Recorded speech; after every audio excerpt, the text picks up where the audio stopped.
Watch the show on Twitch. Follow ESPN 1000 Chicago. Stream the show on the ESPN Chicago app and on FM 100.3 HD2 and on ESPN 1000 Chicago. Now, David Kaplan and Jonathan Hood. Good morning, everyone. Bring them out, bring them out. Woo! Bring them out, bring them out. Bring them out, bring them out. Bring them out, bring them out. Bring them out, bring them out.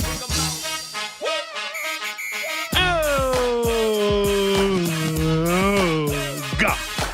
Welcome in to the Kap J Hood Morning Show on ESPN 1000, and we are streaming on the ESPN Chicago app. With David Kaplan, Jonathan Hood with you, we've got Shay.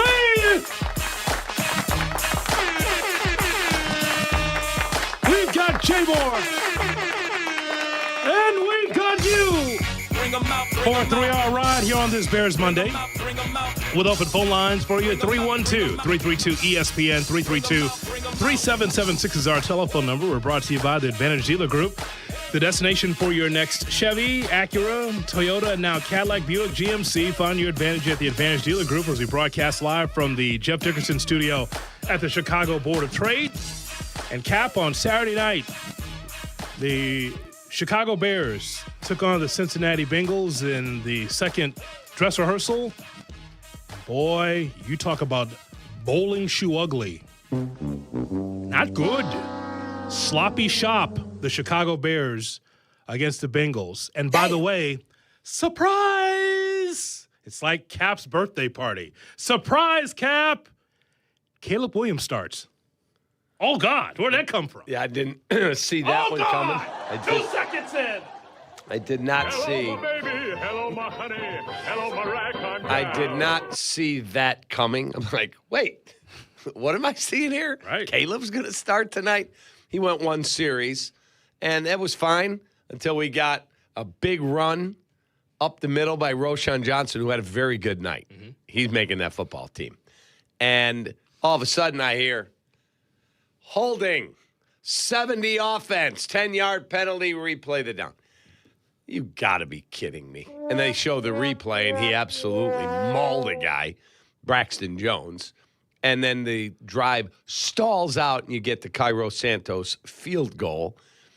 And Caleb missed Colston Loveland. He was under duress, and he got the ball down the field inside the 5, maybe about the 4, to Colston Loveland, but he overshot him and incomplete. And then Ben said after the game, yeah, that's fine that he missed him because he was under duress. That's not where the ball should have gone.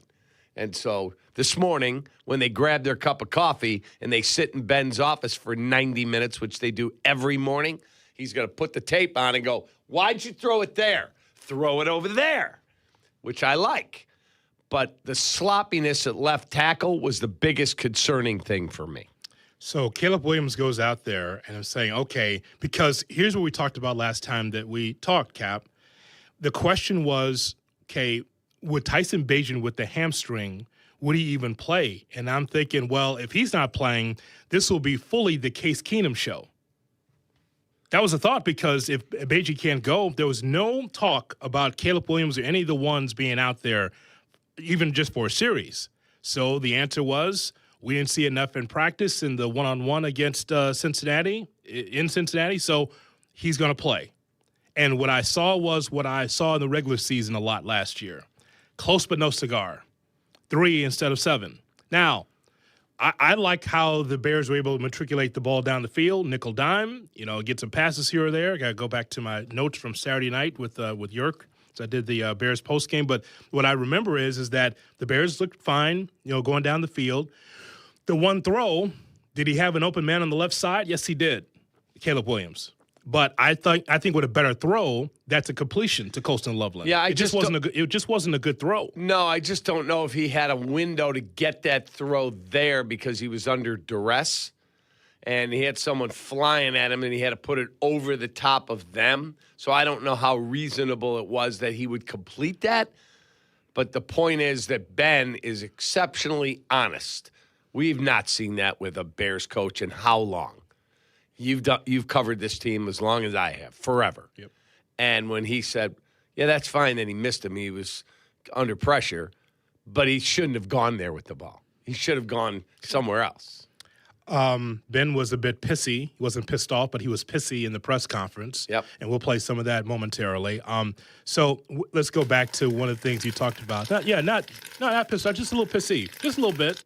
Yeah, just half. Wow. Middle of the night. Yeah. I love you, Jay Moore. There you go. Just the middle of the night. Not the long stream, but just he was pissy. You could tell he's very curt with some questions. I wonder what he's like when he gets home. Pissy. You think so? Even with the wife and kids? Hold on a second. Why are you asking me? You've lived the life. What are you talking about? You mean you can turn that on and off all the time? You couldn't until I wasn't married when I was coaching. I was dating somebody else. Yeah. And I remember walking into my apartment, and she's waiting for me. Hey, are we going out to do? No! We just got upset at home at the buzzer. Give me a minute. And the next morning, I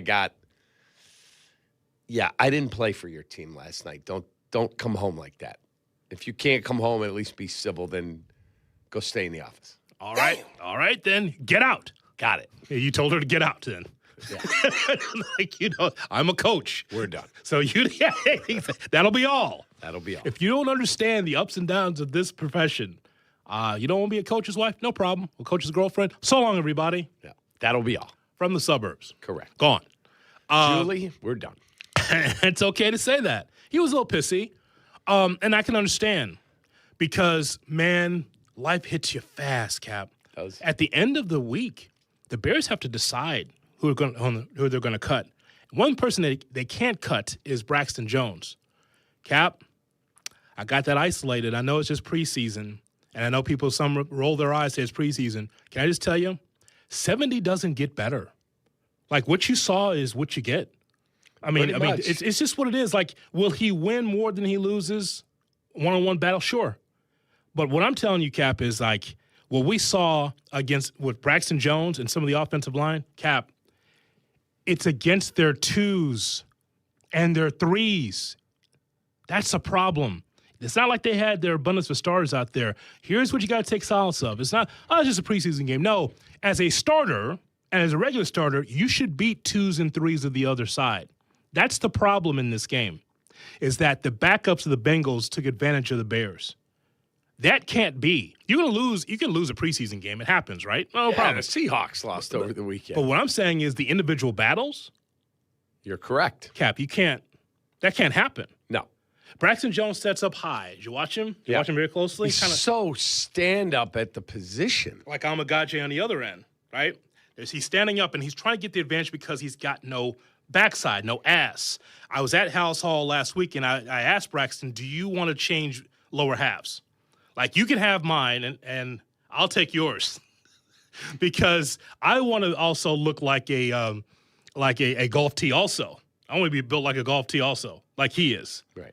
I mean, yoked up top, and then no anchor to be able to hold his position. Right. And you saw that in full display on Saturday. Right. You're thick. He's not. I want to switch with him. It's just a switch. Yeah. If he had my ass, he'd be all right. He'd be able to hold on and not be able to just be moved aside like a feather. Well, there was one play where they bull rushed him, and they took him right back into Case Keenum. Yes. And I'm sure Case is like, hey, man, I'm in my 15th year. I'm here to help Caleb. I'm not here to get hit like this. Stop. Please, anchor yourself. That's what it is, though. Yeah. Is that him, Amagaji, some of those guys, Cap, if you're looking for something new, something different swim move, that's not happening. It's just not. Maybe Shea brought back some magic potion from Crete or wherever he was. Some magic ass. For a month? No. Where are you gone, a month? 2 weeks. Okay, you want to keep talking to him, or? Felt like a month to you? That's ahead. very, I appreciate that. Thank you. Maybe Ozzie Trapillo can play. Maybe. Like, we're both shocked that he's off pup. And he was not in Crete Moni, by the way. Go ahead. Wow. Fine school. Maybe he can give you something. To expect him to have 40 snaps opening week, that's what, 8.5 months off of tearing your patellar tendon. I think that's asking a lot. But maybe I'll be proven wrong. I did not see him being in camp practicing this quickly. So maybe these young guys today can heal more quickly. How about this? Faster. How about, yes, either one of those. Spit it out. It doesn't work. It doesn't work. It all works for me. Right. I know what you mean. Right. Kap, you know what? The best case scenario, not a doctor, this is just a wish on my part as a fan, is that Trapillo gets healthy, and I don't expect him, God, if it's week 4, that'd be awesome, for him to just be up to speed, healthy, up to speed. I just want Braxton Jones to just hold on. Just be able to do the best job you can, man. I just know that you're not really the answer. They signed you for a 1-year deal. It surprised all of us that he's even back in a Bears uniform. But he will be the starter week 1. And I don't know how much further that happens, but whenever Trapillo's ready, put him in there. But in the meantime, Braxton Jones in particular has to be able to get it done. And hopefully one of the cuts that we see from the Bears at the end of the week is, you know what? It didn't work out, this draft pick. Good old number 72. That'll be all Amagaji. Don't feel obligated and don't feel like, well, got to hold on to him because I need to be right as a GM. Don't worry about it, man. You just move on. The young man is just not Bears DNA. That's what they talk about up there, right? A ruthless aggression, the way that they play, the professionalism, it's just not there. And it's okay. I know you want to carry, what is it, Kap, maybe 9? How many offensive linemen you want to carry? 8? I think 9? It's 8. Let me look and see what they did last year. Because if he's not part of the mix, it's okay. It's all right to move on. You got to get younger and got to get more effective. Just remember, all of this, Jay Moore, all of this, Shay, is about the centerpiece of the team, and that's Caleb Williams. That's what it's about, the protection of Caleb Williams. That way he's got plenty of time to be able to throw the ball to 5, 6, 7 different options offensively. Tight ends, running backs, wide receivers. They dress at least 8, and they carried 9 at points last year. Okay. And it's all right. And if Amagaji is not part of that, that's fine. You just need guys that you could depend on. And I was just disappointed, even in the preseason game, of how the Bears played against the 2s and 3s and the backups for the Bengals. Yeah, I just don't know. Is it is a preseason game? There's no Joe Tooney. There's no this guy. There's no burden out there. But they've got to get that figured out. That could be the undoing of a really good offensive line. Yeah. Logan Jones played really well. Mm-hmm. Really well. So you're solid at, or outstanding at right tackle, right guard. You're solid at center. You're outstanding at left guard. And then there's left tackle. Yeah. That concerns me in a big way. It's all about just the protection of Caleb Williams to make sure that he's upright. That's what it comes down to. Because, again, there's plenty of weapons there for this team. Plenty of weapons for them to go. On the defensive side of the football, Kap, and again, we talk about you're taking on 2s and 3s. You know, the guy that really shined brightly was Vandenberg. Again, right defensive tackle. The South African, who was a 6th-round pick, did a great job of just being able to stick his nose in there. He's flying across this sideline. You see him doing his Dennis Rodman. Did you watch that in the second half? I did. He's not well, you know what? Actually, No, come on. It's not bad, actually. Yeah, you know what? Safe. Jordan Vandenberg's easy. Well,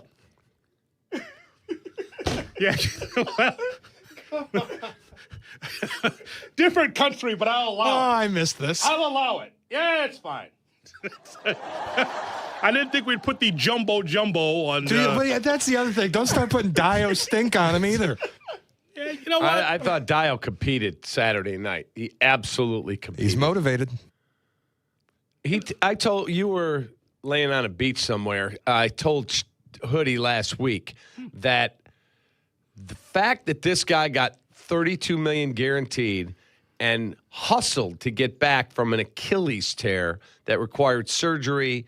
Some people miss a year with it, and is competing like he's competing in camp, tells me the character the guy has. He wants to be great. Actually, Jay Moore, let me take that back. Hang on a second. Vandenberg is not in the group singing. He's not in there. I don't know. Is he allowed to be there with a Dingbo and Almagaji with the sick? I'm not so sure. Does that work? Absolutely. He's invited. Yeah. He could be in there. Yeah. You don't think so? I'm ruminating. I don't know if he gets the jumbo. What do you think, Cap? I don't think he's earned the jumbo. I'm not sure. That's pretty good, though. It got me thinking. Could dip my toes in the water, but would Nelson Mandela allow it, Hoodie? You know what? I don't think so. I don't think Mandela would allow that. Actually, I guess you have to check the papers, finding out about the Vanderbilt. That might work. I don't know. Dio Dingbo, I've told you, Cap, is spry. He is. You know, you talk about Trapillo and like the miracle water, right? But Dingbo coming back from that injury, what he's been able to do. Now, listen, it's practice. He's taking on Braxton Jones and Amagachi. So that's all I know is that he looks good out there. Well, I thought he competed. That's what I like. I like a guy with a motor. And the fact that this guy got all that guaranteed money and went, nope, I got to get on the field now. And he did, tells me a lot about his character. But we knew that pre-injury, didn't we? I mean, the rap on Dio last year was he's a hard worker. He plays motivated. He competes. He just doesn't rush the passer. Correct. But once you get that type of injury, to get yourself back to where he's full go when camp starts, that tells you about want to. True. Not a lot of guys are like that. You know what? I'm going to get a cup of coffee. I'm going to be on pup for a while. That's true. This is not Nate Davis. No, or Kyler Gordon, frankly. Yeah, I don't know what's going on there. I really don't. I don't. Damn. The whole Kyler Gordon thing, I don't understand. We also found out, and again, we'll hear from Ben Johnson coming up next, but Tyreek Stevenson week to week. That's not good. No. That's not good at all. No. This secondary is decimated. It's very thin, Cap. Like, the star of it, obviously, is Jalen Johnson, but I think what is troublesome is that Malik Muhammad and Thieneman, they're supposed to be here to learn and then create possibilities for this defense and production. Now they're pressing the service to be able to do something right away. Now, I understand that's a first-round draft pick, but Thieneman still needs tutoring.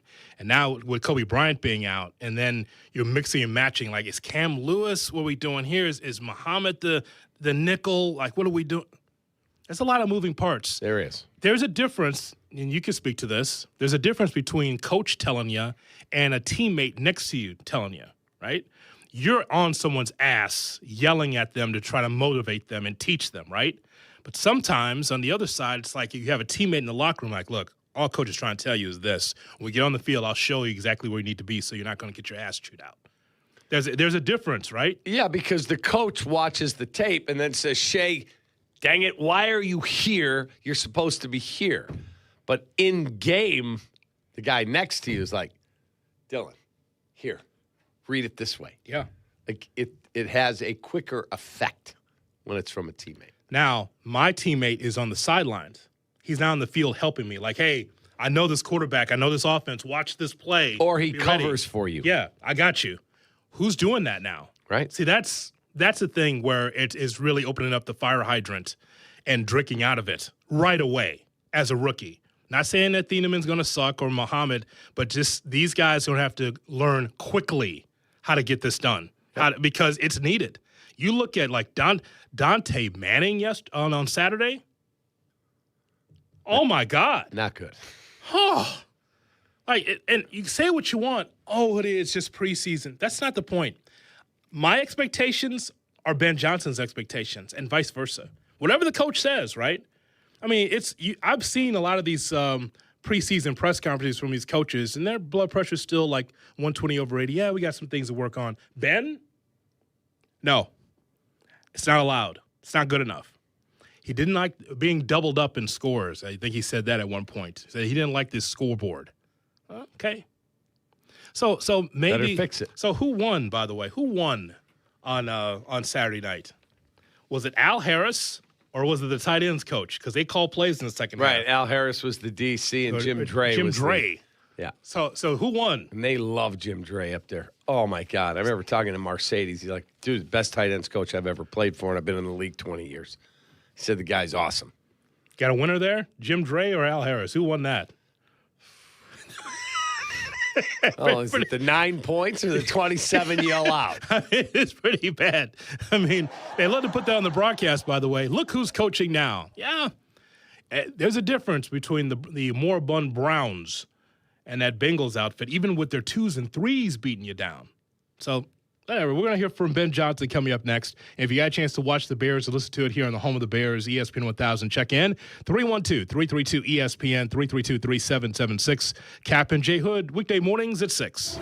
Kap and J Hood, mornings 6 to 9, ESPN Chicago. The Kap and J Hood podcast is available on the ESPN Chicago app and wherever you like to pod. Presented by Republic Bank. Or listen live to Kap and J Hood on the app as well. Weekday morning 6 to 9, ESPN Chicago.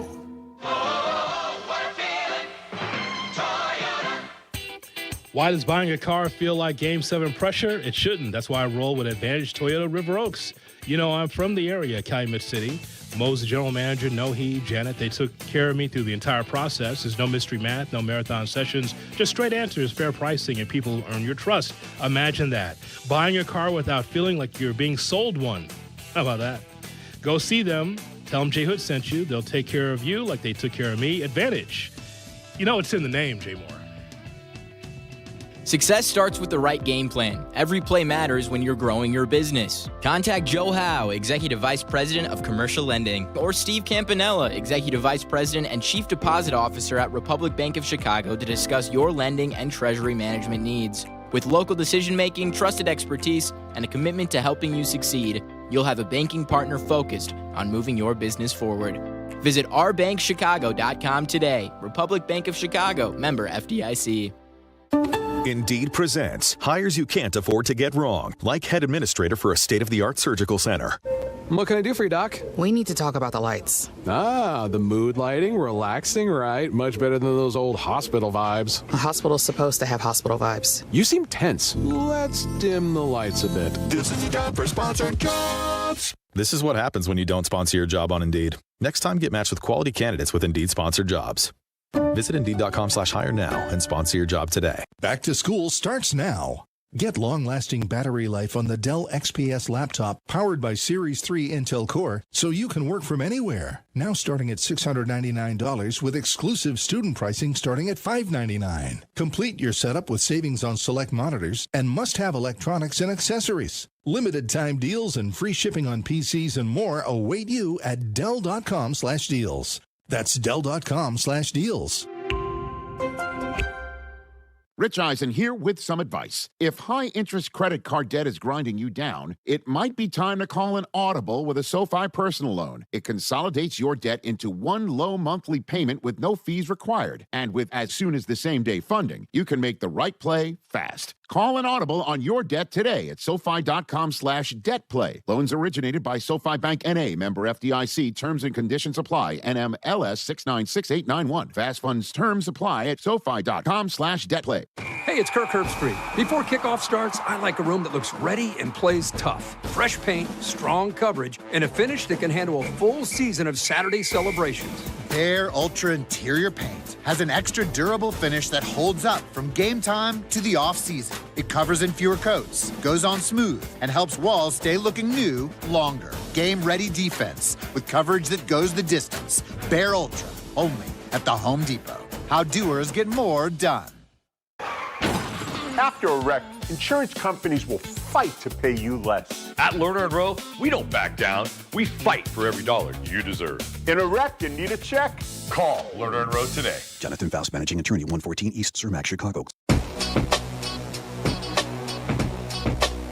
Subscribe to the show on YouTube. YouTube.com/@KapandJHood. Now back to Kap and J Hood. ESPN Chicago. In comes Caden Davis in tight to the left side of formation. Snap, fake toss, rolling to his left. Being chased, Colvin. That's the hit. Adunze at the 47 to the 45 and out of bounds inside the Bengal 40. Knocked out of bounds at around the 37 or 6-yard line of Bengals territory. They mark the 36, and that's a Bears first down and an 18-yard catch. Good. Go smooth. No complaints other than, we got to if we get a penalty. We try not to get penalties, obviously. It's not the goal. But if we get penalties and things like that, it's my job and the other guy's job to try and get us back in position, to try and help Ben out in that situation. It's not many calls that you can have for 2nd and 20s or 3rd and 20s and things like that. So just doing a better job with that. So it was good, kind of getting back in that mode of a game and things like that. So. Bears quarterback Caleb Williams getting back into the flow of things as he had a surprise start against the Bengals. Here's hoping that you're going to have a great Monday. It's the Kap J Hood Morning Show on ESPN 1000 and streaming on the ESPN Chicago app. Let's hear now from the head coach for the Chicago Bears, Ben Johnson, talking about the loss against Cincinnati. It doesn't matter if it's preseason or not. It's a bad feeling in that locker room after the game when you lose, particularly like that when it's down by multiple scores. You don't feel like you made it very close there at the end. Said it at halftime to the crew, just the penalties and the third downs on both sides of the ball, they really hurt us in the first half, and we weren't able to get those cleaned up there in the second half. 11 penalties for the game. We were 2 of 14 on third down on offense, and we allowed 6 of 13 there on defense. So not quite good enough. And then when you add in the red zone, the fact that we were able to move the ball at times, okay, but we couldn't end up with touchdowns. Those are major killers when you're facing a good team like that. Oh boy, that first question out of the box from a Patrick Finley on why play the starters, and that lit the candle, Cap. That's the beginning of it. Same thing I've been saying all along, and that is we were going to assess the number of reps over the course of the week and the workload, and so we felt like we needed this work. Yep, we needed this work. Period. Mm-hmm. I like it. I like that they hit in camp. I know there are some people that are not thrilled because there's been some injury, but guess what? I like that football players get calloused. That's what they do, man. They're football players. There have been a lot of injury around the league, but it seems like the trend around the league now is to hit. I was surprised we didn't see Joe Burrow, weren't you? No, I guess we kept reading that that none of the starters would play. I know. From the Cincinnati papers, they said he wasn't going to play. And Joe Burrow, I saw him after the little scrimmage with the Bears at their facility. He still had that indifferent look, like he didn't want to play. Yeah, I like him a lot. I think he's such a good football player. I just think that I think he's broken with Cincinnati. That's the problem. He's talking about. We keep talking about being close and close and close, but I want to win. And it makes me wonder, will he ever get back up there again? Once you get to the Super Bowl and you fall short, you always wonder, will you get back there again? Right. I think he's wondering that when I watch him. It looks kind of downtrodden. We talked about this before, Shay, like last year, same thing, right? He was a little down. I don't see that now. I saw that last year when you brought that up. Remember there was talk, is he going to retire and walk away? Now, he seems like revitalized. Got a good football team. They've hit more in camp, he was saying, than they have in a long time because Zach Taylor's had slow starts. All right, we're going to hit. And they do. But that guy's a legit ace back there. It's easy to feel good before, things kick off and you're staring 0-2 in the face again. We'll see. It's kind of what they do. Who do they open with? It's kind of what the Cincinnati Bengals do. They kind of get off to a slow start, then they start revving the engine. It's the Buccaneers, followed by at Houston. I'll tell you, I think they start 2-0. We'll see. It's because Burrow's got flat hair. I think that's the reason why I like him so much. They've got a lot of talent on that team, man. They do. They have got a lot of talent. I don't know if they're the most well-run organization, but boy, do they have talent. Those receivers, legit. Yeah. Legit. It's more from Ben Johnson talking about practice with Cincinnati. There was a healthy amount of back and forth throughout. I thought our defense competed really, really hard throughout that one against a really good unit. I mean, the quarterback is top 5 quarterback in the NFL, and of course those pass catchers are outstanding as well. So there's a healthy amount of back and forth. I thought, some periods they got us, other periods we really got them. And I think that's what you want to see in a setting like that. Offensively, I think we left a little bit out there. Wasn't very pleased. First 7 snaps of that practice, we had 3 procedure issues that quarterback center exchange or not getting off the ball at the same time. It's just, we talk all week about starting fast and wanting to start the practice fast, and that didn't quite translate. And so, we had some work that we want to end up cleaning up going into next week. And that's the beautiful thing about it, is it's going to be a little bit of a rinse and repeat with a different opponent. Ben Johnson. Yeah, and that's what I respect about him, his honesty. You don't just get, I got to break the tape down and I'll get back to you guys. Just got to execute better. No. There was a lot of let's look at the tape early in that press conference, though, because he'd had no answers of why the defense was so porous and talking about certain plays offensively. He gave us a lot of that early, and then he's got more comfortable in the press conference. Yeah, I like that he talks about it didn't translate. For whatever reason, it didn't translate starting quickly. So we are closing in on the end of camp officially, and we will see where this thing goes starting on the 13th. We talked already about left tackle. We have got to figure out that defensive backfield. Like, they're healthy up front. I don't know how good they are, but they're healthy. In the back end, there's a lot of issue there. Put those names in a hat, Cap, and just give me a lineup. Because that's it. I mean, there's nobody in the scrap heap that's going to help you. No one's here to help the Chicago Bears at this time. Is there a trade to be made out there? I saw Joey Porter Jr.'s name out there. There'll be a couple of guys. Last year, we saw Micah Parsons get traded right at the end of camp. We remember the Bears got Khalil Mack at the end of camp. I don't know if there's anybody defensively that the Bears can go get right now, but we'll see. By the way, I don't know if you noticed this or not, but I noticed because I'm very aware of the Chicago Bears depth chart, you see. Do you see number 36 out there? This is the only guy that, April 3rd, the first thing he opens is our lads to have the depth chart. Bears. That's it. Ready early. John, it's June 7th. The Cubs and White Sox are in first. Nope, I got to have my Bears depth chart open. Ready to go. God bless. Tab ready. Bears, Yeah. They got another Sewell on this team. How many Sewells do the Bears have on the team, Cap? 16. Okay. Is he related? Well, that's yeah. Well, of course. It's like just like every Moore's also related. You and DJ. Yes, look, cuz. See, that's what I mean. See, look, cuz. Yeah. What was the name of the catcher? There were a few catchers. The mom gave birth to 3 catchers. One was on the Angels. Who was it? Don't know. Look it up, boys. Who was Who were the catchers? The family of all major league catchers. The Boones. The Boones are. I'm only thinking of McCann. No.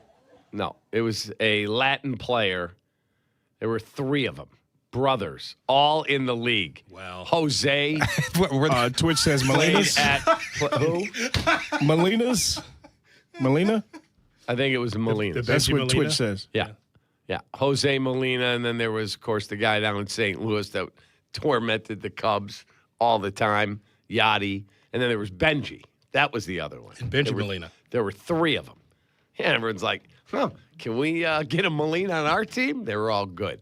So maybe there's somebody out there that's got a family full of defensive backs. This Marlon Sewell, I know you want to know, Jay Moore. Thank you. Is not related to the other Sewells. He's not? No, he's not. Number 36. You know why? This Sewell's horrible. Go back and watch that game. So Marlon Sewell, number 36, is on the team. So I'm keeping abreast of all these Sewells that's in and out. They sneak on the roster. What about Neffy? Hurt in the game. And that's the brother. He had a knee. He was the only major injury in the game. Correct. See, I did post-game Saturday, so that's why I'm very aware of what the hell's going on. I got all of the small details on the Bears Radio Network, you see. He had a concussion in the Browns game, cleared, played, and now injured the knee. Got a knee. And that's Panay and Noah Sewell's brother. 3 of them in the league. Yeah. The best one plays for Detroit, unfortunately, not us. We got 2 of the 3, but they're not anywhere near as good as the bro. Yes. So they snuck on the roster. Now we have another Sewell. They just keep putting him on the Bears roster, you see. Not the best, though, but just a Sewell. It's great. The Lions got Michael. We got Tito and Jermaine. That's exactly right. Damn. That's right. It. That is exactly correct. Deep fried hair from Jermaine Jackson. That dude's hair. Was it? Let's get physical? No, let's get serious. Serious. Let's get serious and fall in love. Yeah. Let's get serious and fall in love. Absolutely not. No, let's not, Jermaine, with that deep fried hair. Let's not do that. On Kap and J Hood. Kap and J Hood, ESPN Chicago. Coming up, it's me and the good kid keeping things flowing. Tell your friends and enemies. It's the Carmen and Jurko Show. Weekdays from 9 to noon on the home of the Bears. ESPN Chicago on AM, on app, on YouTube. Presented by Advantage Dealer Group. White Sox fans, get access to the best seats at the best value and lock in a 2027 ticket plan today. Be here for the biggest matchups, including Cubs, Yankees, and opening day on Thursday, April 1st against the Brewers. Plus, exciting new promotions. To secure your ticket plan, visit whitesox.com/2027.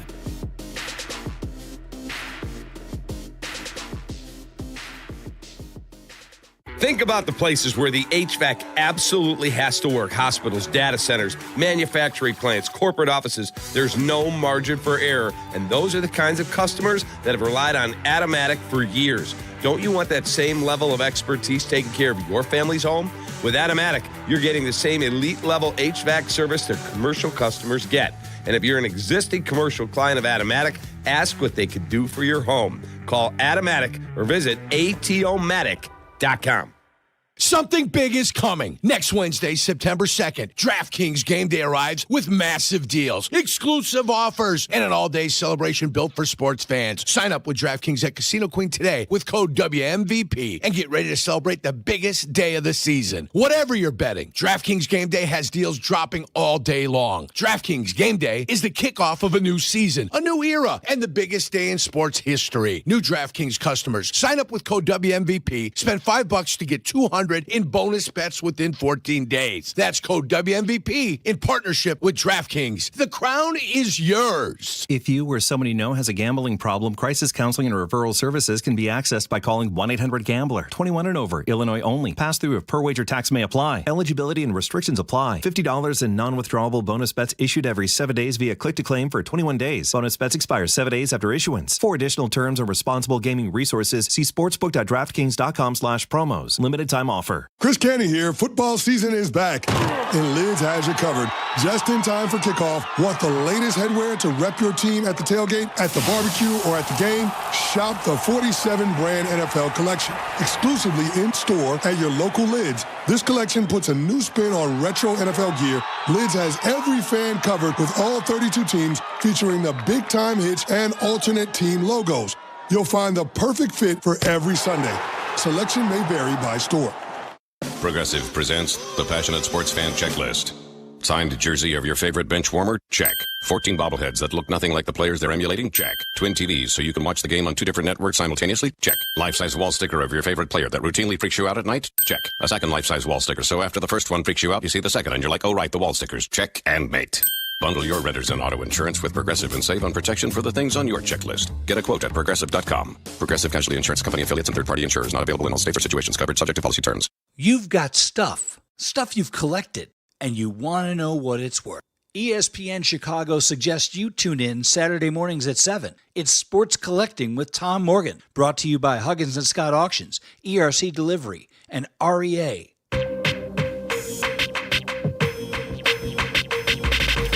Kap and J Hood are back. Presented by Advantage Dealer Group. ESPN Chicago. Johnson looking that way, down the right side, leading him into the end zone. Touchdown Bengals. He connects. A strike to Colby Young, this time beating Dante Manning. 17 yards, and the Bengals have the lead 9-6 with 4:25 to go here in the first half in Cincinnati.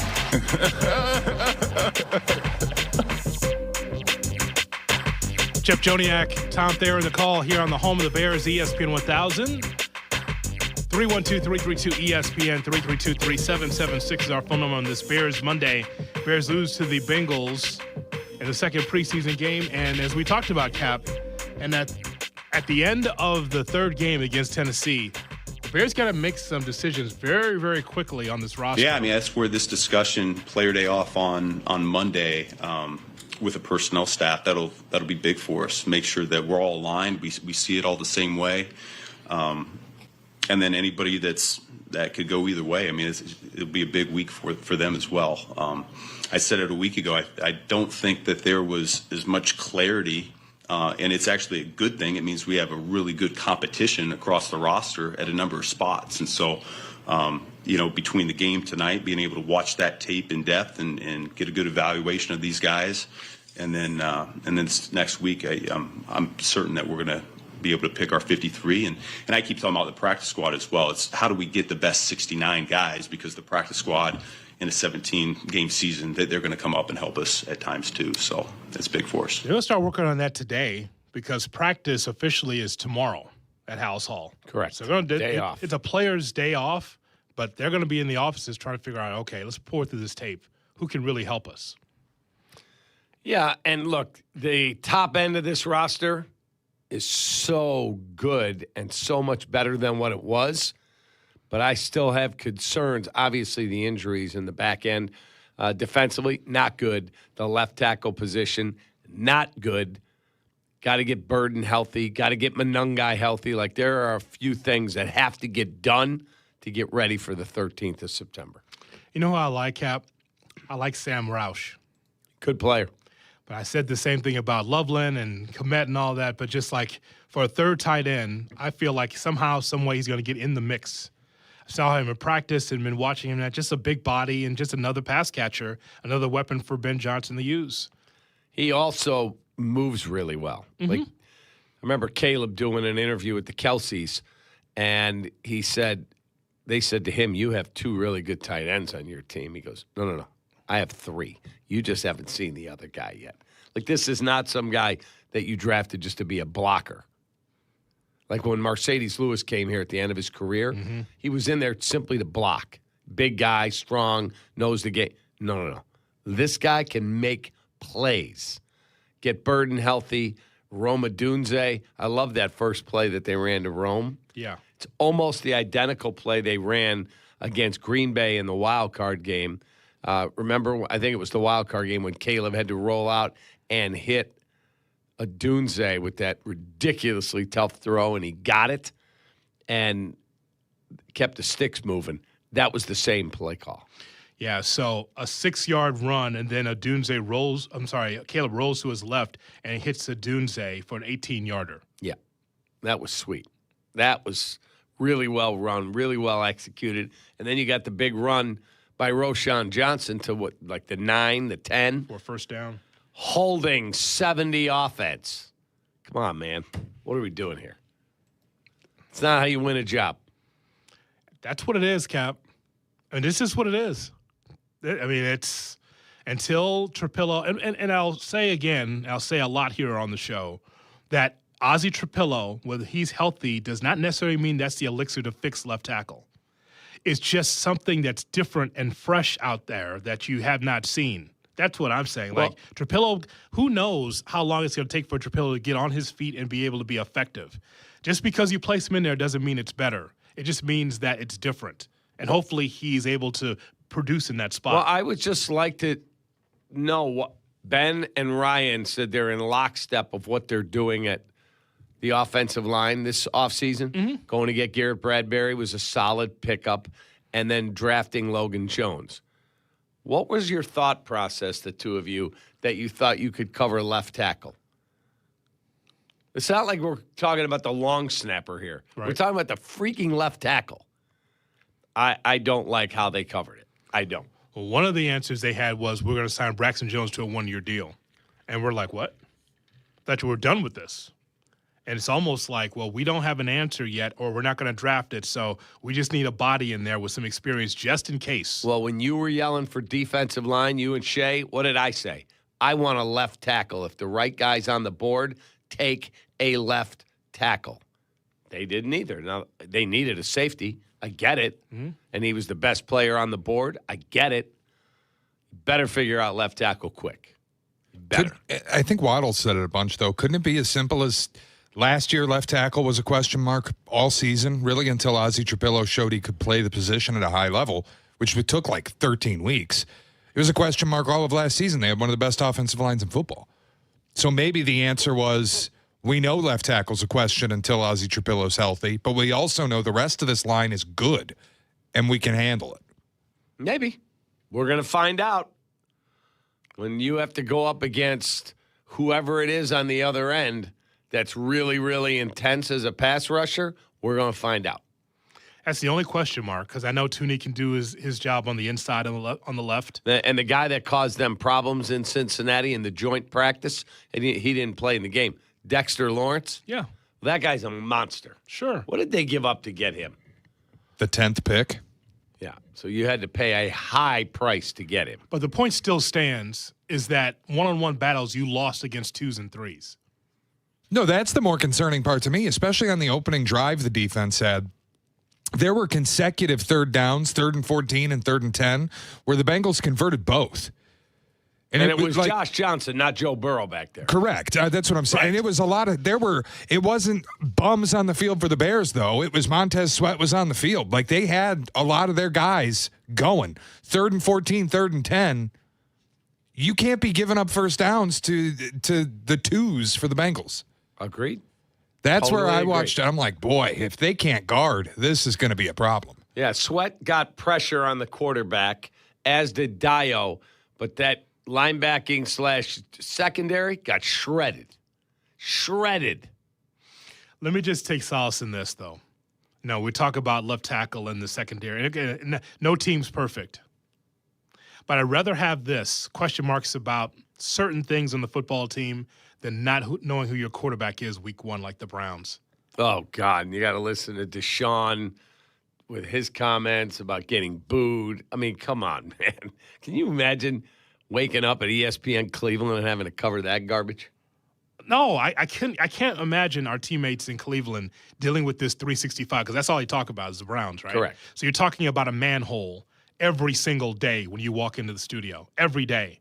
You talked about, what he said. Take it a step further in that press conference. Yeah, I don't have any regrets about anything. You don't have any regrets about anything? Are you sure about that? Right. Anything come to mind? Any lawsuits or any? No? Nope. He said everything experience that he's gone through has made him who he is today. Yeah, he'd do it all again if he could. He did not say Hot Tylenol. No, he did not Do say it all. that. If I could do it all over, I'd do it all again. That's what he said. He did. Rub me down. He did not Rub me say down. that. He said he had no regrets, and I'm like, dude.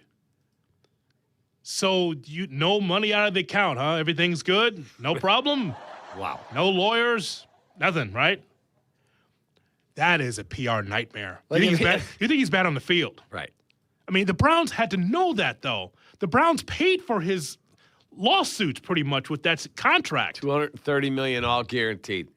Yeah, he should have said, look, he's not going to come back and go, God, I really regret what I did to those masseuses, allegedly. But he should have said, wow. No bleep. Yeah, he's going to get on the podium and do an admission of guilt. But he should have said, as he puts his earring in, by the way, something to the effect of, look, it's been a rough go. I've learned a lot. I've made my share of mistakes. And I'm just asking the fan base to support me because I'm here working my tail off, trying to be good for this team. That's how you handle it. He'd rather just go out to the fans saying they booed me when I was hurt last time I was on this field. Right. And I'm like, dude, that's Cleveland. It's tough, right? It's a tough town. It's because they love their Browns. But him going after the fans and him saying he's got no regrets, nothing happened. Nothing. So when you in those massage parlors, when you went into those places in the facility, nothing happened, huh? Nothing? Okay. I'd rather talk about this. Let's just drill the left tackle. Correct. Versus what's happening in Cleveland with that guy who's going to lose his job to Shedeur Sanders. They're naming the starter today. Do you know that Watson played into the fourth quarter in that game for the Browns? In the fourth quarter. That's a proud quarterback. Fourth quarter. That's Todd Monken saying, F you. I don't care what happens to you, kid. No regrets, huh? Play in the fourth quarter against the guys that's going to be outside of your local McDonald's with a squeegee asking for change. Hey, Todd, you wanted to be a head coach, right? Welcome to Cleveland. I'd rather deal with this, Cap. What are we going to do in the secondary? Caleb Williams take another step, Ben Johnson, than that in Cleveland. Ugh, wake up and be Tony Rizzo, having to deal with that every ESPN day. Cleveland, because that's always every day, and they're still trying to shine crap. Well, Shador looked good on that one throw. He did. We saw him against the Bears. What'd you think? Terrible. Who would you name the starter? Shador. No question in my mind. Sanders, it would be Shador. Dylan Gabriel. I think Sanders is I think Sanders is terrible, but he's also in the second year of a rookie deal. You might as well see what you got if you're going to be bad anyway. Gabriel. Sure. I don't care. I split the difference. I split the difference. Why don't we just split the reps? Like quarterbacks. I like the drum roll. Running backs. I like the drum roll in Cleveland, right? Shador or Deshaun. And there's Dylan Gabriel just leaning against the wall in the corner. Yeah, it's going to be you. Huh? Yeah, you're the starter. Coach, I rarely play. Yep, you. You don't have any drama. I know the other two sucked. You're a good guy. You. We're going to go with you. Me? That's what's going to – that's the worst. So as Baker Mayfield is running for a first down on the field the other night, there he is right there. We're watching him. Mm-hmm. Baker Mayfield's like, yep, you didn't want me. That's what it Bears is. fans should definitely be appreciative and happy about our situation because Cleveland fans, man, it's rough, man. And it's been rough for years. And you got to wake up in that dump. Jeez. More times than not in our career, we try to figure out who the quarterback's going to be. It wasn't like this, though. It didn't involve lawsuits. Well, yeah. Like Jay didn't have that. Yeah. We didn't have to deal with that stuff. But the point is, to try to find out who the number one quarterback was, it was always a quarterback battle. But now, you have to worry about that, thank God, for at least over a decade. And towels and move your hands a little closer. Well, listen. It's what he wanted, allegedly, as he puts his earring in his ear. Now time for The Platform. That's next on Kap J Hood. You're listening to Kap J Hood on ESPN Chicago. Hello. Sometimes the conversation can get away from the team on ESPN Chicago's Kap J Hood show. Fortunately, there's always room for a sidebar. Just a quick sidebar, may I approach?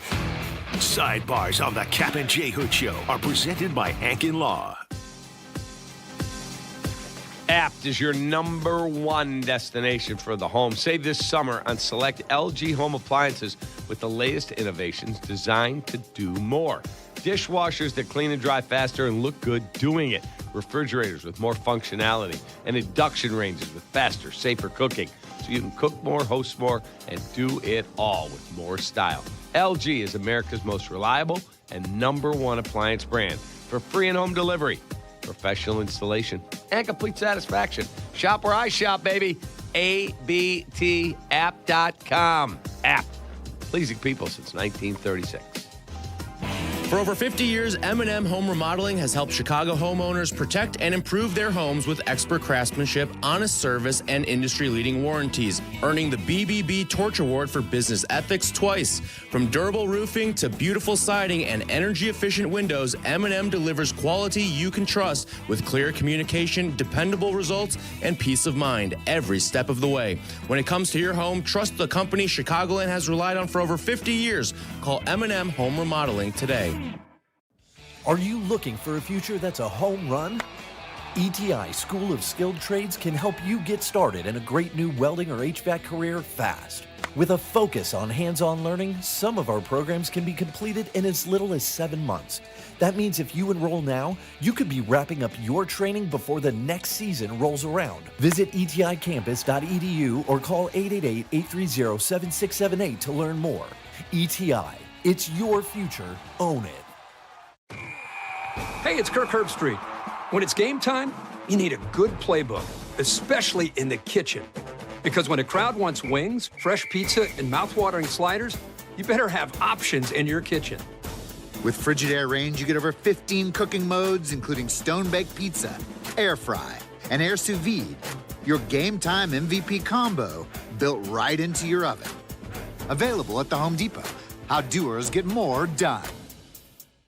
So I've got this right. Flat repairs or replacement if needed. Rotations and rebalancing every 5,000 miles, all included with the tire purchase. With paid installation and tax? That's the... Don't make me say it. I was going to say it. You don't say it. You back it up.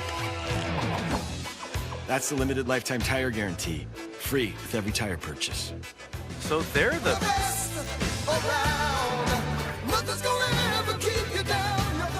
Midas, the best around. Hey, it's Joe Aurelio, and it's time for Aurelio's Pizza, Chicagoland's oldest pizza chain since 1959. Indulge in our crispy thin crust, signature sauce, and 100% real mozzarella. Visit Aurelio'sPizza.com for the location nearest you. Aurelio's Pizza, it's a sauce. Follow Chicago's Home for Sports on Twitter at ESPN 1000. Kap and J Hood are back on ESPN Chicago, Chicago's Home for Sports.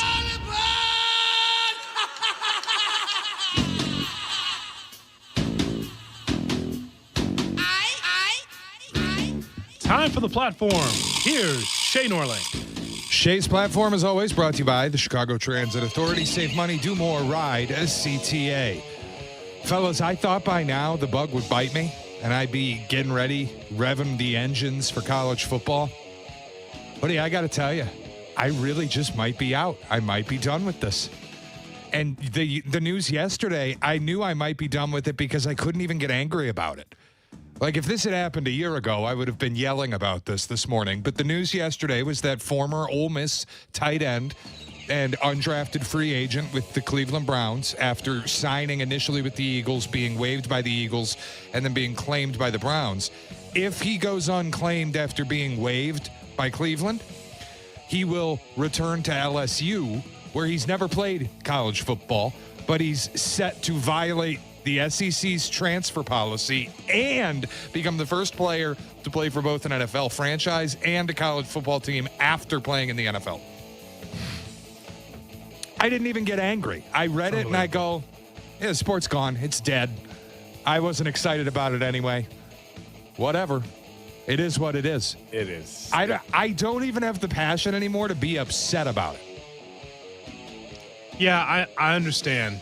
I mean, you said this before, that you felt like that you're out because of all of the things that are not happening in college football. You know, again, the money, it's just the wild west that college football is. But the idea that the door is even open for an NFL player to go back to college, Cap.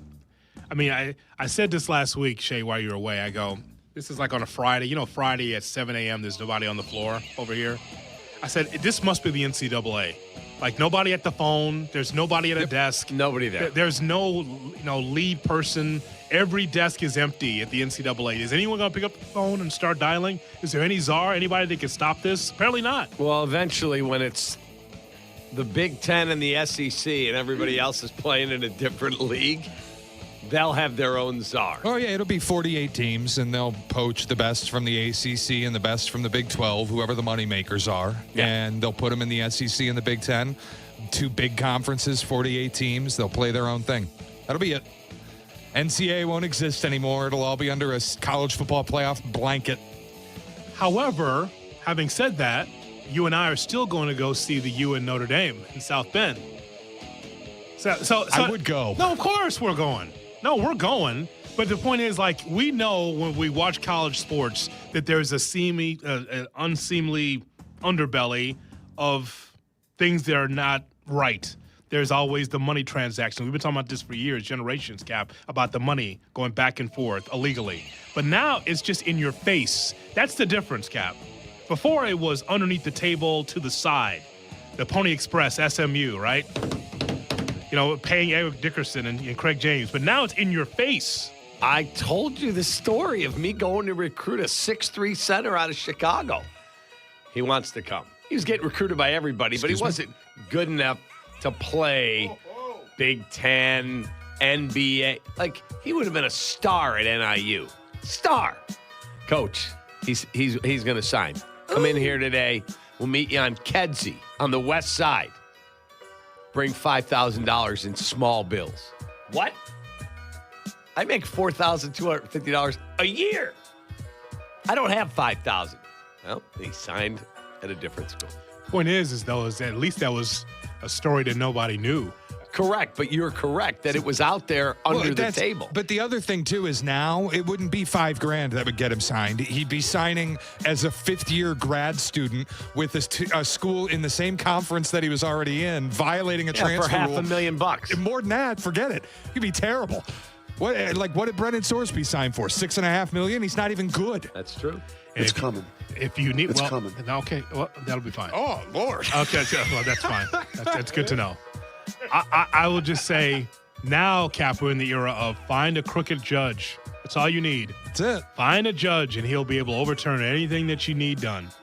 That's not college athletics, but it is now. To interpret the Constitution, not get involved. Oh, wait a minute! I'm an LSU fan. I got you. Imagine, Kap, 2 years ago you would have been making fun of me because I would have been all revved up. Week 0's coming up. Kap, you got to watch Kansas and Fresno State or whatever. Now? Kansas has a football team? Forget it. I don't even care. Don't do that. I don't know that I will watch a second of Week 0. Oh, stop. You'll have money on. Honest to God, I don't know that I'll watch. Hey, play San Jose State. It's my 10-star. I'd get that from you. I love it. It's easy for Norling to say that. He's seen the schedule like I have. Is there any good game? No. Nothing. Hoodie, I don't know what Week 0 is this year. I have no idea. Now, of course, I'll watch because I love college football. Even though I know what it is, Shay, I know what it is. It still does not stop me from enjoying a good college football Saturday. Because if you take the college football Saturday away from me, you know what I got? Chores. You got 2 good baseball teams this year.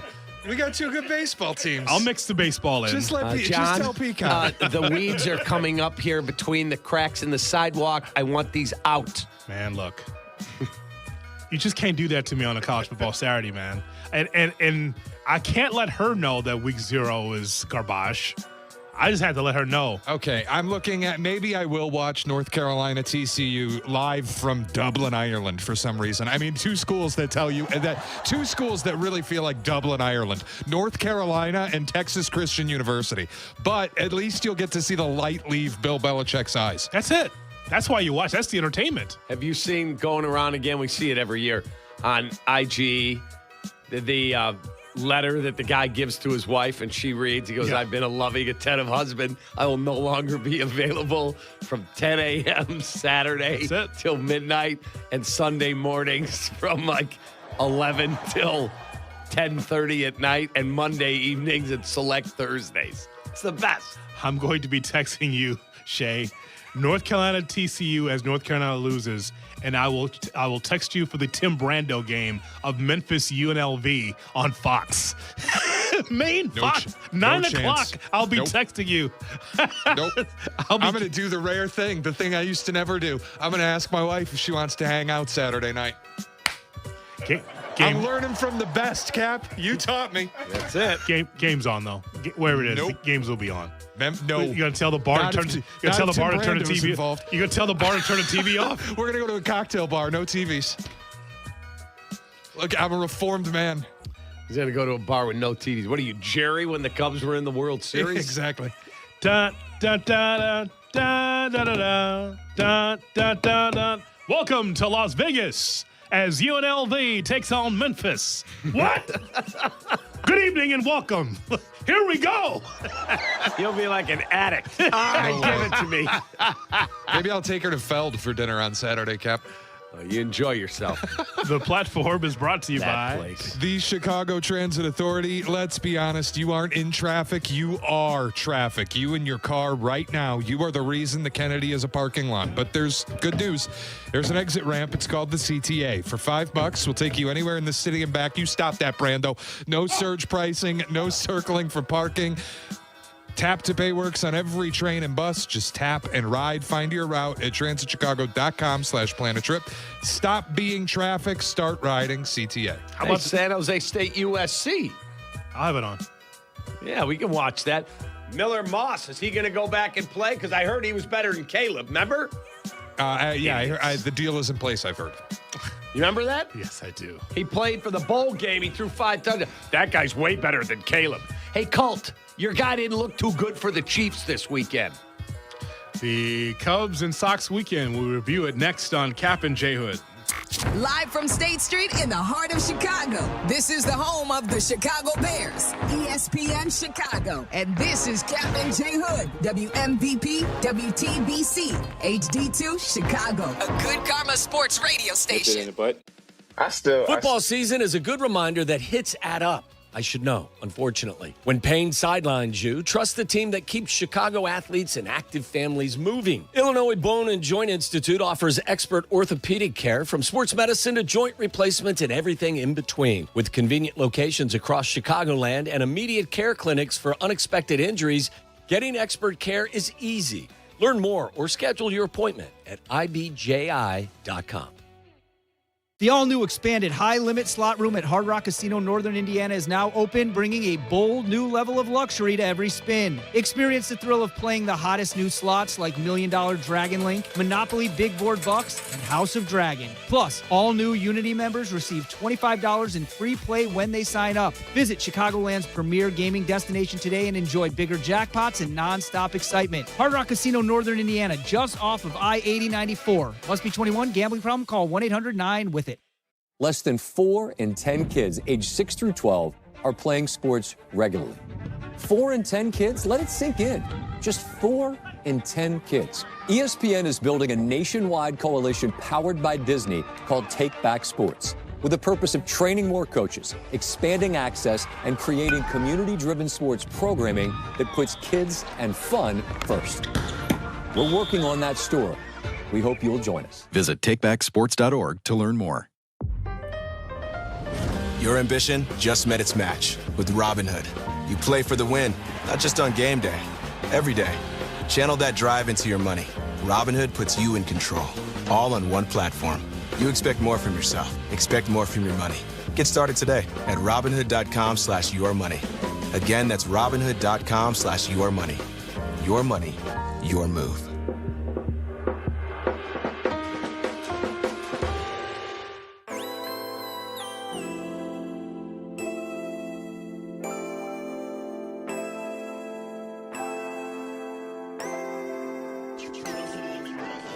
Now back to Kap and J Hood, presented by Advantage Dealer Group on ESPN Chicago.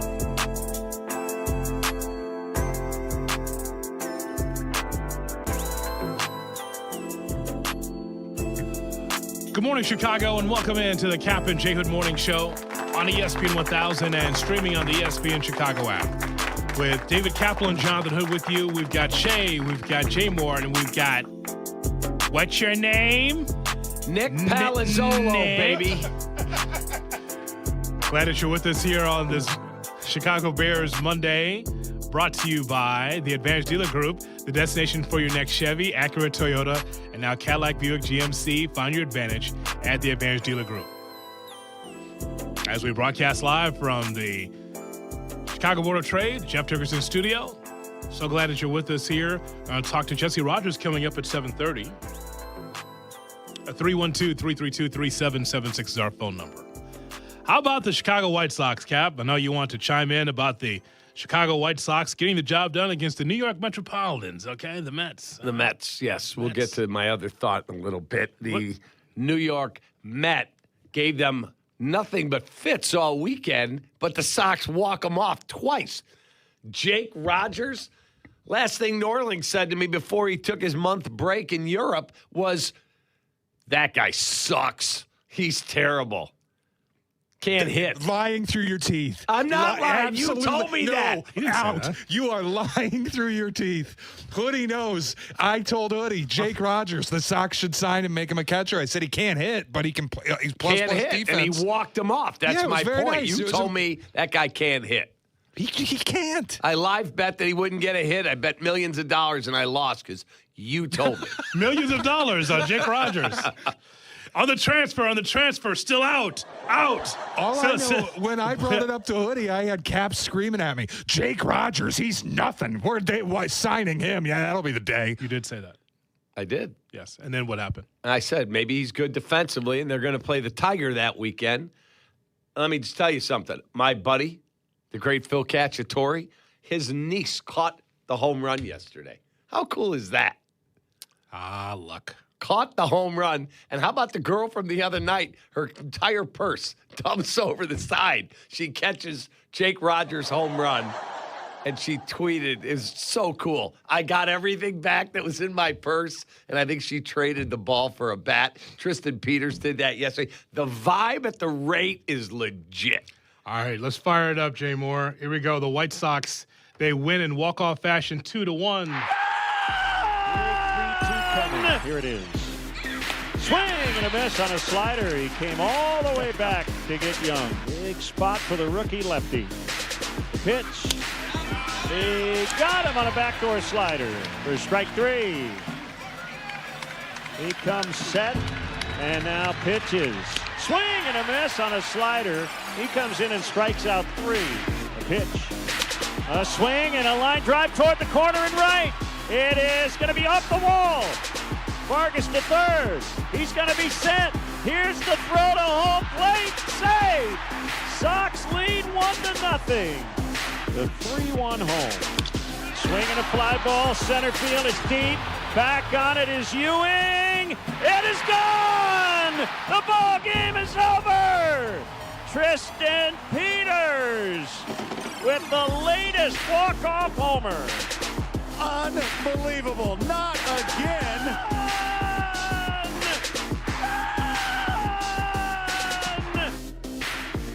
The White Sox walk off the New York Mets. Okay.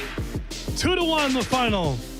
As the Sox win 2 out of 3, the Sox are 3.5 games ahead of Cleveland, 5.5 over Minnesota. The first place White Sox just continue to chug along, Cap. You see that first game, Sox win 6-4 in the game. That will be a game that you'll remember in which Sean Burke, 4 strikeouts through 6, 7 hits, 4 runs. Not bad. You know, that's a quality start, right? And you get the offense that you needed in that game, that first game. And then you lose on Saturday. That was a tough one because that's a game that you'll start thinking about from a bullpen standpoint. Can't win them all, but you lose 10-5. Opportunities a lot for the White Sox to be able to score in that game. But also what stands out is Castillo. Cap surrendered 2 home runs, 2 2/3, 8 hits, 80 pitches. I'm sure Venable like, well, we got 80 pitches out of him, but still, it's just not good enough. 2 2/3, that's not what you traded for. No, and the more you look, like today, the pitching matchup, TBA. It's Kumar Rocker for the Rangers, TBA. Like, how did you leave your guys this shorthanded, and where is Shane Smith? Like, that guy was an all-star a year ago. You're going to keep running bullpen days out there? I don't know what's going on over there with some of the starting pitching, but finding ways to win games, absolutely enormous. Now listen, hats off to what we saw yesterday because it's a pitcher's duel. It's McLean with the mustache. That guy's a stud. He's a rookie. Against Newcomb. McLean, that's the kid that was awesome in the World Baseball Classic. Yeah. He is phenomenal. He's got a very bright future. Very bright. I'm watching him against, and I see that's Newcomb. That's the TBA becomes Newcomb. Like, so we just can't run a kid out there from the minors. What is this? And Newcomb was really good. What did he give? 2 innings? Yeah, it's really good. It's fine, but but you know how I feel about this. Yeah, you don't like Shay. He does not like the trend. Like the Rays started this, and now there's a lot of teams.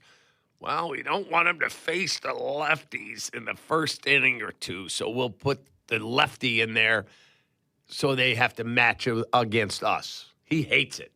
Hates it. And then you're going to wonder by the end of September why some of those arms are going to be falling off because he's starting these guys. Those are extra pitches, Cap. That's not just the 7 pitches that Newcomb needs to warm up. 7, 8. Okay, I'm good. Now I'm going to go to the mound. Now I get you got him warming up like a starter. That ain't cool, and that ain't baseball. It's just not. Give me a minor leaguer in there. Stop putting relievers in that spot. That's not the – listen, I'm glad that Newcomb came through, and I'm also even happier that Fetty gave you quality yesterday. This guy has become a middle reliever for this team, a long reliever, 4 innings pitched, 3 hits, 1 walk, and 2 strikeouts, and 56 pitches. I like the economy of pitches, and I like what he brought out there. He kept the ball down.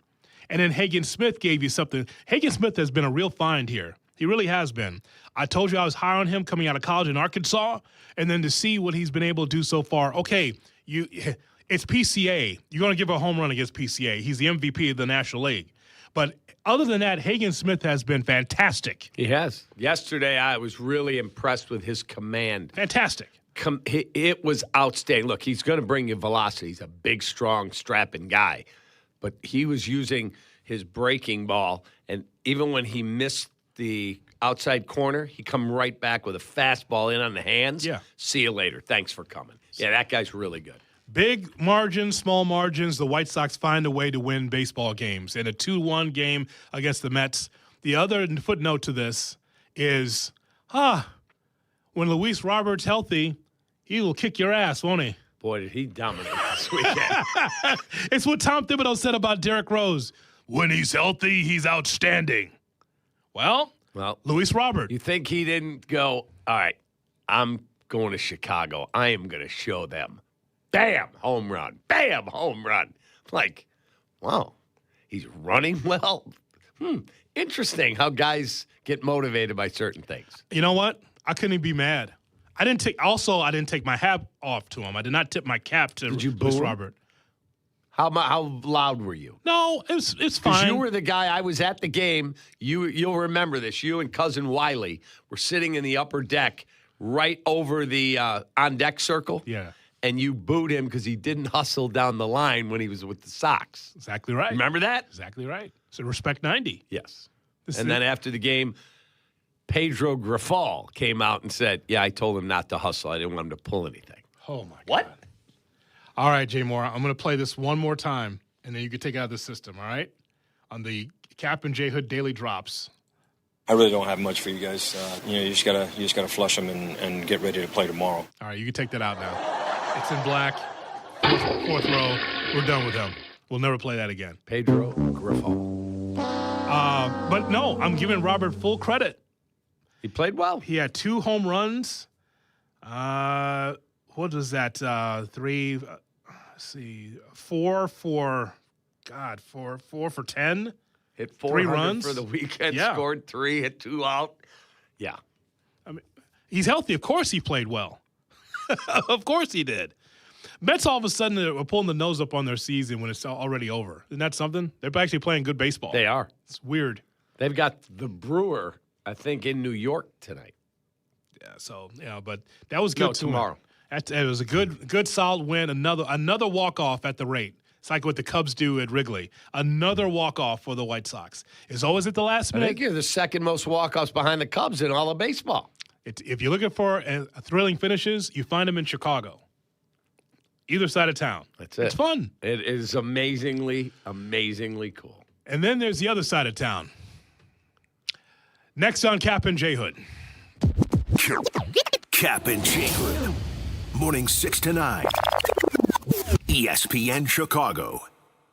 Hey guys, it's Silvy. I just got my Bullfrog Spa hot tub and it's incredible. Labor Day is the perfect time to get the tub you've been dreaming of from Bullfrog Spas. They've got the jetpack therapy system and it delivers a full personalized massage experience with interchangeable jetpacks tailored to your body and lifestyle. Until September 8th, you can enjoy up to $3,500 off MSRP plus get a free audio upgrade on select models or shop their factory certified scratch and dent inventory. Moments change, your spa should too. Visit your nearest Bullfrog Spas factory store today.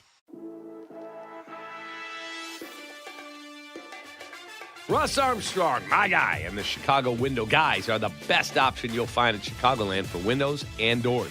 Russ is the man. He's local, he's old school, and like he did for my wife Mindy and I, he likes to meet people personally at their homes, and he does business the right way with custom windows and doors at the lowest price, guaranteed.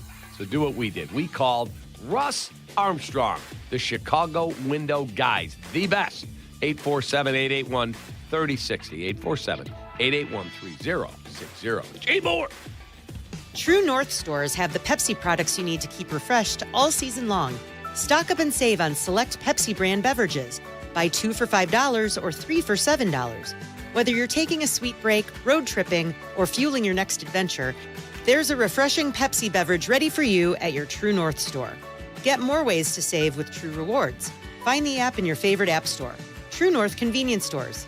Fast, friendly, clean. At Country Financial, we make insurance easy. Whether you're shopping for home, auto, or more, our representatives will take the time to understand your specific needs and explain what options work best for you. Worry less and feel more confident knowing you're covered. Visit countryfinancial.com to get started today. Experience more with Country Financial. Auto and home insurance policies issued by Country Mutual Insurance Company, Country Preferred Insurance Company, and Country Casualty Insurance Company, Bloomington, Illinois. Download to see if you qualify. Not all customers will qualify. Transfer fees may apply. No Albert subscription required. Albert is not a bank. Albert Instant Loans are issued by FinWise Bank, member FDIC. Not an actual client. Terms apply. Kylie, what's wrong? I just got hit with a car repair bill. I'm behind on rent, and I feel like I can never save any money. Have you tried the Albert app? Albert is your financial assistant, helping you find ways to save and create custom budgets to actually grow your money. Plus, you can get up to $10,000 for big expenses, or advance up to $1,000 fast when you need cash right away. Albert can get me up to $10,000? Exactly. Albert spots you in a pinch and helps you grow your money in the long run. I'm downloading Albert right now. Download the Albert app and use promo code BUILD to borrow up to $10,000 for whatever you need. The Albert app helps you budget better and save more money so you reach your financial goals faster. Download the Albert app right now and use promo code BUILD to borrow up to $10,000. Use code BUILD to borrow up to $10,000. Shohei Ohtani's interpreter was fired today. Ippei Mitsuhara ran up gambling debts to a Southern California bookmaking operation. The inside story of the biggest scandal in modern baseball. He was absolutely bananas, the amount of bets he was making. I've never seen anything like it. From 30 for 30 podcasts, this is The Betrayal of Shohei Ohtani. Presented by Gusto. New episodes available now. Listen wherever you get your podcasts.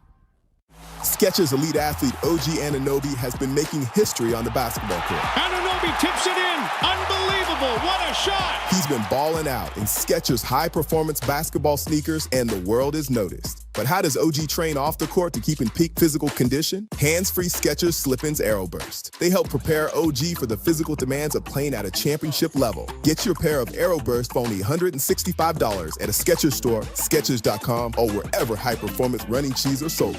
Prizes, flyaways, even cash money. You want it? We've got it. Find a list of all contests and official rules by visiting ESPNChicagoContests.com. That's ESPNChicagoContests.com.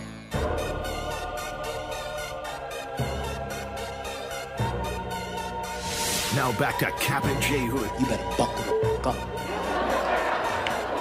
up. On ESPN Chicago. Ball. That's drilled right field, way back, and it's gone. Michael Conforto will touch them all. Home run number 11. And the Cubs have cut the lead in half. It's 2-1. The 1-2. Drilled right field. If it's fair, it's gone. And that one is gone. Off the pole. Grand slam. Ian Happ. And the Cubs have taken the lead. It is 5-2. Happer will touch them all his 22nd. That is huge. This one ripped to right, and it is gone. Pete Crow Armstrong, a two-run homer, and PCA just stuck it out over the right field wall. And the Cubs add on as PCA comes up with his 33rd of the year. This is drilled left field. That's back, and that is gone. Grand slam, Pedro Ramirez. And it is all Cubs here today.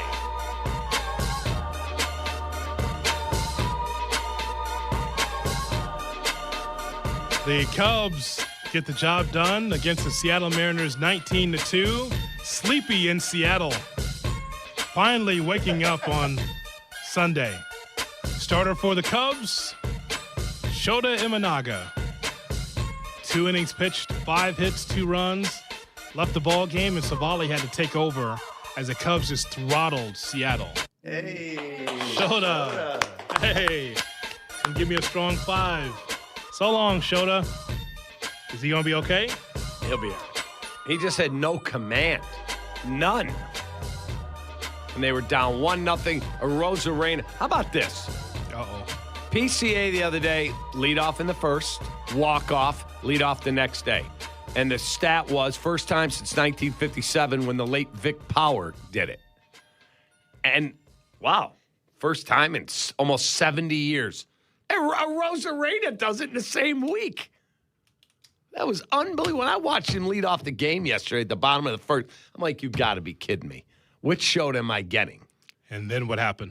Then he gave up another run, and then they went, that'll be all. Here's Aaron Savali. Oh, God. Hey, Shota. And how he about pitched that? great. Savali was unbelievable. That's what you want. That's a guy, when you're wondering about your playoff roster, it's a veteran. You might need him. Maybe. You might need him. Just keep him on the roster. Well, he's certainly, he should be the type of guy the White Sox had added in addition to Castillo and Brazaban. Like another depth arm, you go, who's starting tonight? We'll start Savali. Mm-hmm. He can give us 5. You got a number of those guys now. It's amazing what the Cubs were in the first half versus second half. You have an embarrassment of riches. But you got plenty. But I was told by this guy I know, I can't think of his name, with a beard, that they're not going to. I'll believe Jed when I see it. But you keep saying that, mush. That's what he kept saying. Uh-huh. Whole roster's totally different. I said I believe it when I see it, and then I saw it. Yeah. Okay. Anything else on that, or? You know my thought on this team. I think they have a chance to make a strong run. Now, they're 6 back. Milwaukee lost last night. Cubs pick up a full game, pick up a half game if you can win in Arizona tonight. And then the Brewers and the Mets get going while the Cubs are playing out west. And then they come home for the Reds. So, and the White Sox, just maintain, man. Just stack. Every day you click off the schedule and you stay at least 3.5 up, you're in good shape. A couple things here. I'm going to allow you to take a tinkle on the fire hydrant with Arozarena. Would you like to tell the story, or should I? Yeah, I'll let you tell it. Oh, sure. Because I identified him how many years ago? Okay. Well, be glad to tell you the story. So Kap looked at Arozarena and said, boy, that guy's a gamer. That guy's going to be really good, because he liked the base running. He liked the aggressiveness with the bat. He just thought, you know what? I see something in Arozarena. I think he's going to be a really good player. He was a rookie. So Carmen Jurko just jump on Kap. It's like, you don't know what you're talking about. What are you hyping this kid for, Randy Arozarena? This is when he's with Tampa, right? Yes. Yeah, he's just like, and so there was this big 10-minute argument. Carmen was killing me. Just on the air about Randy Arozarena and how Kap's over the top about him. And now Arozarena not only hurts the Cubs here, but he's just been a guy that's just as what you called a quality baseball player. Yep. That is consistent. How good would he look in the White Sox outfield? Oh, my God. Oh, wow. You have to worry about left field. And I understand now he's 31 now, but at the time when he's a rookie, you said this. But still, 20 bombs, 58 RBIs, top of the lineup for Seattle. Yeah, that works. Yeah, he's a stud. And boy, does he play hard. Jeez. So there's that. I don't understand why the Cubs cannot win 2 out of 3 against Seattle. Those are 2 close losses. 2 walk-offs. How does that happen? Well, first of all, the one on Saturday is the one that really ticked me off. And you know I'm PCA's biggest booster. Yep. And I think he should be the MVP. You cannot get caught off second. They had the kid Cade pitching, the rookie. Yeah. Made his major league debut. He was dirty. I mean, dealing. And it's a 1-1 ball game. Alcantara got a sac fly to tie the game. You go to the 6th. I thought Dan Wilson, who I think is going to get fired, I thought Dan Wilson made a serious mistake bringing him back out for the 6th. And he'll say to you, well, he was throwing the ball well. You know what? It's your major league debut. You're facing a team 20 games over 500. You gave me 5 great innings. Feel good about yourself. And then PCA hits one off the top of the wall. It's 6 inches from being a home run. Yep. He's on second. Okay, now I'm taking you out. He wanted to get through the lefty. I'm taking you out. Suzuki grounds out to third, gun it across, and Naylor throws behind PCA and catches him off second. That can't happen. Right. Now he leaves the kid in again with 2 outs. I would never have done that. And boom, home run Alex Bregman. Boom, home run Michael Busch. Base hit Nico. And the next thing you know, it's 4-2. Yeah. And then Jacob Webb's been magnificent. He's had a great season. Yeah. Nobody on it, 2 outs up 4-2. And I'm standing in front of my TV, and then they get a hit, and then they get a double, and then next thing you know, it's 4-3. And here comes Arozarena. Yep. I said to my wife, I don't have a good feeling. This guy's a monster. Bam! See you later. Thanks for coming. Have a good night. Yeah. That sucked. You know what that was?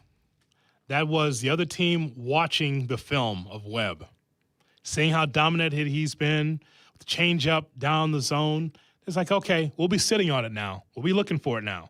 That's when you pay attention. Yeah. White Sox did not pay attention. Young kids, like, oh, I'm looking for the fastball. Yeah, it's not always fastball. It's always, sometimes, Cap, it's off-speed pitches, down the way. It's some pitches that you're not expecting. And so the White Sox weren't prepared, but the Mariners were for Webb. They did. They went down and got it. But I'm amazed by how dumb some of the managing is. Ali Marmol yesterday, why would you leave this guy? You have a 4-0 lead, and you leave your closer in, and on the 34th pitch of the inning, Schwarber walks it off. Righty-lefty matchup. So Andy Analytics in there, he will tell you about all these different matchups. What? Trailing by 4 runs entering the 9th inning this season, entering Sunday. Teams are 1-762. At some point, your guy doesn't have it. Get his ass out of there. Did this guy forget who I was in the 2 weeks I was gone? I've been against the matchup stuff. I'm more with Hoodie than the analytics guys. Whatever. No, it can't be whatever. It's got to be accurate. That's not Jake Littman in there. That's Shea. You forgot who I was. I mean, geez, I was getting excited about my team for a little bit, and then my manager got married to the lefty-lefty thing, and his lefty keeps blowing up. Yeah, and watching that Cubs game, look, Jacob Webb, as Hoodie said, has had a hell of a year. Mm-hmm. Arozarena is a really good hitter, and he's a clutch guy, and he walked it off. Okay, it happens. But you can't lose both games. You can't get cut off second, PCA. You found a way yesterday to just bludgeon them. 19-2. Oh my God! Like that. It's not even fun at some point. Like no, okay, that'd be fun after the first 2 games against Seattle. You had to enjoy that. I did, but when it's like 11-2, I'm like, all right, enough. Can we just end this? What do you mean enough? You didn't enjoy watching Pedro Ramirez at the Grand Slam? Yeah, it was cool. You just said that's enough. That's enough. What are you talking about when now? Hap came up, he was looking for his second Grand Slam, and they asked. Boog asked Deshays, would you be thinking Grand Slam here if you're him? He goes, absolutely. And he walked. Yeah, Cap, you had a horrible segment here. This is not going to do. You're going after this guy, calling him Andy Analytics. That's not his take. It's Jake Littman's take. You want the water to be shut off in a blowout for your own team. At some point, 11-2, it's enough. This has been horrible. 19-2. That was awful. There is that. I can't wait until the Bears are going to win a game this year, Hoodie. They're going to win like 42-7, and Cap's going to come in on Monday. It wasn't even fun at a certain point. I mean, 28-3, it was like, that's enough. No. Isn't that enough? You lost in frustrating fashion in the first couple of games. You wanted to pour it on. Pour it on. Okay, that's like extreme. 19? Yeah, you had to let off a little steam. It had to feel good. And I'm watching that one position player throw. He couldn't have thrown 25 miles an hour. Yeah. That is the Cubs taking their frustrations out on losing the first 2 against Seattle. Beat their ass. They did. Leave no doubt. I will give Craig Counsell, my guy, a lot of credit. Jesse? When he pulled Shota as soon as he did, that's not normal Counsell. It's not. That's true. Normally, he's like, well, he's our guy. We had to let him push through it. Second inning. Got done with the second. He went, get out. Can you believe this guy, Jesse? This guy says there was too many runs scored by the Cubs yesterday. He said he had enough after 11. Can you imagine that? 11-2, Jess. Enough. Let's go. After the first two Get on games. the plane and get to Arizona. If they score nothing tonight, then you're going to be like, where are those runs? We need those runs. See? You know, it depends on tonight. See? I got a great stat for you before you break. Bryce Miller was on the mound when they lost 22-0 in Milwaukee. He's the first pitcher since 1890 to lose consecutive starts by 17 or more runs. So there you go. How about that? I mean, that's just unbelievable. That is the Mariners incredible. are not very good. They should have won more than one, but oh well. All right, we'll hear from Jesse on the Cubs and Sox and everything else MLB from this weekend. As still to come on the Kap and J Hood Morning Show. Kap and J Hood, ESPN Chicago. Baseball's biggest stories deserve baseball's best insiders. Introducing Inside the Friendly Confines with Jesse Rogers, presented by Arlington Toyota. Twice a week, ESPN's Jesse Rogers takes you beyond the headlines with unmatched access, candid conversations, and some of the biggest names in the game. From breaking news and insider insight to unforgettable stories from around Major League Baseball, this is the podcast fans can't miss. Inside the Friendly Confines with Jesse Rogers. New episodes twice a week, presented by Arlington Toyota. Hey, it's your buddy Tom Waddle, and I drive a Hawk. The summer sales event is going on now at all Hawk Auto locations. Save with 0% financing for 60 months, plus no payments for 90 days. Check out their giant inventory with over 2,000 vehicles in stock. Choose from 13 big brands at 12 convenient locations, and nobody will pay you more for your trade-in. The summer sales event is going on now at hawkauto.com. Drive what I drive. Drive a Hawk. $16.67 per month per thousand. Finance on select models with approved credit. Fellas, on the drive home, call your wife and tell her, get in, loser. We're going to Mean Girls. Trust me, she's going to love it. The Chicago area premiere of the hilarious hit musical takes the stage at Paramount Theater in downtown Aurora, August 26th through October 11th. Based on Tina Fey's iconic film, Mean Girls is packed with big laughs, bold style, unforgettable pop rock songs, and plenty of heart. Mean Girls tickets start as low as $34 when purchased in person. Get yours today at ParamountAurora.com.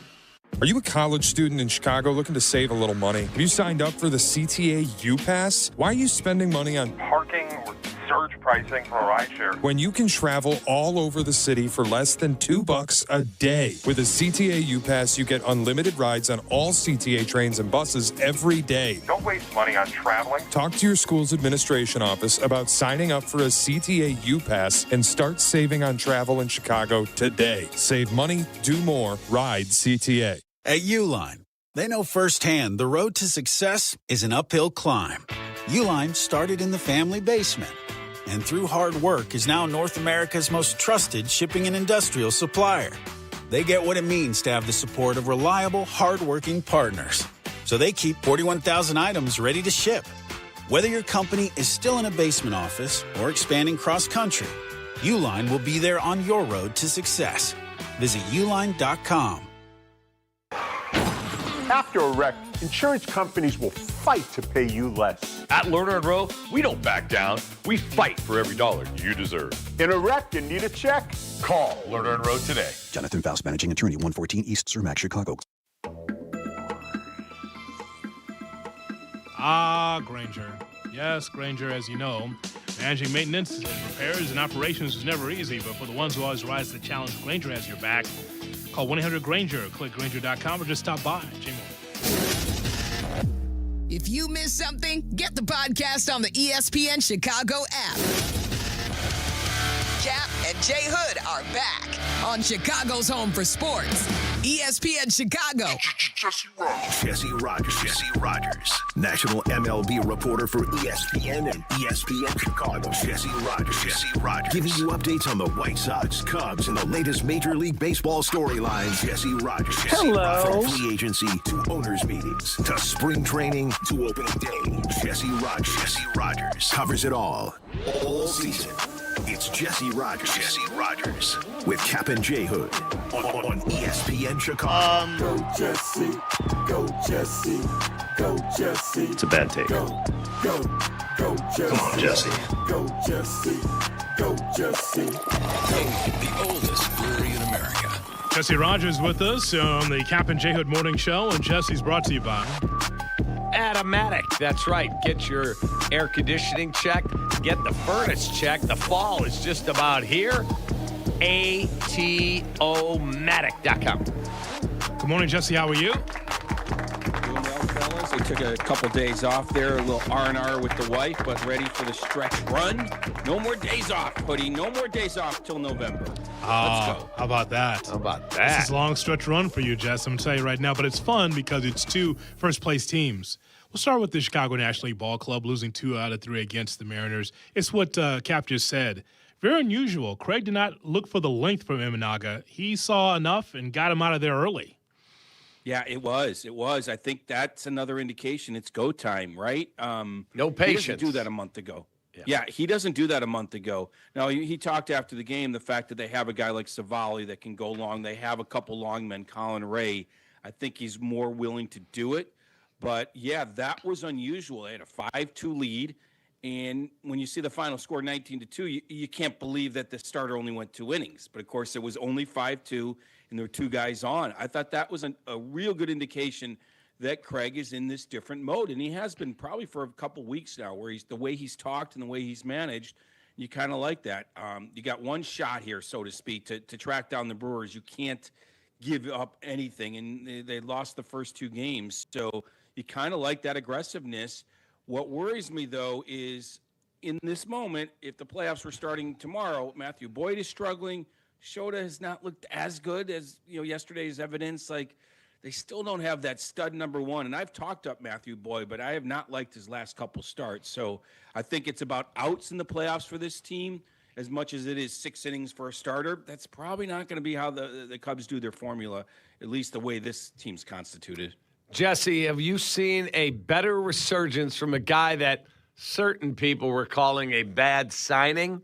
That would be Alex Bregman. The guy looks like a Gold Glover at third. He has been one of the hottest hitters in the game for the last 6 weeks. Holy cow, does he look good? Yeah, you're right. And you're right. The defense has played along with his offense. Because he wasn't great defensively the first month of the season. It was weird. I'm so glad when Silvy asked me months ago, is he washed? I said, I don't think so. Like, if he's washed, they're in really trouble for the next 5 years. He's a guy that has to have all things working correctly, upper body, lower body, timing, like most guys do. But he's not a huge guy. He's not going to just accidentally run into a few home runs.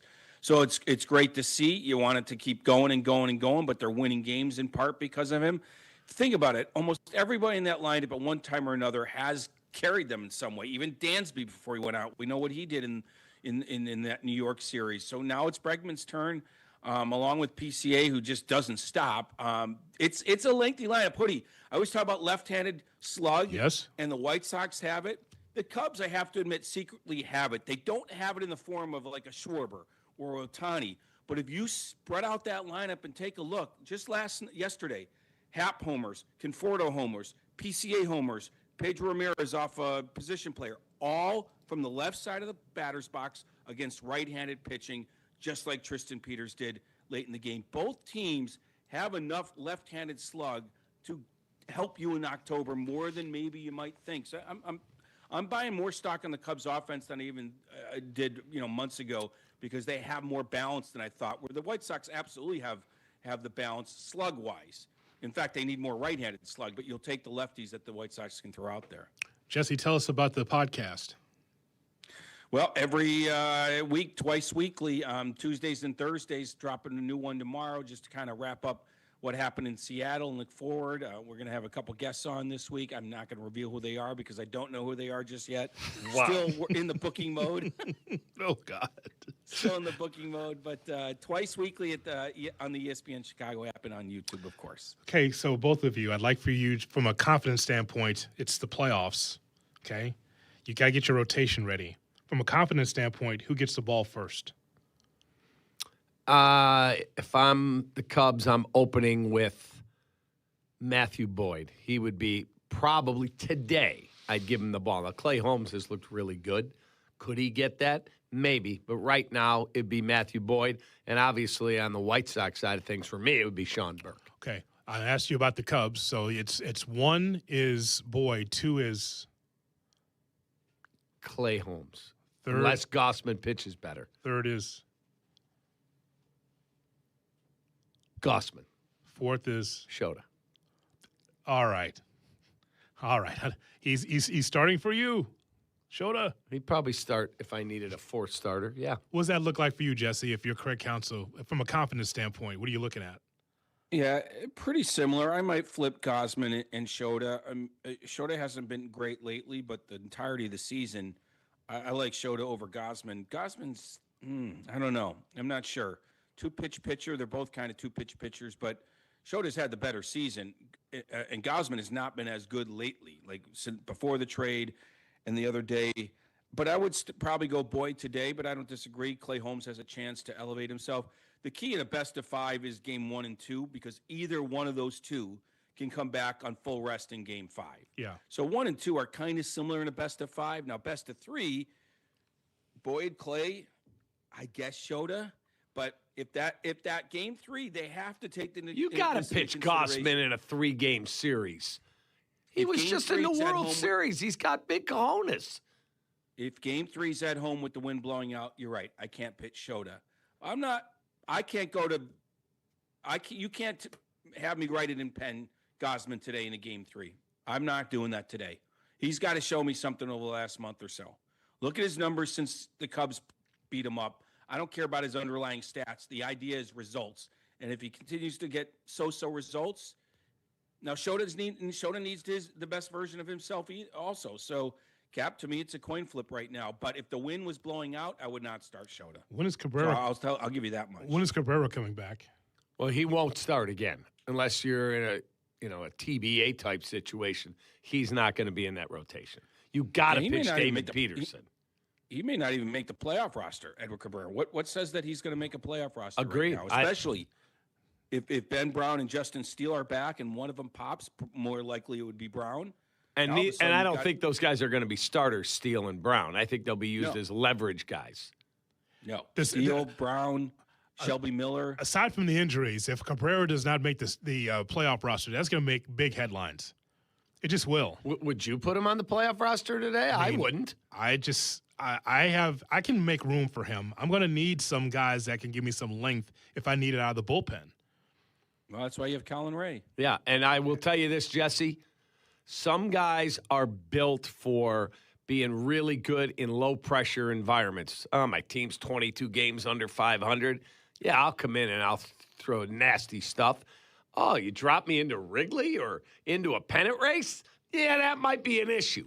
Ryan Zephyr, John, you better get your head out of your you-know-what and better figure it out. That's something that you have to consider, though, Jesse, right? When general managers look at certain talent, they got to figure out, does this carry to another place? Not sleepy Anaheim, not quiet Miami, but in a big spot, can I put them in my team and be able to flourish? That's part of the process of trying to figure out whether or not that player can play for you, right?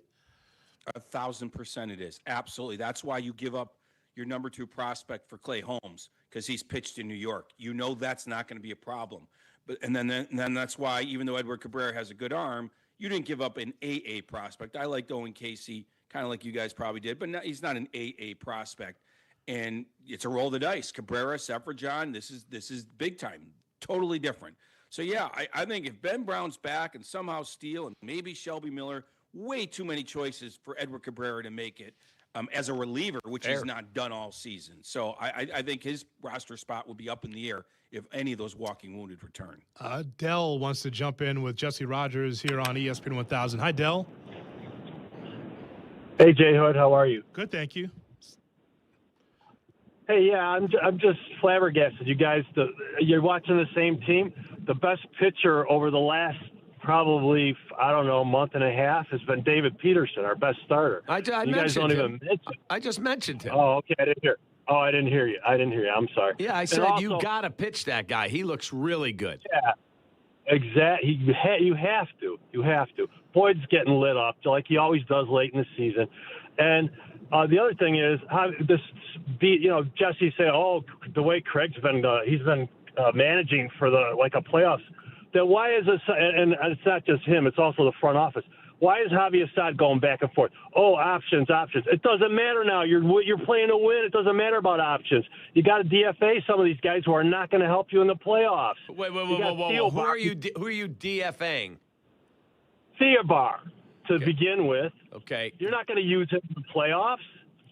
Come on. You got to have Assad on the team. You talk about Ray. Assad's better than Ray, way better than Ray, and he's more flexible. You pitch him 1 inning, 3 innings. That's right. Justice for Assad.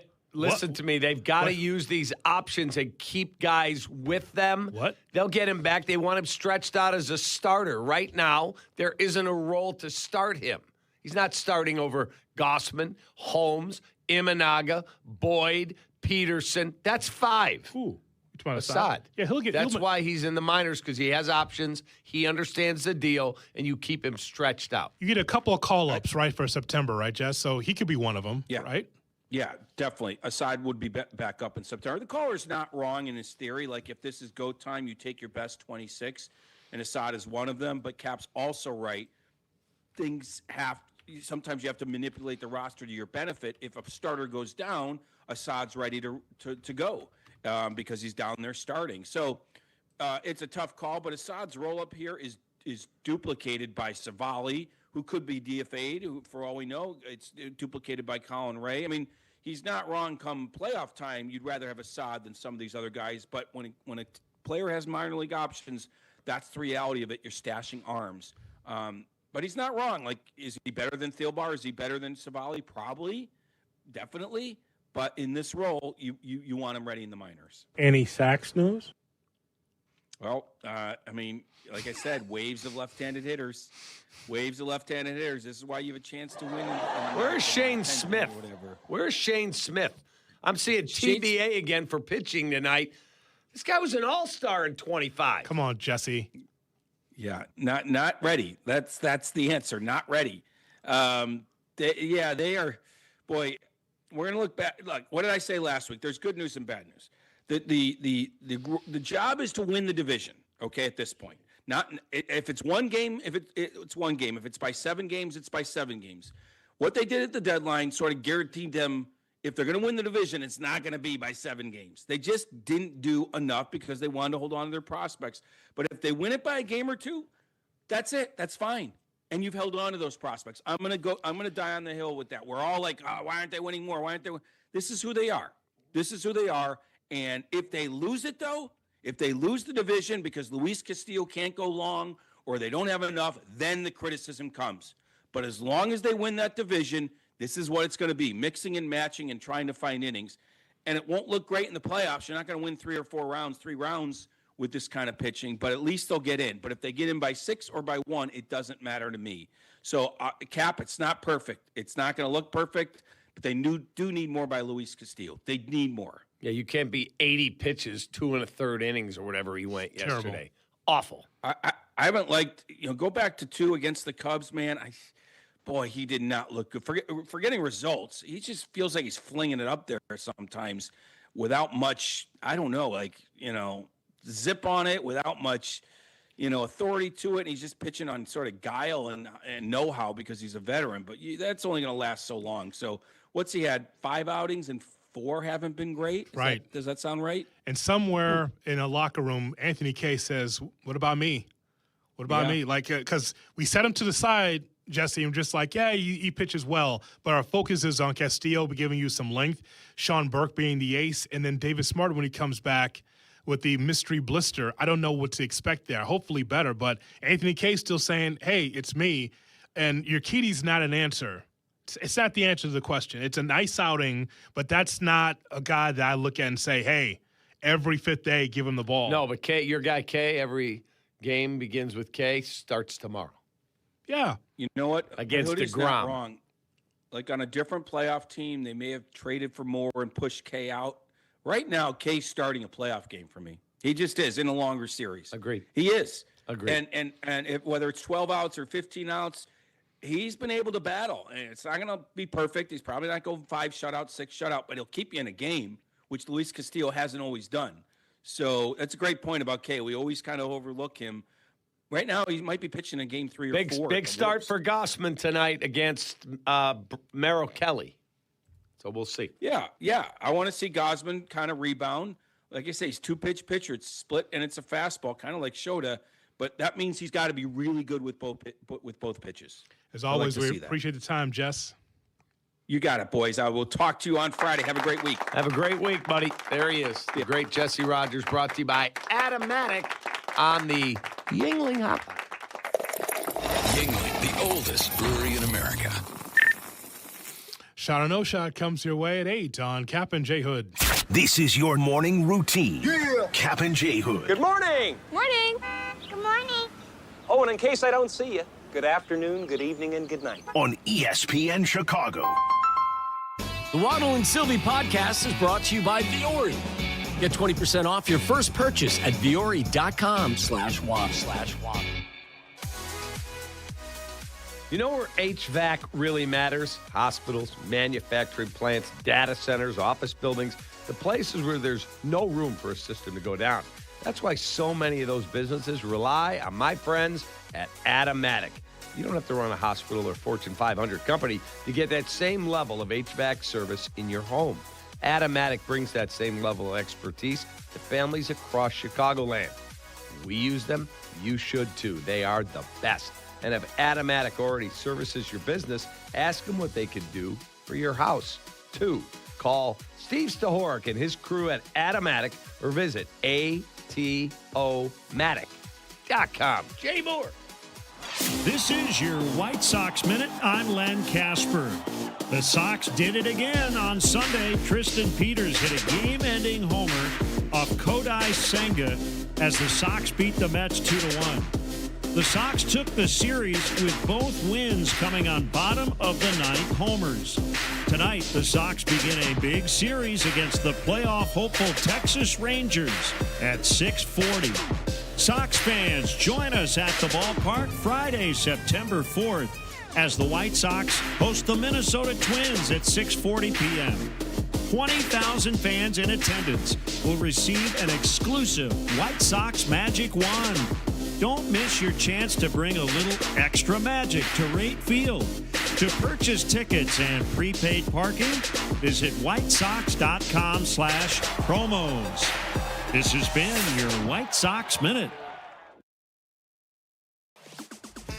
Parent Petroleum, its customers, and the Parent Petroleum Foundation work together to support local charities in an effort to give back to the community. During their annual Pump-a-thon event, with every gallon of gas purchased in the month of August, retailers donate a portion of their sales to 4 great charities: Folds of Honor, Living Well Cancer Resource Center, Casa Kane County, and Cow's Angels. Be on the lookout for a Pump-a-thon signage at a participating gas station near you. Learn more at parentpetroleum.com. Are you ready to make a difference for the environment while helping the visually impaired at the same time? Then donate your vehicle to Heritage for the Blind today by calling 1-800-983-6530. Every donated vehicle will either be properly recycled in an eco-friendly manner or given a new life through reuse. Donating your vehicle is easy. Simply call 1-800-983-6530 and Heritage for the Blind will do the rest. They'll even arrange for your vehicle to be picked up at no cost to you. And for a limited time, when you donate your car, you'll receive a $200 restaurant voucher and a 2-night, 3-day hotel stay at one of 50 locations. Call 1-800-983-6530 right now to schedule your vehicle donation and make a positive impact on the environment while helping others. Heritage for the Blind, where every car donation counts and every person makes a difference. Call 1-800-983-6530 now. This advertisement is paid for by Heritage for the Blind. Republic Bank of Chicago's business banking solutions can reignite your business. Contact Joe Howe, Executive Vice President of Commercial Lending, or Steve Campanella, Executive Vice President and Chief Deposit Officer. Your next winning move starts at Republic Bank of Chicago, member FDIC. Whoop, there go the lights. Oh, this storm is crazy. I wish we knew when the power was coming back on. You can. There's an easy way. With the ComEd app, you can report an outage during a storm like this and even track how long the power will be out. Hey, that is easy. Thanks, Pops. Boom! The lights are back, and it looks like you stepped in the... dog bowl. Make life easier. Download the ComEd app today at ComEd.com/app. Fellas, on the drive home, call your wife and tell her, "Get in, loser. We're going to Mean Girls." Trust me, she's going to love it. The Chicago area premiere of the hilarious hit musical takes the stage at Paramount Theater in downtown Aurora, August 26th through October 11th. Based on Tina Fey's iconic film Mean Girls, is packed with big laughs, bold style, unforgettable pop rock songs, and plenty of heart. Mean Girls tickets start as low as $34 when purchased in person. Get yours today at ParamountAurora.com. I'm having a pleasant talk with our friend, Mayor Skip Saviano from Elmwood Park. How can you possibly think you've got the best job? I talk sports for a living. All I'm saying, Carmen, is that I get to work with our close-knit community. Great stuff. We're always planning new ways to bond and grow. Well, I'm connecting with the best fans in sports every day. But you're stuck in a studio. I'm out talking with local businesses, eating at world-class restaurants. What do you got there? A PB&J? Uncle, you win. Bam. Mayor Skip Saviano. Elmwood Park, once you're here, you get it. When pain slows you down, you want answers from people who know what they're doing. Illinois Bone and Joint Institute delivers expert orthopedic care for Chicago athletes, active families, and anyone who wants to keep moving. From sports medicine to joint replacement and everything in between, IBJI has specialists ready to help. With convenient Chicagoland locations and immediate care clinics for unexpected injuries, expert care is close by. Learn more or schedule your appointment at IBJI.com. Broadcasting live from the Chicago Board of Trade. This is the home of the Chicago Bears, ESPN Chicago. And this is Captain J Hood, WMVP, WTBC, HD2, Chicago. A good karma sports radio station. Checkmate 1-6, immediate suppression on target. That's why I see him in the shot. Shot or no shot with Kap J Hood on ESPN 1000 and the ESPN Chicago app. That's why I see him in the shot. Good morning and welcome into the Kap J Hood Morning Show on ESPN 1000 and streaming on the ESPN Chicago app with David Kaplan and Jonathan Hood with you. Time for Shot or No Shot. Brought to you by the Advantage Dealer Group, the destination for your next Chevy, Acura, Toyota, and now Cadillac, Buick, GMC. Find your advantage at the Advantage Dealer Group. Broadcasting live from the Jeff Dickerson Studio at the Chicago Board of Trade with more. Here's Shay Norling. Good morning, boys, on a Monday. How we feeling? We're good. We're glad you're back. It's good to see both of you and you, Jay Moore. Good to be back together. Yeah, nice to have you back, Shay. Hope I get older, I can get 6 weeks off. It's outstanding, but glad you had a great trip and thrilled you're back because it means football is just about here. That's right. It's nice to return and football's back. There you go. It's been wonderful. All right, let's get right into it. Number one.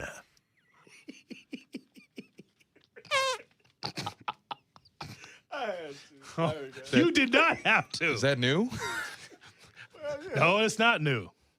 It's the first time all four of us together. That's true. Well, that is new. That is new. It's so new that I told my Giddy Ann about it. That's it. Here's Shay Norling. Shay? All right, Brad Biggs finally provided an update on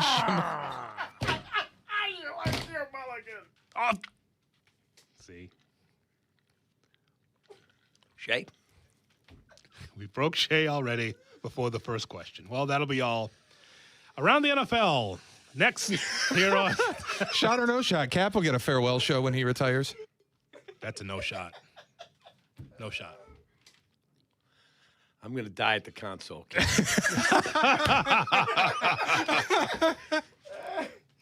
tire. That is the dumbest concept ever. No, some people enjoy actually living their life the way they want to. It's funny that way. God bless. Yeah. I'm a worker. That's fine. But, everyone's different, Correct. Some people can't survive. Some people are not built for 162. That's correct. And here's Shay. Brad Biggs finally provided an update on Shamar Turner. It is not exactly what I think anyone wants to hear. Quote, it sounds like Turner might not be back in the mix until October, end quote. Bears added Marcus Davenport to their roster on the defensive line, but that's really been about it between that and Neville Gallimore on addressing their D-line this offseason. They were relying a lot on the return of Dio Dengbo, on Austin Booker, a resurgent Grady Jarrett, and Shamar Turner, who now it sounds like won't be in the mix until October. And that could be exacerbated by the injuries they've already sustained in their secondary. So shot or no shot, we can say it, the Bears misplayed their hand by not addressing defensive line this offseason. I would say potential shot. Nope, that's not the game. It's shot or no shot, pal. Stop defending Poles. I'm not defending him. I said potential shot that they misplayed their hand. That's protecting him. Potential is protecting him. I'm not protecting. He's standing in front of the bullet. I'm not playing Secret Service man here. Armadillos. Then I'll say he missed the whole armadillo thing. I don't even know. My nephew called me, said, I'm walking into surgery. I'm washing my hands, and I have you guys on at the Mayo Clinic, and it's the funniest thing I ever heard. They're like, what are you laughing at? You got an operation to do. He's like, hang on a second. I'll be right there. He said the armadillo thing, the greatest segment ever. Yes. The protection of we think President Trump needs armadillos to protect him because this guy here says they have a protective shell. Like you can't, like he says you can't shoot through an armadillo shell. He said the best line of the whole thing was when I said we're gonna make his something suits about out of the armadillo skin. and he said Jay Moore said they're not bulletproof. That's exactly right. All right, then it's a shot that they overplayed their hand. An absolute shot. They also overplayed their hand at left tackle. So I love Dylan Thieneman, and I'm glad he's here. But guess what? Either a pass rusher or a left tackle is what you should have made sure you address this offseason. So I'm not happy about it. It is the easiest shot or no shot of the year. That one right there. That is a layup on a breakaway right there. It is very clear because I'm the only one on the panel on the show that will tell you that defensive line needed to be bolstered. It needed it badly. And guess what you got? You've got a bunch of guys here that have potential, but we haven't seen it yet. The same thing with the offensive line at left tackle. When they brought Braxton Jones in, I go, they don't really have a plan. Ozzie Trapillo is a guy, but I didn't know whether or not Ozzie Trapillo could be able to be left tackle for the next 10 years. Well, but when their offseason started, they did not expect Ozzie Trapillo to be part of it. So their decision-making right there was flawed. And then the pass rush, absolutely, you're correct. It is a shot that they misplayed pass rush and left tackle. The pass rush, right now we're shining up Jordan Vandenberg. And not saying that he doesn't deserve credit, but the point is, though, that that's not the plan. The plan is not to say, you know who's the best guy on defensive line, Shay, this preseason? A 6th-round draft pick. That's not what the plan was supposed to be. You hope that he could be something, but now they're shining him up like, yep, put him with the ones. Really? That shouldn't be that should not be a conversation if you actually had guys that can rush the passer outside of Montez Sweat. So it's just what it is. Like what you just asked is what I've been saying for months now. And so we'll see what happens. I don't have a lot of expectations. Shay? All right, well, we expected the secondary to be the backbone of this defense, and Ryan Poles told us as much at the draft. He said we have very good corners, very good safeties. We think we can let quarterbacks hold the ball a little longer and play defense with our secondary. Against the Bengals early, when starters were on the field, though, didn't look like much of a strength against the Bengals, allowing Josh Johnson to make multiple 3rd and long conversions. The injuries to Kobe Bryant and Kyler Gordon already kind of exposing the depth at the secondary. And now with Kobe Bryant not expected to be back until maybe December, and God knows how much you can rely on Kyler Gordon to play, plus uncertainty around Tyreek Stevenson. Shot or no shot, the secondary is becoming as big of a concern as the defensive line. That's a shot. It's an absolute shot because losing Kobe Bryant, that was their big offseason addition, and they felt the increased speed. That guy's a really good player. With Thieneman, we'll be able to cover better back here to give our pass rush more time. Well, your big plan isn't looking like it's going to work out right now. Saturday night, I'm doing the postgame with Jurko, and we're getting Nashawn Wright calls. Oh, boy. Can you believe that? Well, actually, you can believe that, right? People say, it was fine last year. Why don't we just keep Nashawn Wright? And we went through chapter and verse of the guys that, like Kevin Byard and some of those guys that paid dividends for the secondary last year. And then we talked about the actual paltry sum that they received in the open market. It wasn't a lot of money. Byard got $9 million 1 year, and Nashawn Wright got 1 year, $6 million. Like $5 or $6 million. It was not a lot for those guys in the open market. He's a Jet now, right? Now, yes, but now think about it, though. Think about how strong those guys were, how productive they were as Bears. The resume is the resume. Wow, look what you did to help that defense. A defense that couldn't get out of his own way as far as sacks, but it was opportunistic on the back end. And then in the open market, you get that. So, I mean, I understand why Ryan Poles wanted to get younger and more dynamic in that spot. However, looking at it now, Cap, with the injuries and then your depth chart, it is very thin. Very thin. To the point where I'm going to tell you that I feel like the Bears will score more points than we've seen in a long time. But defensively, we'll see scores like that. The amount of points that they give up against the 2s and 3s against Cincinnati, we're going to see that. This is going to be a taffy pull of how the Bears can outscore teams. And I never thought that you and I would be talking about that. Look at this ugly score, 34-23. You know, like, my hope is that they can be able to make some kind of stops, but you can't do it without the right personnel. Correct. So, for me, the biggest key, obviously, Gallimore and those guys in the interior pushing the pocket. I expect Montez to have 10 sacks again. I do. He's highly paid. Fair. He's a good player. He plays hard. The key guy for me is Austin Booker. Are you the guy we saw? He didn't play till week 9. Are you the guy we saw knock out Jordan Love and put pressure on and he get 4.5 sacks? Okay, then take the next step. Be a double-digit guy. Let's go. I need to see it to believe it. Agreed. With Austin Booker. Agreed. I don't know that on the right side that guy's going to be rushing the passer and have even as many sacks as Montez Sweat. I see athlete. I don't know if I see right defensive end. That's what I see. Well, and I think it's okay to, like, I think the Bears are putting Austin Booker in a bit of a bad spot where the expectation shouldn't be that he's an every down lineman, but because of what they have, you kind of feel like he needs to be. Like, they've put him in a position where you have to be productive because there's not a lot else. It's Montez Sweat. And look, you can like Montez Sweat. He's a good player. He's not an elite pass rusher at this point in his career. You can expect 10 sacks, but even last year, getting to 10 sacks, it wasn't like he was a game wrecker. He just kind of found his way to it. The Bears are asking a lot from Austin Booker, and I don't know if it's fair for fans to expect that much from him. I don't know what I don't think that. What's a fair number of sacks for him? Austin Booker? Yeah. 5.5. Oh. 6. He didn't play till week 9, and he had 4.5. Yeah, but sacks come in bunches, too. It's kind of a weird, like, we hold up Jared Verse as an all-pro, right? He's got, 5.5 sacks a season? I think if Austin Booker got more than 5.5 or 6 sacks this season, it would be a stellar campaign for him. I'm going to make you a bet. I'll set the over-under at 5.5, and I'll take the over. You in? You want to bet? No, I don't want the under on 5.5. I think you can get to that. Okay, I'll set the over-under at 6.5. I don't want the under there either. 7.5, you'd start to intrigue me, but if he's going to play a full season and they need him to, you should find your way to 6.5 sacks. Yeah, I see he's like an 8 to 10 sack guy. And I think that's asking a lot. That'd be awesome. That'd be awesome. Maybe 8 to 10 deflections. Sacks, I'm not so sure. And again, it would be outstanding if he can do it, but I think needing that from him, you're asking a lot from him.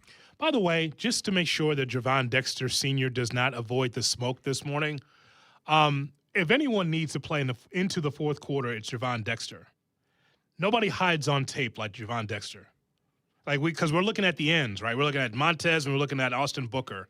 Can I just tell you, Cap, looking at that game on Saturday, so even from his position, he needs to be able to have more impact.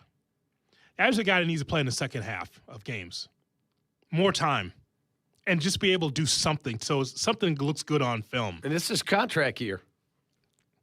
There's just some guys you see on the roster for a while, and you go, boy, you've been here for a long time. What are you doing?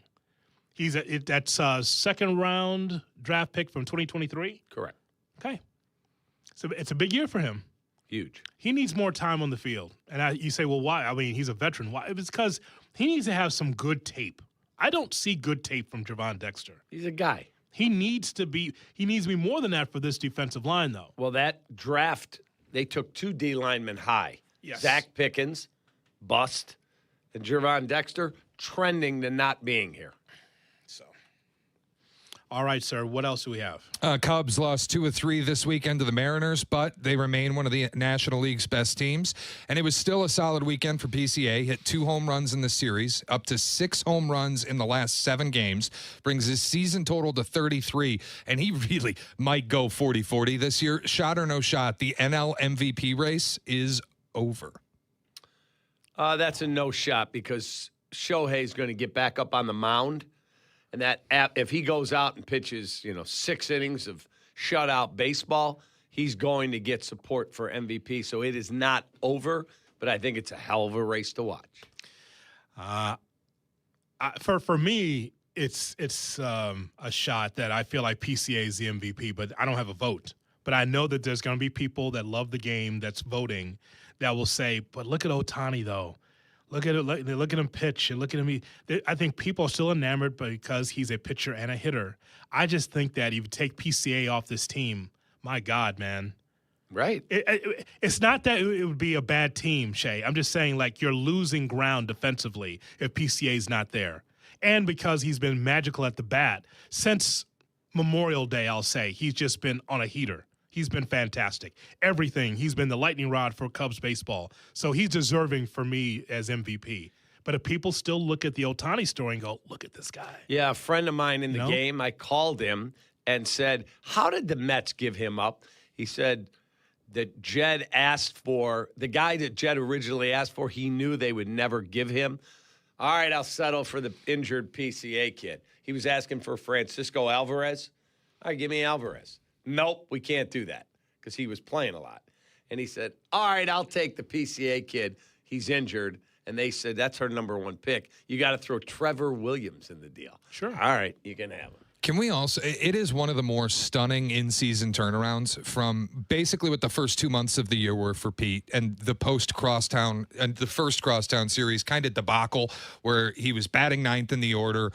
He was struggling to hit consistently. Then he starts making these kind of boneheaded errors in center field. You've got Milwaukee, ESPN Milwaukee doing the PC ass bit. Yeah. Those 2 guys are just ridiculous. Agreed. But to go from where that was to now, he's minus 190 this morning to win NL MVP. He's MVP. It's been a stellar shift from what the month of April and maybe the first half of May was to what the last 3 months have been. He's been the best player in the sport, and I don't think there's really any debating that. He was PCS early. He was. From April 14 on, he was outstanding, but you're right. In the month of April, he was not great. He was not. He got an OPS in May of 762. Since then, these are by month. 1249 OPS, 1011, 1051, and the last 7 days, he's 1566. It's insanity. Well, not anymore. And Cap, I kept telling you, like, this is a heater of all heaters. It doesn't feel sustainable, but he just keeps going up and hitting. Yeah, it's nuts. It's nuts. One more, Shay. Amazing. One more. You want one more? All right, Cap. No. Here we go. Okay. This was over the weekend at the Chicago Sky game. Enes Kanter made his way to the Chicago Sky game after on August 7th declaring himself eligible to play in the WNBA. He went to the game in a shirt that said woman, noun, adult, human, female, and got into a shouting match with Natasha Cloud and was ejected from the game after screaming at basically everybody on the Chicago Sky. My question has nothing to do with his beliefs, just simply the behavior to take this to a game, sit courtside, and then get yourself tossed. Shot or no shot, Enes Kanter is acting like a loser. Oh, that's a shot. That's a shot. That's 100% shot. Just stay out of it. What do we need all this for? Well, he's a Jag. And so for let me just tell you something about this guy. So he comes to Chicago, and of course, it's a marquee game for the W. There's no doubt. It's the Chicago Sky, and it's the Indiana Fever. You know, probably a sellout at Wintrust, right? Because you want to see Caitlin Clark, and rightfully so. She's a star in the league. But no, Enes Kanter wanted to make it about himself. That's why he came. He didn't come because he was interested in watching the game. All these guys that are talking about and their fear of a penis being in the WNBA, they just want to make it about themselves because they want the spotlight. it's so unfortunate that the WNBA is trying to grow on its own two legs, right? On its own 2 feet, trying to grow the sport, trying to get more eyeballs on it. They have stars galore. But even guys like Cantor and Royce White, they want to ruin it. Why would you try to ruin something that they're trying to build on their own? Now, listen, there's issues in the WNBA like it is any sport. But they try to make it about themselves because they're fearful that there's someone that's playing in the WNBA with a penis. And that's not the case in the league. We'll cross that bridge when we get to it if there's men that's playing in the league, in the WNBA, but there's not. For people to be able to look at this as a stand, well, we got to make sure that there's no men. There are no men that's playing in the WNBA. Not that I know of. Well, you're just looking for something to – listen, everybody has their own issues, right, things that they want to be able to tackle in their life. This is not an issue. You're trying to cut off something at the past that's not there.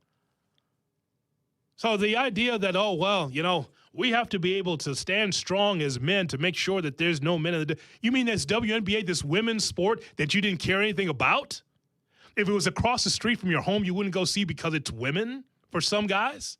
Now, I'm different because I like competition no matter the gender. Competition because it's sports. But for some guys, it's like, it's women. Oh, who cares about that? Oh, now you care about it because you're fearful that a man might be playing in the league. It's just nonsense. Yeah. There's no reason for him to come to Chicago. He doesn't care about the league. He's all about himself. Same thing with Royce White. Royce White would have been here, but he's afraid to travel by plane. Well, Natasha Cloud also doesn't need to engage with him. Well, just walk away. Well, she's being provoked. Anytime with him being in the building, all those ladies feel like, oh, you're the one that hates us.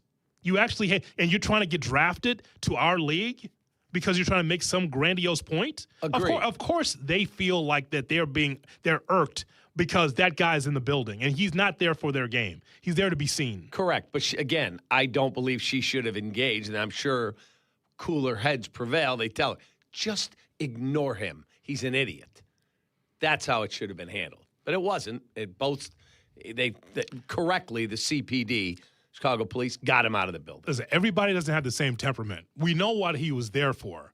But the boogeyman of, oh, there's a man that's playing with a wig playing in the WNBA. You mean that league that you don't care about? Right. It's just nonsense. Yeah, it's embarrassing. Royce White, too. How's he going to be able to be a part of a WNBA team? He's too scared to travel. I'm going for your penis. Oh. Buy me some penis. His massively large penis. That's what they're all afraid of. Wow. Buy me some penis. It's a topic for us to tackle, Cap, when we actually see a guy with a wig and a beard playing in the WNBA. There isn't one in there. It's just there's not a topic. I'm going for your penis. Quote. Wow. So there you have it. And that is your look at headshot or no shot. Now we get ready for Around the NFL. It's next on Kap and J Hood. Kap and J Hood, morning 6 to 9. ESPN Chicago. Buy me some penis. It'll be long, it'll be hard. Here's the elixir for your game day jitters. It's Pregame Tailgate with Tyler Rocky and Shay Norling. Damn, son, where'd you find this? An in-depth game day breakdown and analysis on each week's matchup all season. Pregame Tailgate on ESPN Chicago. Before every Bears radio network pregame. Brought to you by Bradley University.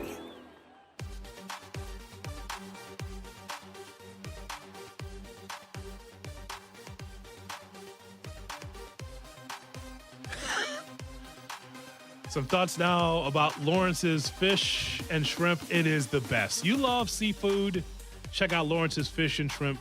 For decades, it's been the best. They got 4 locations. Canal Street, Evergreen Park, Hillside, Olympia Fields. Canal Street location is open 24/7 and right by White Sox Stadium. The rate. Lawrence's Fish and Shrimp, simply delicious since 1950.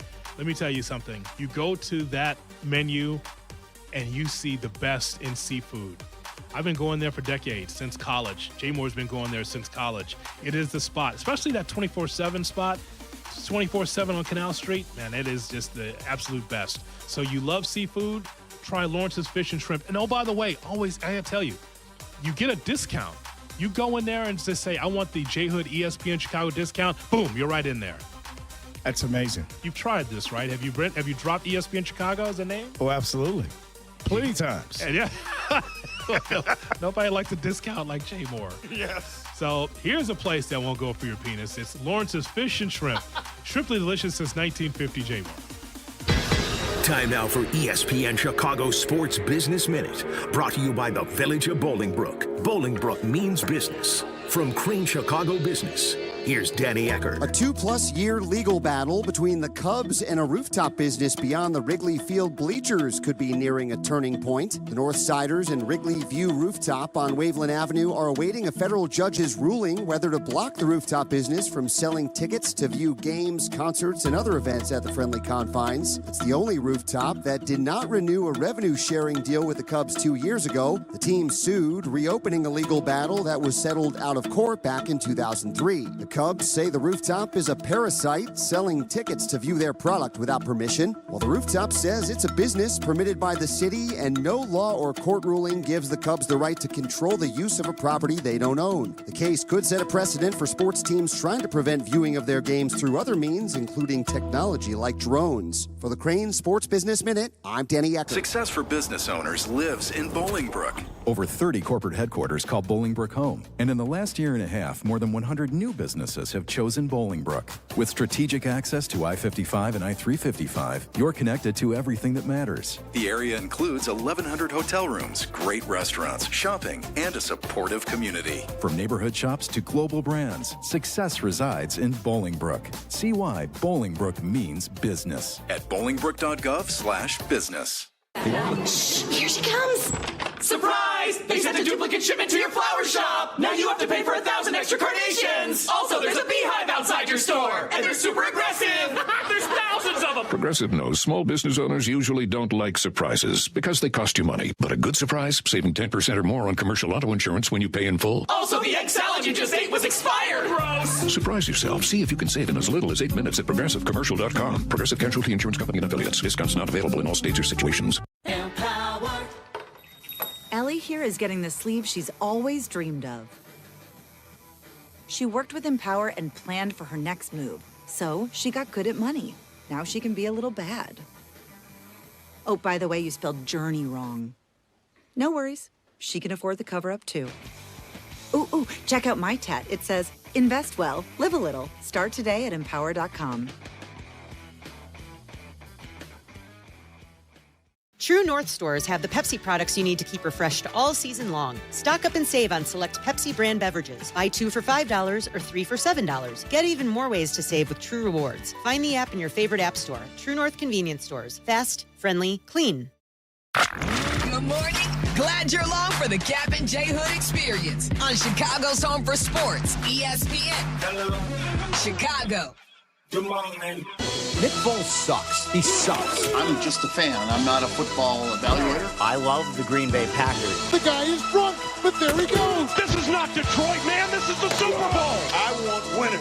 He starts to come and then he pulls out. This is a really thickly built guy. I mean, what's the answer you're looking for on these things here? It's time to go around the National Football League here on the Kap and J Hood Morning Show.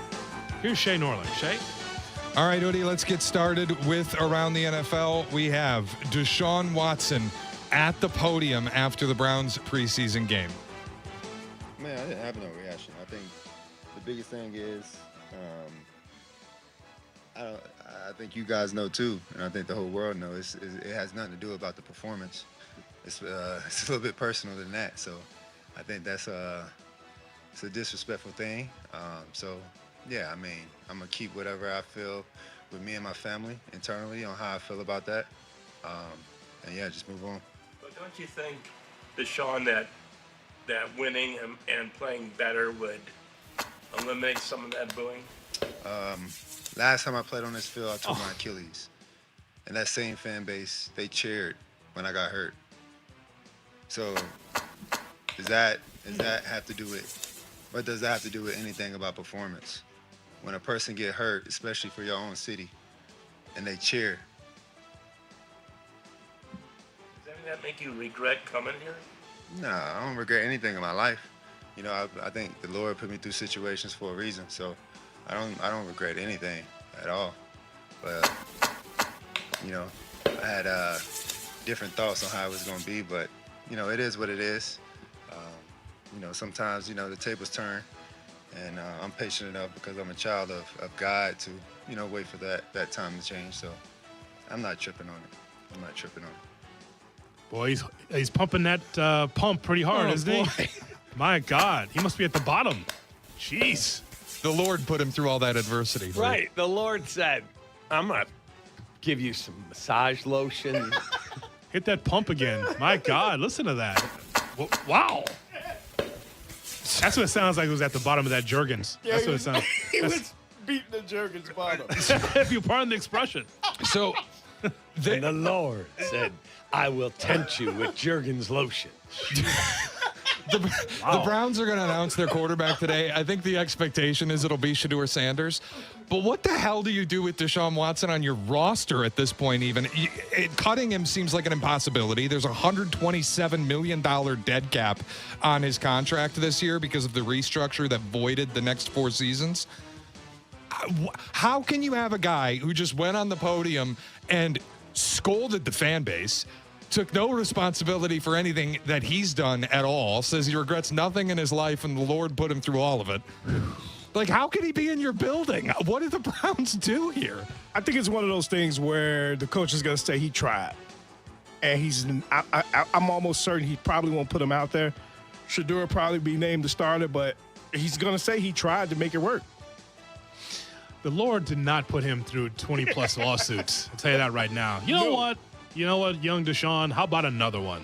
And how about another one? How about another one? Shay, you heard what I heard too, and I'm not going to go there.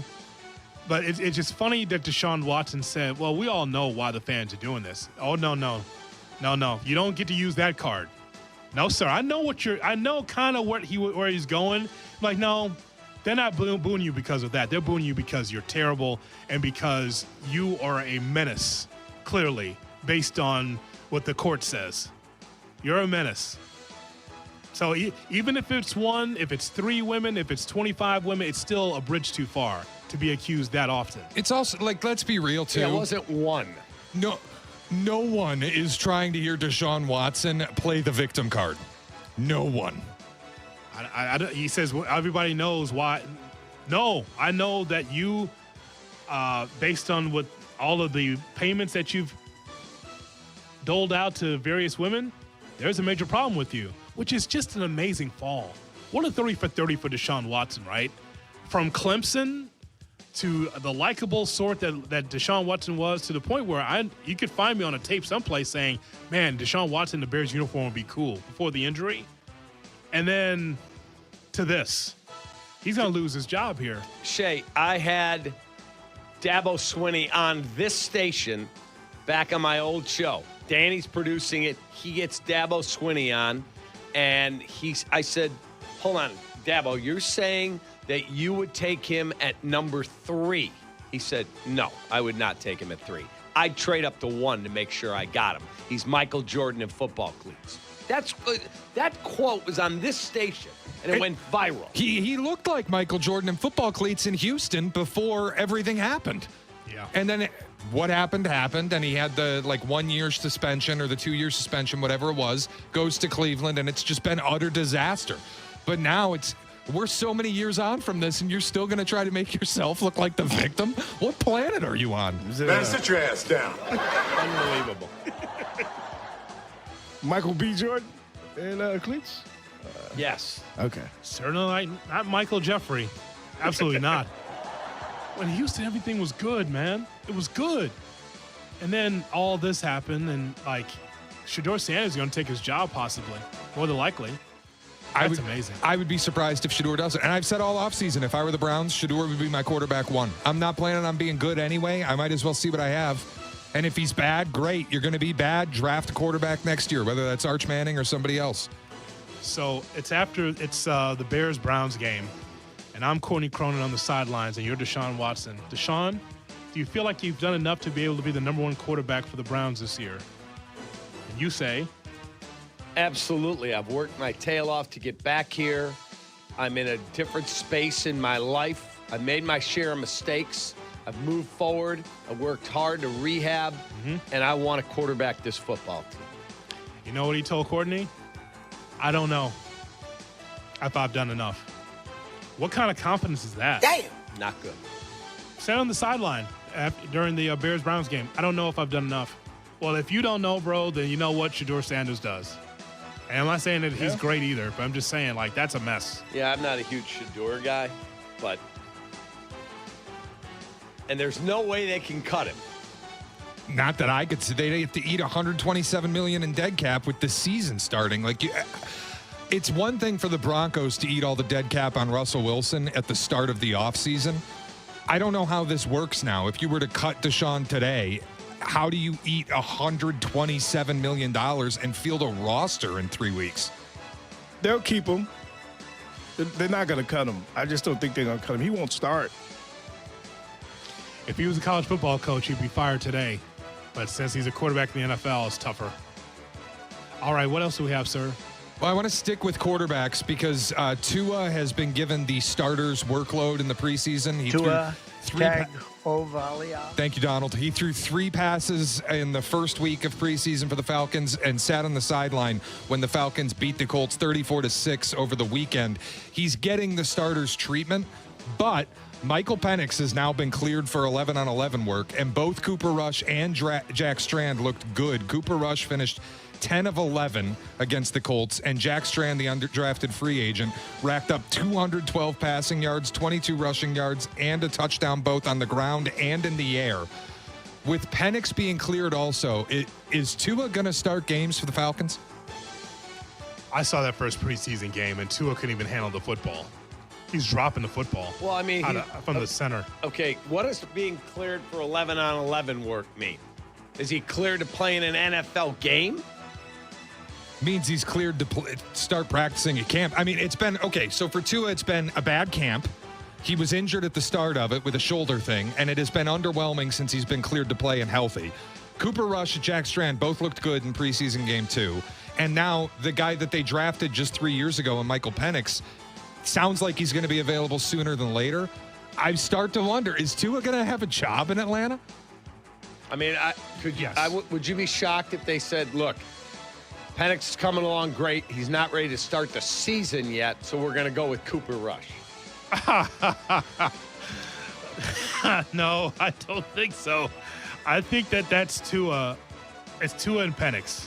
That's what it is. That's what it comes down to. And by the way, that will be underwhelming results from Tua. Because let me ask you, Cap, when it comes to Tua, what's your favorite concussion? Yeah. Which one? Was the third one? What you like best? The second one?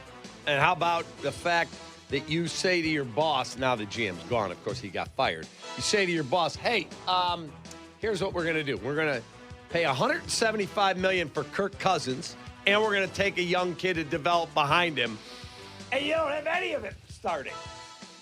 Hey, but at least they paid a running back $23 million a year. Wow. That's right. To the tune of 6 wins. Outstanding. Tua and Penix. That's what it comes down to. The only 2 lefties on the in the NFL?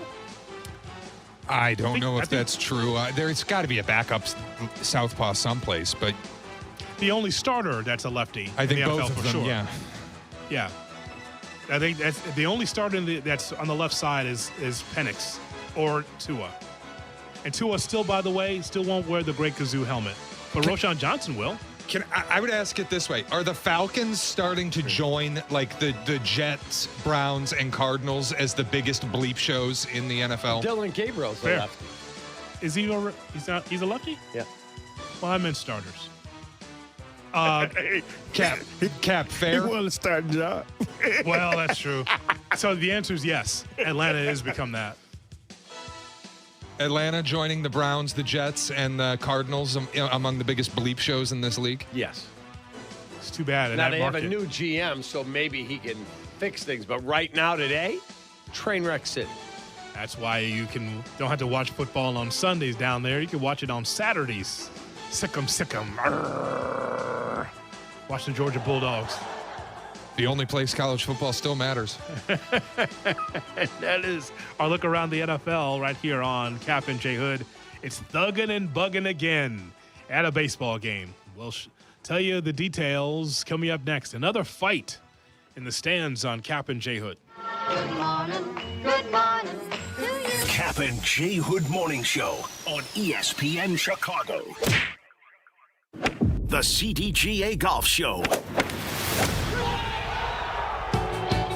It's the biggest names in golf, and it's the best news and information about Chicago golf. Host Mike Gilligan and Tyler Rocky are your starters for the golf weekend. The CDGA Golf Show, Saturday mornings at 9 on Chicago's home for sports, ESPN Chicago.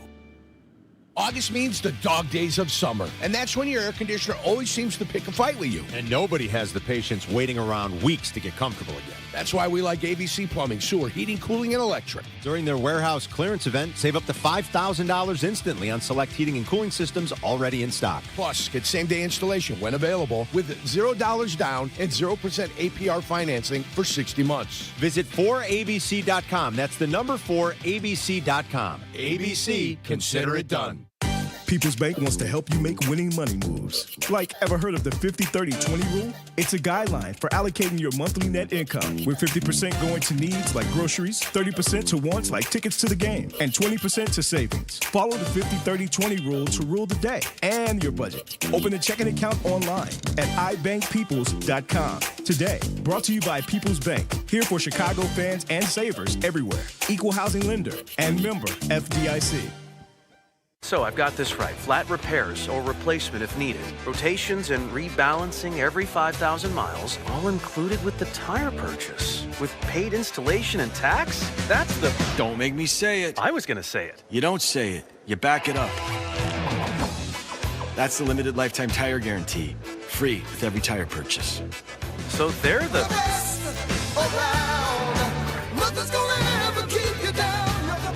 Midas, the best around. This is the story of the one. As a maintenance engineer at a beverage manufacturing plant, he starts his day knowing every line is ready to run because Grainger delivers the industrial-grade products he needs to keep mixers, conveyors, and packaging equipment moving. With Grainger's vast selection of bearings, belts, and motors, he keeps operations running smoothly, so nothing grinds to a halt.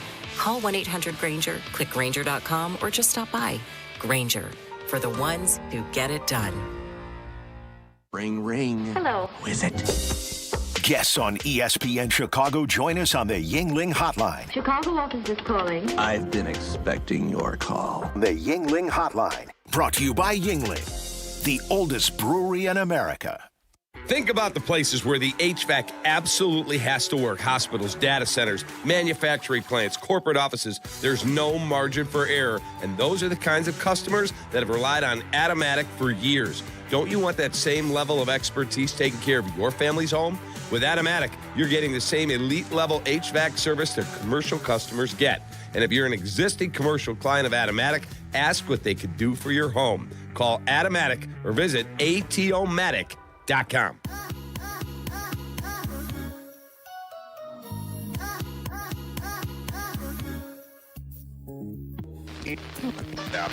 Yeah, don't adjust the dial. Now back to Kap and J Hood, presented by Advantage Dealer Group on ESPN Chicago.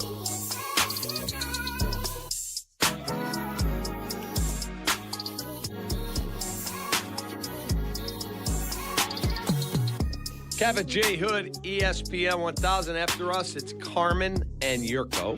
Then it's Rich Eisen. Then it's Waddle and Silvy. And tonight, it's White Sox baseball, as the Sox will take on the Texas Rangers right here on the home of the White Sox, ESPN 1000. 6:40 first pitch, 6 o'clock pregame show with Jeff Meller. Sox will face Kumar Rocker, and they will start Jose Urquidy, who's coming off his best performance in a long time in the big leagues. He was magnificent the other day for the White Sox. And we'll see how that thing goes. And then late night tonight, 8:40, baseball here in Chicago. West Coast, though, in Arizona. It'll be Kevin Gossman against Merrill Kelly. Cubs and a dime. You ready, John? Late night baseball. I got you covered. You can go to bed. No, I got to stay up. It's the Cubs. It's a playoff team. I'll be watching.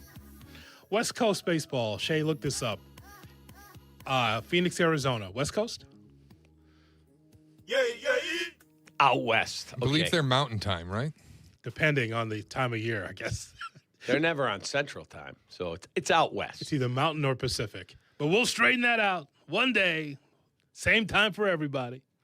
They'll straighten out the, yes, at some point they'll straighten that out. I love the coastal city of Phoenix.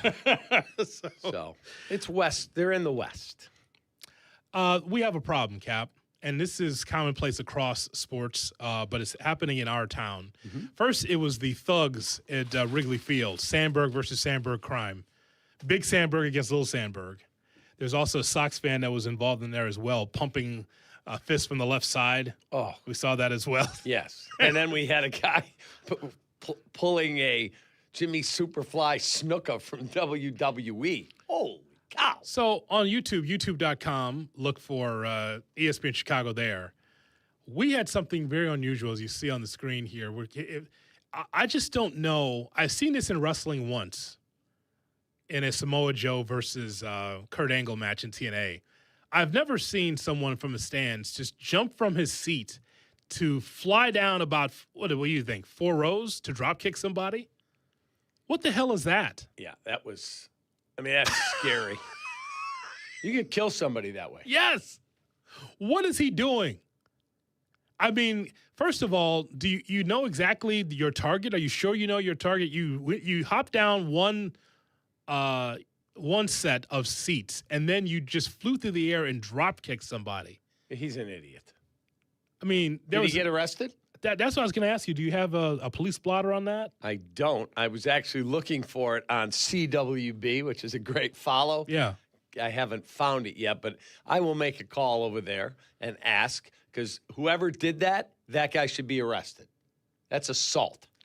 I mean, Shay, looking at this video, he did this several times, right? It's just one hop over an aisle and then did it several times. Well, it kind of looks like it looks like he misses. First of all, it doesn't look like a straight-on connection on the drop kick try, and then it almost looks like he gets thrown the second time.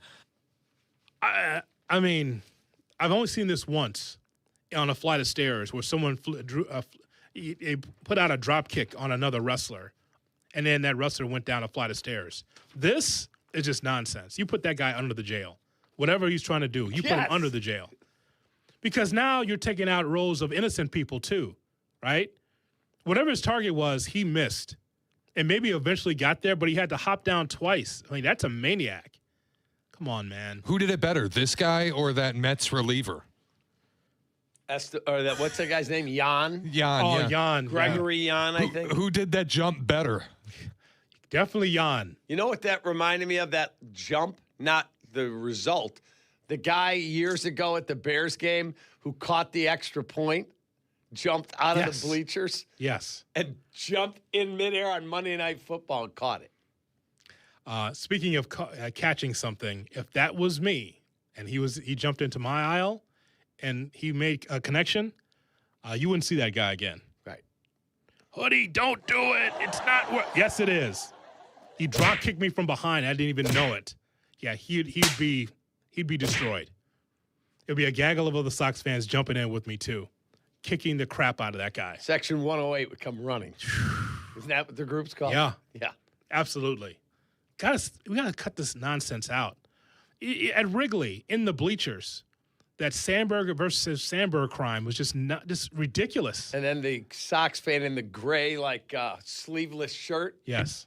Bam, bam, from the left side. What is going on Pumping here? left. As I said last week, Shay, as a right-handed person, when you get a punch from the left side, it comes out of nowhere. Like, oh, you're a southpaw? Oh, geez. Now I gotta redo my stance. I now. gotta adjust. Like, what is this now? Like, geez, because it comes out of nowhere. J Moore, you know exactly what I'm talking about, man. You're just you're used to just, if you're gonna fight somebody, it's to the right side, and then all of a sudden, out of nowhere, here comes a lefty. It's just an awkward stance. It's like, wait a minute, that's not fair. Yeah, like Rocky. Remember, he said Southpaw, Southampton. Wait a minute. Ow. That came out of nowhere. How did you? What? Oh, I didn't know you were a lefty. Okay, now I'll readjust. Thank you. But yeah, this is just out of hand. I'm just looking at the screen here in our producer's booth, and there's still like a fight flyer for me and Sylvia, and I'm just wondering, is Sylvia southpaw? I think so. I don't know. I think so. I'm a lefty. Yeah. Are you concerned? No. I didn't think. I just was wondering if you were concerned about the tail of the tape. No. Okay, just checking. All right. God bless you guys. Look at this guy here. He's blessing guys. Here's a guy here usually is the reason for a fight, and now he's on the sidelines. Nope, I'm a lover, not a fighter. Me too, Cap. Isn't this a Michael Jackson line? That's what what makes it soft. Yes, yes, very much. I'm a lover, not a fighter. I got my little monkey. Come on, Joe. Can I keep the monkey? Can you keep the monkey? Sure, Michael. You can keep the monkey. Sure. Sure. I just watched an interview with Lionel Richie last week with my wife where he said, yeah, we're doing We Are the World. We're at Michael's place, and he's like, would you like to sit with the monkey? No, I don't. And get that snake out of here, too. He's like, the weirdest thing ever. Yep. Snake wasn't a euphemism, was it? Not that I'm aware. Hello. Happy Chinooka. Coming up, we will give you the Kap and J Hood Classic Cut of the Day. Hello. It's right around the corner on Chicago's Home for Sports. Hello. Kap and J Hood, ESPN Chicago. The Chicago Bears, the Tennessee Titans, the final preseason game of the season, live from Tennessee this Saturday. Jodiak and Thayer, along with Jason McKee, have your play-by-play of the game. Kickoff at 5 p.m. But join us at noon for 5 hours of Bears pregame, including Mark Silverman, Tom Waddle, and Deion Miller. Live network pregame begins at 2 p.m. Bears and Titans, preseason game number 3 this Saturday. 5 p.m. on the home of the Bears, ESPN Chicago.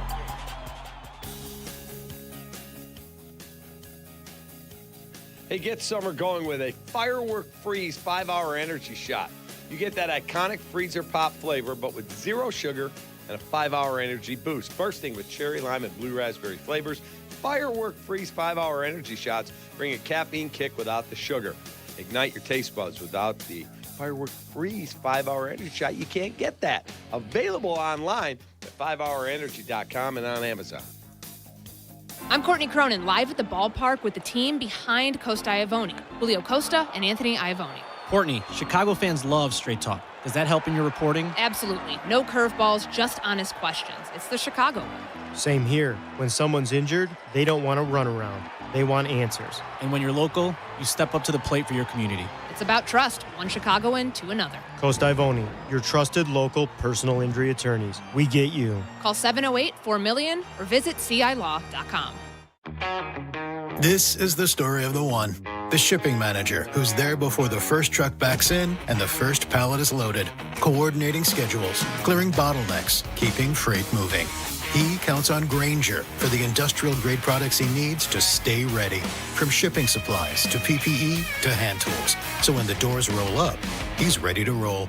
Call 1-800-GRAINGER, click Grainger.com, or just stop by. Grainger, for the ones who get it done.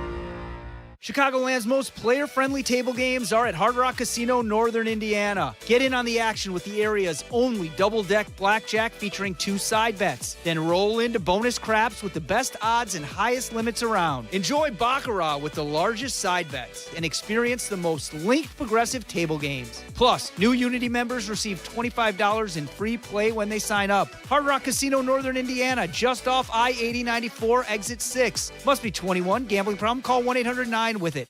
At Advantage Dealer Group, you get the better deal, period. Advantage. It's in the name. Good kid here. Every dealership in this town talks about having a great deal. But the better question is, who do you trust to give you one? That's why I drive an Advantage Chevrolet. 3 locations close to you, like Advantage Chevy Bridgeview, But what really stands out is how Advantage treats people. I've experienced it, and I can confidently recommend them to you. Advantage Chevrolet Bridgeview. Together, let's drive.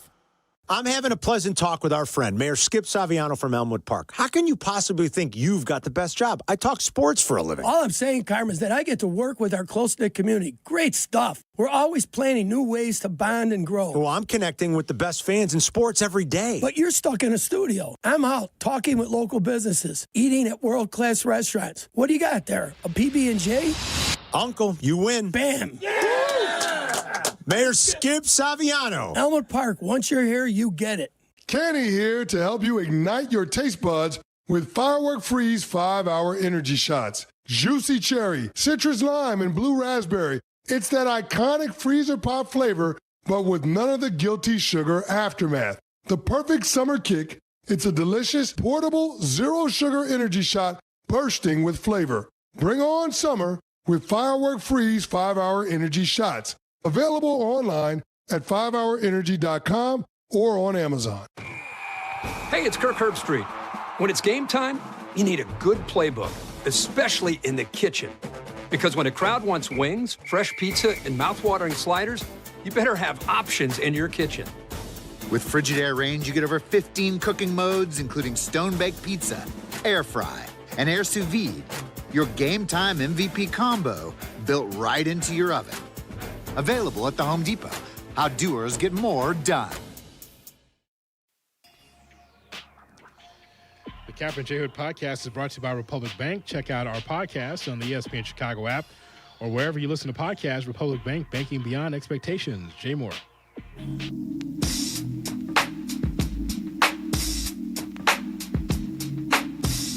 Subscribe to the show on YouTube. YouTube.com/@KapandJHood. Now back to Kap and J Hood, ESPN Chicago. Breaking news from the Cleveland Browns. Their starter will be Deshaun Watson has been named the Cleveland Browns starting quarterback. Whoa. Wow. Just announced by Todd Monken. Slippery move by the Browns. Now time for the classic Kap and J Hood cut of the day. Best way to lube up the offense. It's brought to you by Chicago Steakhouse, where they serve breakfast 7 to 10:30 Monday through Friday, brunch on Saturday. Jay Moore. Yo. Yes, it's boring, but it's a sport. Oh. Whatever. Cut it. It's not boring. Okay, then you're boring. All right, cut. Cap is asking, how do you shoot an armadillo that has armor on top of him? Its whole body is like bulletproof. Are you serious?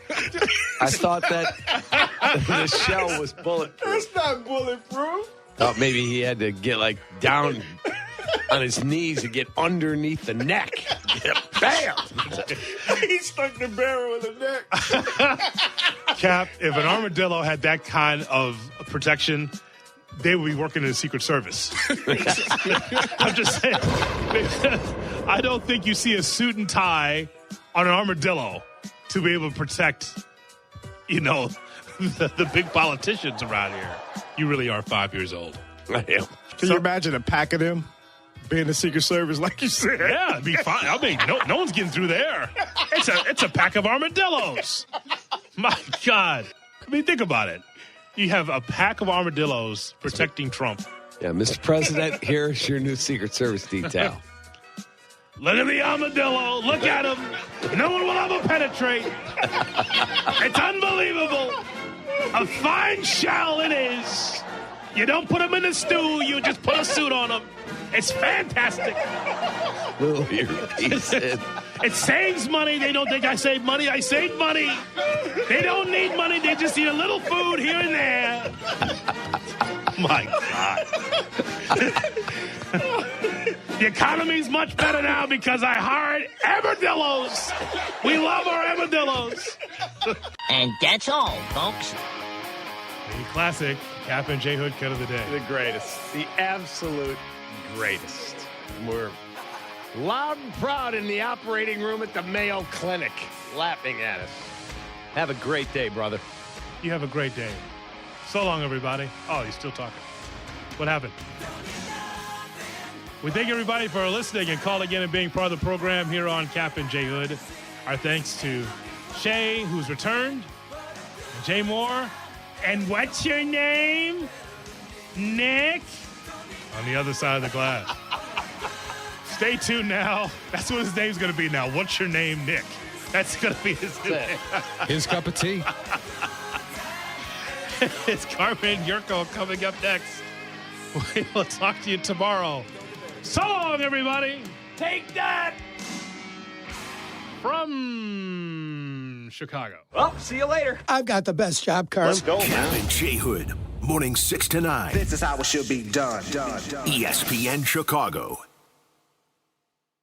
August means the dog days of summer, and that's when your air conditioner always seems to pick a fight with you. And nobody has the patience waiting around weeks to get comfortable again. That's why we like ABC Plumbing, Sewer, Heating, Cooling, and Electric. During their warehouse clearance event, save up to $5,000 instantly on select heating and cooling systems already in stock. Plus, get same-day installation when available with $0 down and 0% APR financing for 60 months. Visit 4abc.com. That's the number 4abc.com. ABC, consider it done. Hey, it's your buddy Tom Waddle, and I drive a Hawk. The summer sales event is going on now at all Hawk Auto locations. Save with 0% financing for 60 months, plus no payments for 90 days. Check out their giant inventory with over 2,000 vehicles in stock. Choose from 13 big brands at 12 convenient locations, and nobody will pay you more for your trade-in. The summer sales event is going on now at hawkauto.com. Drive what I drive. Drive a Hawk. $16.67 per month per thousand. Finance on select models with approved credit. I want you to want me. Cheap Trick, all washed up. The Rock and Roll Hall of Famers bring you all the hits, plus music from their new album, All Washed Up. September 10th, 8 p.m., River Edge Park in downtown Aurora. Get tickets now at riveredgeaurora.com. Cheap Trick, live. Good Karma Sports is proud to be an equal opportunity employer, providing equal employment, development, and advancement opportunities to all teammates and applicants. To learn more about careers with Good Karma Sports, please send an email to talentacquisition@goodkarmasports.com. That's talentacquisition@goodkarmasports.com. Broadcasting live from the Chicago Board of Trade. This is the home for every Bears game. ESPN Chicago. And this is Carmen and Jurko. WMVP, WTBC, HD2, Chicago. A Good Karma Sports radio station. Hey, guys. You ready to let the dogs out? What? Carmen DeFalco. It's kind of impressive.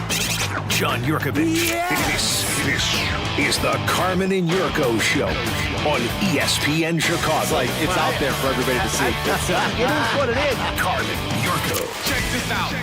Faking the toss. Williams throws on the run, complete to Dunze. Gets out of bounds in Cincinnati territory. Scampers down to the 36. Second down and 6. Williams throwing again. Loveland in the flat. Can't shake the tackle. Long throw is caught.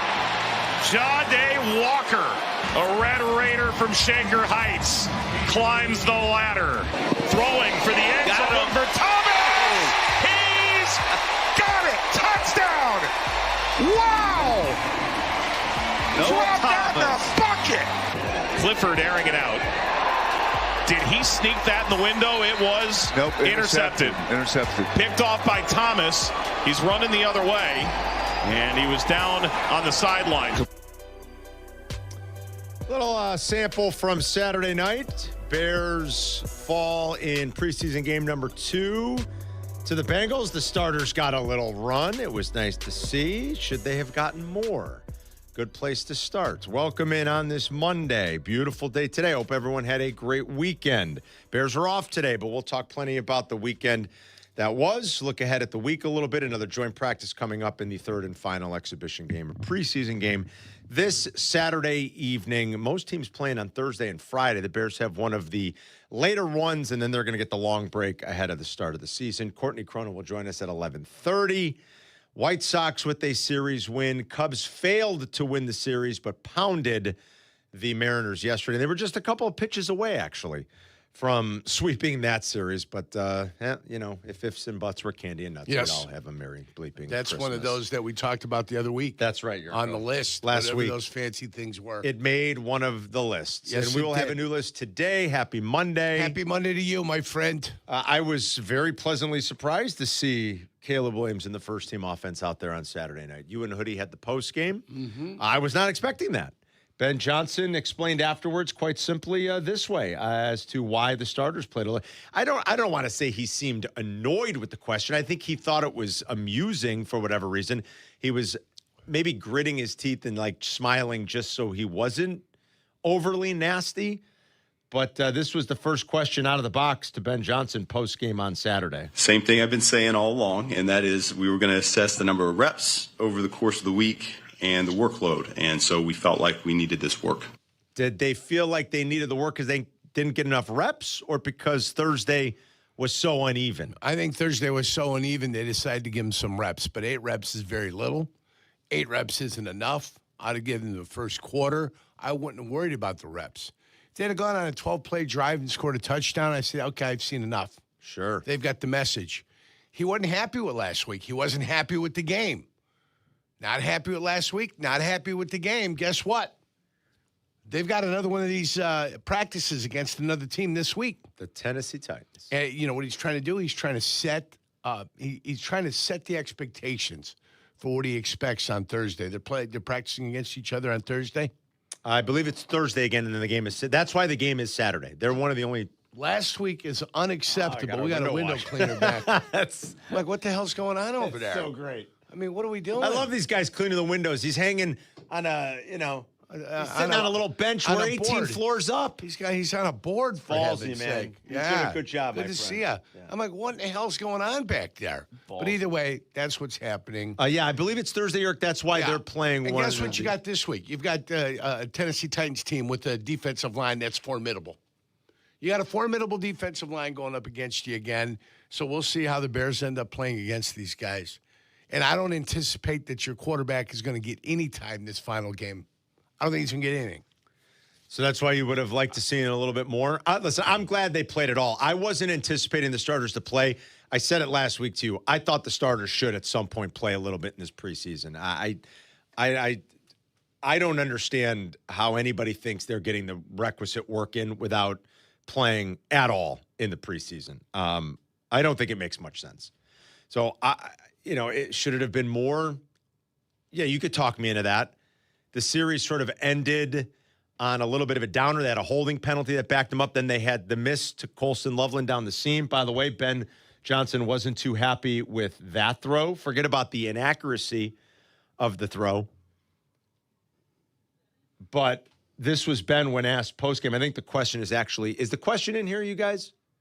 I'm not sure if it is, but if it is, you'll hear it again. But I think, is the question in this, Jack, on the Ben Johnson throw to Caleb, the Caleb throw to Colston Loveland? Yes, it is. Yeah, so here, you could take a listen to this. What did you see on the shot Caleb took to Colston down? It looked like it was just a little high. Mm-hmm. I probably would go somewhere else with the ball on that one. Based off the coverage, Ben Johnson thought Caleb Williams should have went somewhere else instead of taking the shot there. I think, again, that was a 1st and 20 after a holding penalty. So maybe the way it ended where they settled for a field goal, like if you send them back, say, hey, you guys are going to go off for one more. I would have been totally fine with that. I am glad they played a little. Not sure what to expect for this week.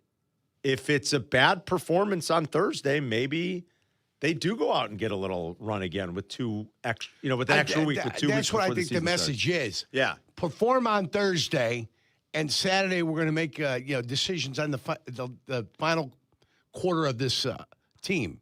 The last 10, 15 guys. Let us make those decisions on Saturday. Don't give us a reason to have to play you because you play like crap on Thursday. Right. So I think he's telling the guys, hey, keep it in your hands. Get out there. Let's look good this week. I don't want mistakes in the game. All the penalties in the game. Right. You had problems in the Thursday practice against Cincinnati where you had illegal procedure penalties, and now it was nothing but penalty after penalty after penalty after penalty. It's why the game took 3 hours and 15 minutes, for heaven's sake. It was long. So he wasn't happy Thursday. He's not happy with Saturday. And guess what that makes? Coach a very dull boy. No, it makes Coach a very angry man. And now he's got to sit there and he's got to chide and get after and bust chops and get after his guys to be able to perform this week. And that's what he's looking for. If this team doesn't think there's expectations on him, if this team doesn't think there's a ton of pressure on them, they're not going to be that cute little team that comes walking down the park anymore. They will not be. They're not. They are the monsters of the Midway. That's what they are.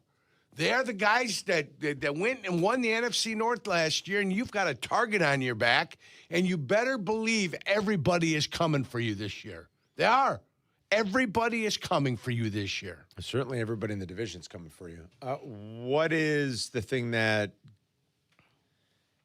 through 2 weeks in the 2 preseason games you've seen, what is the thing that stands out most as being potentially a problem? Well, I think the offense is going to be fantastic. You know, they may struggle. I think so, too. I think the offense is going to be fantastic. I still think it's the quality of your defensive line. You have to have studs. Montez Sweat is not a stud.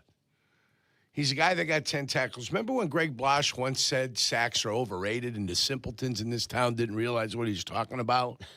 Yes. Sacks are overrated, right? Montez Sweat had 10 sacks, but do you consider him any sort of premier pass rusher at all? Nobody can't sleep when they play against Montez Sweat. Matter of fact, I'd sleep comfortably. If I'd never played the offensive tackle position and the guy I had to play against all day was Montez Sweat, I'd make sure he got to I'd send a limo for him. I'd send a limo to the hotel to make sure Montez Sweat gets to the game safely. Okay? That's what I would do. Okay? Pressure is what you need out of a defensive end, and consistent pressure. Myles Garrett had what? Twice as many sacks last year? But how many times did he torment the quarterback? If you look at his pressure rate. Oh, my heavens. That's what we're talking about. And you said Montez Sweat doesn't have a bad pressure rate. You took a look at it before and said, hey, he doesn't have a bad pressure rate. I think it was like top 25 actually last year. Top 25? I think so. I think that's what you were trying to convince me of that. But I'll double check real quick. Like I said, nobody is threatened whatsoever by Montez Sweat. And I don't know what you're going to get on the inside. I don't know if a try-hard guy Dio is going to get there. I'm happy at least you're getting an effort out of him. I don't know what Austin Booker is going to give you. I'm hoping the collection of it all is better than the individual parts. I hope the collection of it all and the rotation and the being able to put multiple guys in there and maybe multiple units in there is going to be enough. I thought at the end of last year, the defensive line was playing at a decent rate. They gave them a chance in those games. I thought they were playing at a decent rate. So hopefully that continues. But they didn't go out and say, hey, we're going to get the top defensive tackle. Hey, we're going to get the top defensive end. They didn't do it. Talked about trading for guys. Talked about Myles Garrett. We talked about Max Crosby. You've talked about that type of stuff, but you haven't done anything. And that's where you leave yourself on the defensive line. So that's my concern. My concern is this defense, whether it's because of a lack of talent or injuries or whatever else they've got going on, or inexperience, Carm. Yeah. Inexperience, because you do got a couple of young guys who are going to be in the defensive secondary. So inexperience is also a factor. Montez Sweat, not as high as I thought actually last year. He was 30. He was top 40. This is 121 qualified edge rushers last year. He was top 40 in overall win rate, and it was 42nd in that data set. So he's not in the top third. He's not in the top third. On true pass sets. Yeah. So, kind of like in the fringy your top third. Yeah. I mean, so it's not great. It's not horrible. Yeah. We're just outside the top third. You're right. I mean, it's not great. It's not horrible. I think I agree with you that it needs to be better. I wonder if this defense is going to be able to get stops. I mean, that's going to be my biggest question going into the season. Toward the end of last year, I think they did a better job of getting stops. Yeah. Early on against Green Bay, it didn't look good, but eventually they came out in the second half and started. The first thing they did was get a 3-and-out, I think, against Green Bay. First thing. I think they have the ability, but it's actually going out and playing with a sense of urgency and making it happen and thinking about this being the most important thing in the world. That kind of thing. Can they do that? Will they do that? We'll find out. That's the beauty about playing the games. We will find out when they start playing these things. And hopefully the Bears are going to be able to answer the bell and get things going. This was a very competitive team during games last year. They competed. They were in it. The only game they got. There were really two. Baltimore. And in the Detroit game. The Baltimore first and the Detroit first game Detroit in Baltimore. Yeah. Those were the two that I think you'd say, like. They weren't in. You kind of. You got your ass kicked. Yeah, you kind of got pummeled a little bit. Say you got your ass kicked. You got your ass kicked a little bit. You know, and in fairness, even that Detroit game, like, Detroit was so fired up to play that game back home against Ben Johnson. The Bears played on a short week. The Lions lost their opener. Like, you don't want to make excuses for getting your ass kicked in this league, but did they play Kansas City in the first game when Kansas City was still healthy? Is that the first game of the year last year? Detroit? No, they lost to Green Bay. Remember, they lost on the road in Green Bay. That's right. You know, so I don't want to make excuses for getting your ass kicked in this league, but like sometimes you can look at it and go, yeah, it's sort of kind of probably should have seen that one coming. The Bears were going to get roughed up. But to your point, there weren't a lot of those. Right, but then you needed a rebound game against Detroit when they came back here. And they didn't really And there wasn't a rebound game. They didn't really do that. Yeah. I am still a little uneasy about the whole left tackle thing, too. Call me crazy. Maybe I'm a nervous Nelly here. Look, I didn't think going into last year they had a left tackle. And it took a while for them to get to one that we finally thought, hey, he can play a little, and that was Ozzie Trapillo. I didn't think they had a left tackle to start the year. And I was kind of right. They really didn't. Trapillo settled in. Ozzie Trapillo's coming off of a terrible injury, and he might come back way quicker than anybody thought. But I still don't envision a scenario in which he's back before October, right? I mean, what's the most likely thing here? Ozzie Trapillo starts on PUP, and then they activate him. There's a change in the rule, by the way. You can start opening the window now after 2 weeks instead of the 4, right? Or after 3. I think they can. Did it used to be you could start the window after 3? They had to miss 4. Now I think you can start it after 2 weeks, and then they're eligible to come off after 4. So it gives you a little bit more build-up time. What I think is going to happen is that Ozzie Trapillo will open up on PUP, and then he'll be back maybe for the Packer game. How amazing would that be? Are we sure Ozzie Trapillo's knee is going to be healthy enough for him to be what the Bears need him to be at left tackle? I still don't think they have one. I mean, Trapillo is the guy, but he's hurt. And I hope I'm wrong, but I think it's going to be hold your nose the first month while Braxton Jones is playing left tackle. So that still is a big concern for me. It's still a very big concern. The concern's always going to be anybody that's a big fella who can get up under his chin and push him back right into the quarterback slab. And you saw that happen. Yeah, I saw it highlighted on Twitter. Yeah. There he goes. Whee! Backpedaling. You look like a logger coming down. You know how they climb the pole and then they let their legs go and they're just flapping all over the place? That's what he looks like when he gets bull rushed. It's problematic. Just a matter of time before his back hits the quarterback. Just a matter of time. Yeah. And he's going to do the best he can. They're going to put him out there. He's the answer in the short term, and it'll depend upon when Trapillo gets back. Now, that injury, the recoveries are anywhere from 6 to 12 months. So any portion of that, 6 to 12. And until he plays, this is still part of his rehab process. You know what I'm saying? Even the practicing that he's doing now is still a part of the rehab process, the strengthening, the conditioning, everything that is needed to be able to play 70-plus plays in a game. This is still part of his rehab. And what are we now? 8 months? Yes. Almost, 8 months? Right? Almost 8 months. Post-stop, when did he get hurt, Mr. It was Trapillo? the second week of... second week of Deer Camp. No, it's the second week of January. Second week of January. So you are at 8 months now, right? 1, 2, well, no, 7 you're months. 7. You'll be 8 months coming up here in like 2 weeks. Coming up in September, and it'll probably be 8.5 or 9 months by the time he gets back. That's right. Probably about 9 months by the time he's back. Yeah, which would be kind of remarkable. But middle of October. I'm hoping it's the early October, going into Game 5 against the Green Bay And the Packers. bye's not until November, so you don't even have a bye at the beginning of the year to kind of give you a little bit of a break. That bye is gone. I'm still excited about the season. Of course. No, don't get me wrong. I mean, every team in the NFL's got a blemish.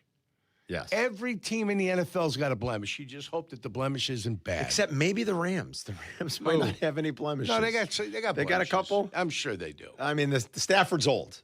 Maybe that's the blemish. There you go. That's a blemish. Aged. Stafford's old. Right? Yeah, and if he goes down, you have your first-round rookie quarterback to You've come got in, Ty and Simpson, you're hoping that he's okay. I guess. Yeah, I mean, that would be problematic. Yeah, that would be problematic. If he has to play, that could be problematic. Yeah. There might be the closest team, but I agree with Jurko. Almost every team always has a flaw.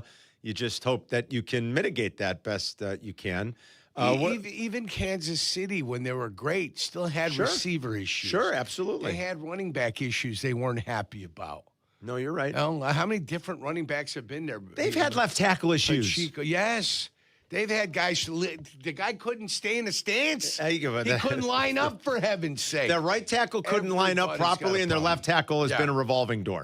Every NFL team has complaints, because I was at Missouri when the Chiefs were at the beginning of their dynasty and mid in their dynasty. And I remember turning on sports radio, getting the Kansas City signal, and they're complaining about their offensive line. The way it is. And they had just won the Super Bowl, and we're in the Super Bowl. I'm a little nervous about Braxton Jones starting the year at left tackle. That's going to be what happens here, barring some catastrophe or some miracle, on whichever side. It's going to be Braxton Jones. I'm a little bit nervous about that. You do wonder if this defense will be able to get stops. I'm high in the offense. Yeah, okay, it was short-lived and they didn't do much, and Caleb had a bad miss, but you can live with that and you can move on. I still have high hopes for him in this offense as a whole. What are your takeaways through 2 preseason games and what you've seen, and what is kind of concerning you most as we inch closer and closer to the start of the season? We're just 2.5 weeks away now. 312-332-3776. Thrilling baseball weekend on the South Side as the White Sox walked off the Mets not once but twice. The Cubs exploded for 19 runs yesterday, and PCA is starting to distance himself from Shohei Ohtani for MVP. It was another pretty terrific weekend for PCA, even though the Cubs dropped 2 out of 3. He had another 2 home runs and another double, and he just continues to pad his offensive stats. They are marvelous. So we got all that to talk about. We'll have some fun, obviously, today. We've got the Brunch Rush a little bit later on. We've got a list. Courtney Cronin in a couple hours. She'll join us to talk Bears at 11:30. It is an off day for the Bears, but we'll recap the weekend, and we'll look ahead at Cutdown Day, which is, going to be here before we know it. 312-332-ESPN for Carmen and Jurko. We'll be right back. Carmen and Jurko. They'll be right back. ESPN Chicago. True Fan Travel, ESPN Chicago, and the Kap J Hood Show are teaming up for the ultimate warm weather getaway to see Chicago take on Miami in December. We've been cleared for departure. Welcome to Miami. Miami, December 10th through the 14th includes round-trip airfare and ground transportation in Miami. 4-night stay at Margaritaville, Hollywood Beach. A Kap J Hood live broadcast on Friday and Saturday. A Miami-style yacht park, food, drinks, and DJ. Tickets to the Chicago versus Miami game. Exclusive tailgate before the game and more. I'm in Miami. Travel packages are available now at TrueFanTravel.com. Packages are available without flights for those who are flying in from other cities or want to book their own flights through Points Airline loyalty programs. Spots are limited, so don't wait. Reserve your spot today at TrueFanTravel.com. Parent Petroleum, its customers, and the Parent Petroleum Foundation work together to support local charities in an effort to give back to the community. During their annual Pump-a-thon event, with every gallon of gas purchased in the month of August, retailers donate a portion of their sales to 4 great charities: Folds of Honor, Living Well Cancer Resource Center, Cassia-Kane County, and Cow's Angels. Be on the lookout for a Pump-a-thon signage at a participating gas station near you. Learn more at ParentPetroleum.com. What's up, it's Jay Hood. Growing up, Fridays were Family Fish Friday in the Hood House. And the only place we'd go is Lawrence's Fish and Shrimp. When I went to college, my buddies and I would go out to the clubs, and every night ended at Lawrence's. And now, Lawrence's is the go-to spot for my wife and me. Lawrence's have been there for every part of my life. It's more than just great food. It's where memories are made. Lawrence's Fish and Shrimp. They have 4 locations and a hookup for our fans. Use promo code ESPN and get 10% off your order. Progressive presents ways to save money that aren't bundling your home and auto insurance with Progressive. I can't believe the deal we got on these seats for the game. Wow, they must be pretty high up here. I think my ears just popped. Yeah, here, put this on. Is that an oxygen mask? An official team oxygen mask. Well, I can kind of see the field. Good, your senses are still sharp. You're going to need them for phase 2 of the ascent. Don't save money by sitting in the nosebleeds. You could save hundreds by switching to Progressive. Get a quote at Progressive.com. Progressive Casualty Insurance Company, affiliates, and other insurers. Not available in all states or situations. Your ambition just met its match with Robinhood. You push yourself in everything you do, scanning headlines for insights, keeping an eye on the market.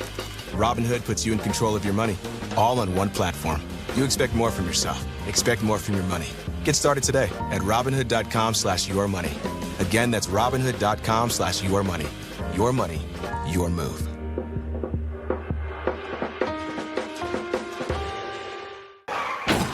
After a wreck, insurance companies will fight to pay you less. At Lerner & Rowe, we don't back down. We fight for every dollar you deserve. In a wreck and need a check? Call Lerner & Rowe today. Jonathan Faust, managing attorney, 114 East Cermak, Chicago.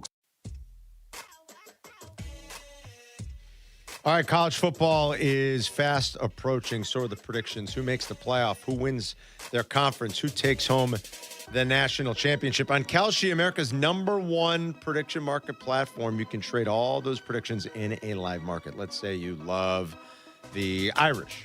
Well, a $25 bet on their odds right now pays out about $181. On Kalshi, you're trading against peers in a live market, meaning there's no house, and as the probabilities change, you can buy in and out of your position.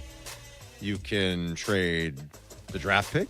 You can do something in the game. You can look bigger picture at full season trades. The beautiful thing is you're always able to get in and out. So download the Kalshi app today. Use the code CARM, that's CARM, to get $20 when you trade 20. So they'll just give you a free 20. That's always nice. That's Kalshi, Kalshi. Trade on anything 18 and over. Restrictions and eligibility requirements apply. Event contract trading involves risk and may not be suitable for all investors. Kalshi products are not available in all jurisdictions. Prices, values, and available markets may differ from those mentioned. For more info, see kalshi.com/regulatory.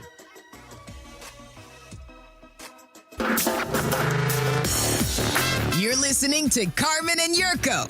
If you missed something, get the podcast on the ESPN Chicago app. This is Chicago's home for sports. ESPN Chicago. Rodgers with a high fly ball out in the left center. Robert back. It is gone! He's won it! That is a 2-run homer! Jake Rodgers! Now let's celebrate. Let's jump up and down. I love it. He's going to be mobbed at home plate. This team, man, oh man. Swinging a fly ball, center field, it's deep. Back on it is Ewing. It is gone! The ball game is over! Tristan Peters with the latest walk-off homer. Unbelievable. Not again. 3 of those this year for Tristan Peters. How about that? Len and DJ right here on your home for White Sox baseball. Right back at it tonight against the first-place Rangers. Rangers are tied for first in the AL West. Doing well, faring well against that team right now, and just making sure that you stay clear record-wise of that team in the West is going to be important because it could potentially net the White Sox a bye, as crazy as it seems. I mean, who could have imagined that late August we'd be talking about the White Sox getting a bye? A bye in the playoffs. It's always a possibility with how mediocre the AL is. I agree with that. Yeah. Half of that equation is the AL is very mediocre this year, especially outside of the AL East. The other half is that we are blown away that the Sox are in this position. Yeah. Nobody saw this coming. No. Nobody saw it closing in on 70 wins here before Labor Day. I think we said you and I had mid-70s. Yeah, like 75 wins. And everybody thought, you guys are a little. Yes. This is rosy. This is a little bit too rosy right now. Yeah. So it's crazy. So right back at it against Texas tonight. 2 walk-off wins over the weekend. You caught them right here on your home for White Sox baseball. Like I said, 6 o'clock is the pregame tonight after Waddle and Silvy as the homestand continues. The Rangers coming to town for 3. And then after the series, they'll finally get a much-needed day off. It's 11 walk-off wins. It's the second most in baseball. 5 walk-off home runs is the most in baseball. Oh, there's Jeffrey Yan, by the way. He got a little no, so he's the pitcher that celebrates when he strikes out with the super athletic jump in the air. He thought he punched out Colson Montgomery on Friday night.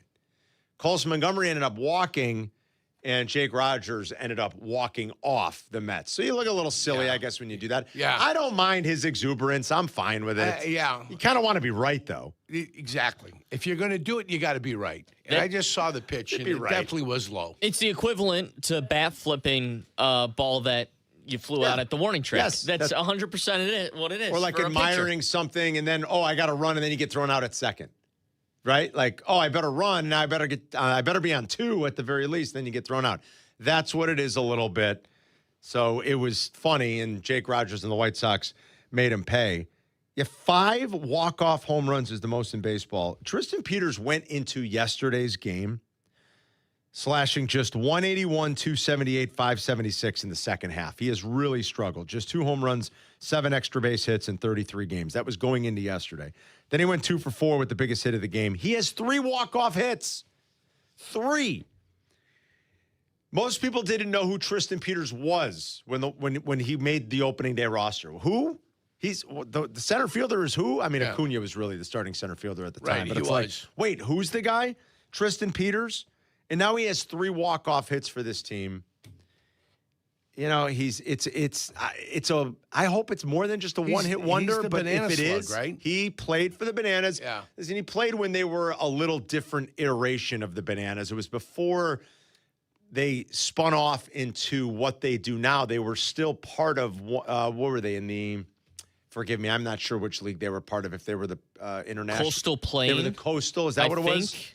Okay, that's one of them up there. They were a slightly different iteration, but yes, he's a banana. And he's Canadian. He is the Canadian banana, Jurko. Yeah. Is that good or bad to be a Canadian banana? I don't think it's a bad thing. In this case, I either think way, it's a good thing. you're importing it in. I mean, you're not growing any bananas in Canada. Is there a tariff on that? I don't know. Well, I'm sure there is. I'm sure there is. He's the Canadian banana. Yeah. Because, yes, he is from north of the border, and he was a banana, and he's a great story. He has not hit all that well here in the second half, but he came up big yesterday. This White Sox team really is something. I mean, they are, they were down 4-0 Friday. They rallied all the way back. It was a close, tight game. It was a very well-pitched game yesterday. They did it again with Newcomb into Fetty, into the ball. Fetty twice this week as the bulk reliever has been fantastic. The way they've pieced together this pitching staff is quite impressive. Necessity. Out of That's necessity. what happens. Out of necessity, you've got to do things. It's not going to work long term, though. Well, I mean, no, they it's cannot not. keep doing this. It's ridiculous. You need Davis Martin back, and you need him pitching like he did in the first half. You're not winning championships this way. You got 3 starters. But you can win the division this way. I think they can. Yeah, you can win the division this way. You can't compete for a championship, though. ESPN.com and Fangraphs are now giving the White Sox about a roughly 74% chance of making the playoffs. So it keeps going up. I think they're going to get there.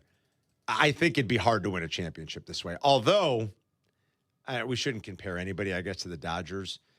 2 years ago, I watched the Dodgers win a World Series without a starting staff. Last year, I watched them do it without a bullpen.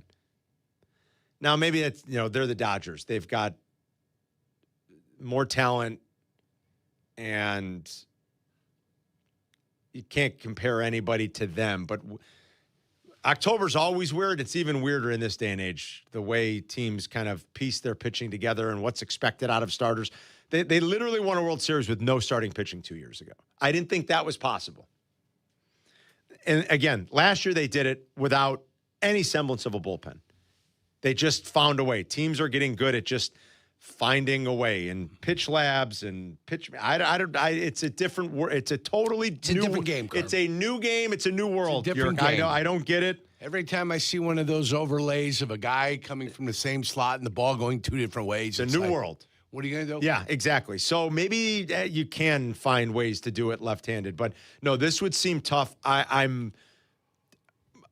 marvel at what they've done here over the last couple of weeks. So short-handed in their pitching staff, and they keep winning series, and they keep picking themselves off the mat when they're down, and it's fantastic. For the Cubs, they just absolutely pounded Seattle yesterday, and the game completely got out of whack. Yeah. It's the most runs the Cubs have scored in a road game since they hung 26 runs on the Rockies back in 1995. That was a huge explosion of offense yesterday. PCA is now minus 200 to win the MVP.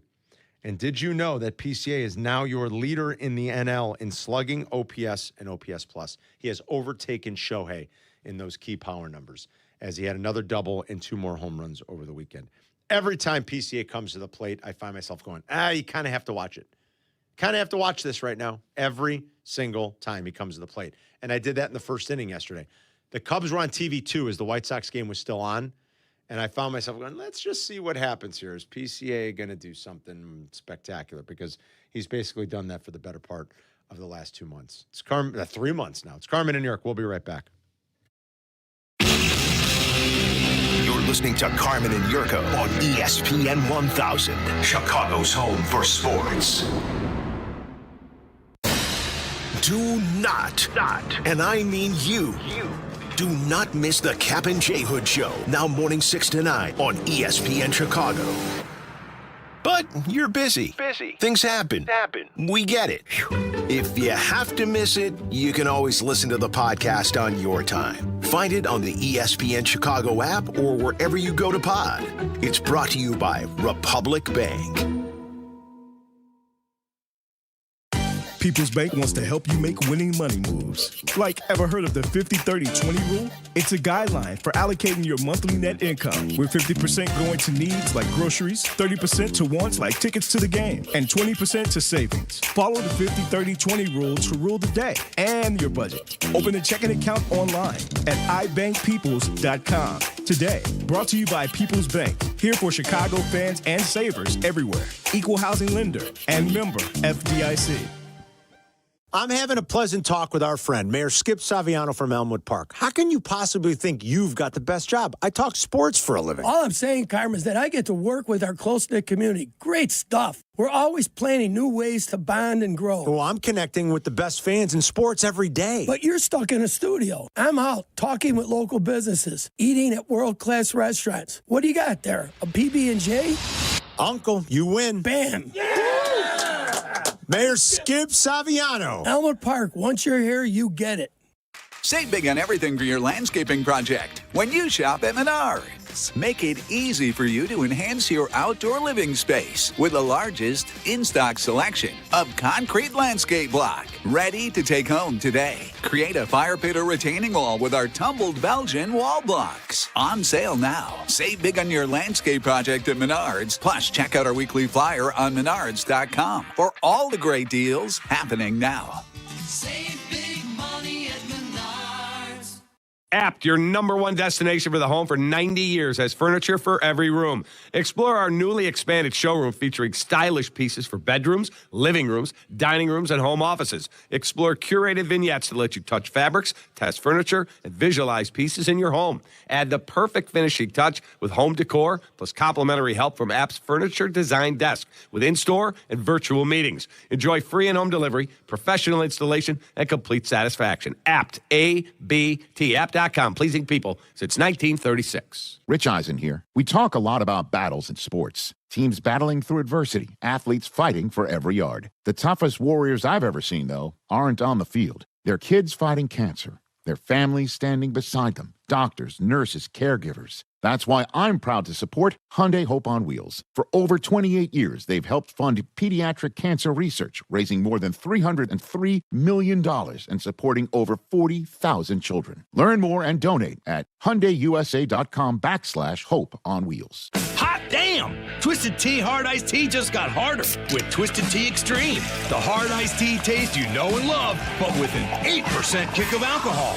Twisted Tea Extreme is made with real brewed tea. Goes down smooth and brings your daytime drinking to the next level. Just look for the bright yellow cans in the cooler and get ready to dial up the fun. Big flavor, extreme kick.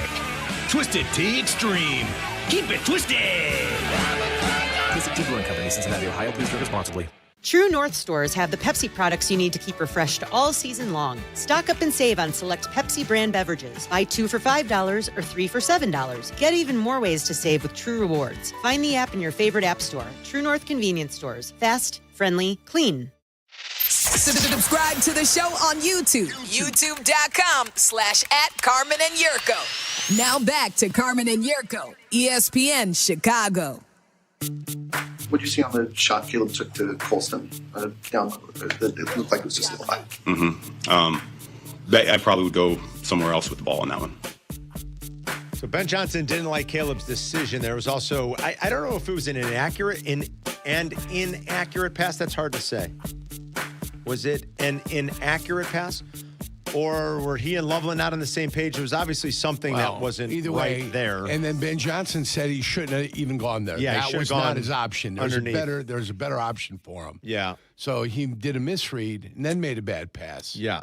So the combination of it all is bad. But coach is saying he should have gone another direction. I don't mind if the starters get a little bit of run here again this week. I don't anticipate that, but I didn't anticipate them playing at all Saturday, and they surprisingly did. Jurko said they should have played more. I'm totally fine with that too. And unless maybe you had gone down on a 10-play drive and you punched it in. Right. And the coaching staff would have said, hey, that was perfect. 10, We don't 12 need play, to see anything more. Perfect. Let's go. I would have been okay if they would have been run out for another series. Yep. Or even 2. I don't mind if they play this week. I said that last week. They should play. The starters should play. They should get a little run. A lot of really good, well-established starting quarterbacks in this league play a little bit in the preseason. Not all of them, but you do see it. I know Burrow didn't play last week. He did play in the Bengals' first game. So I'm cool with the starters playing a little bit. I don't know how much of it is the, uncertain they have on the left side of their line. They're afraid of getting them hurt. I don't think that's it, actually, at all. And I don't know what to expect for this week. I guess we'll see as it goes. Ben Johnson's probably going to have similar rhetoric about it depends on what we get out of this joint practice.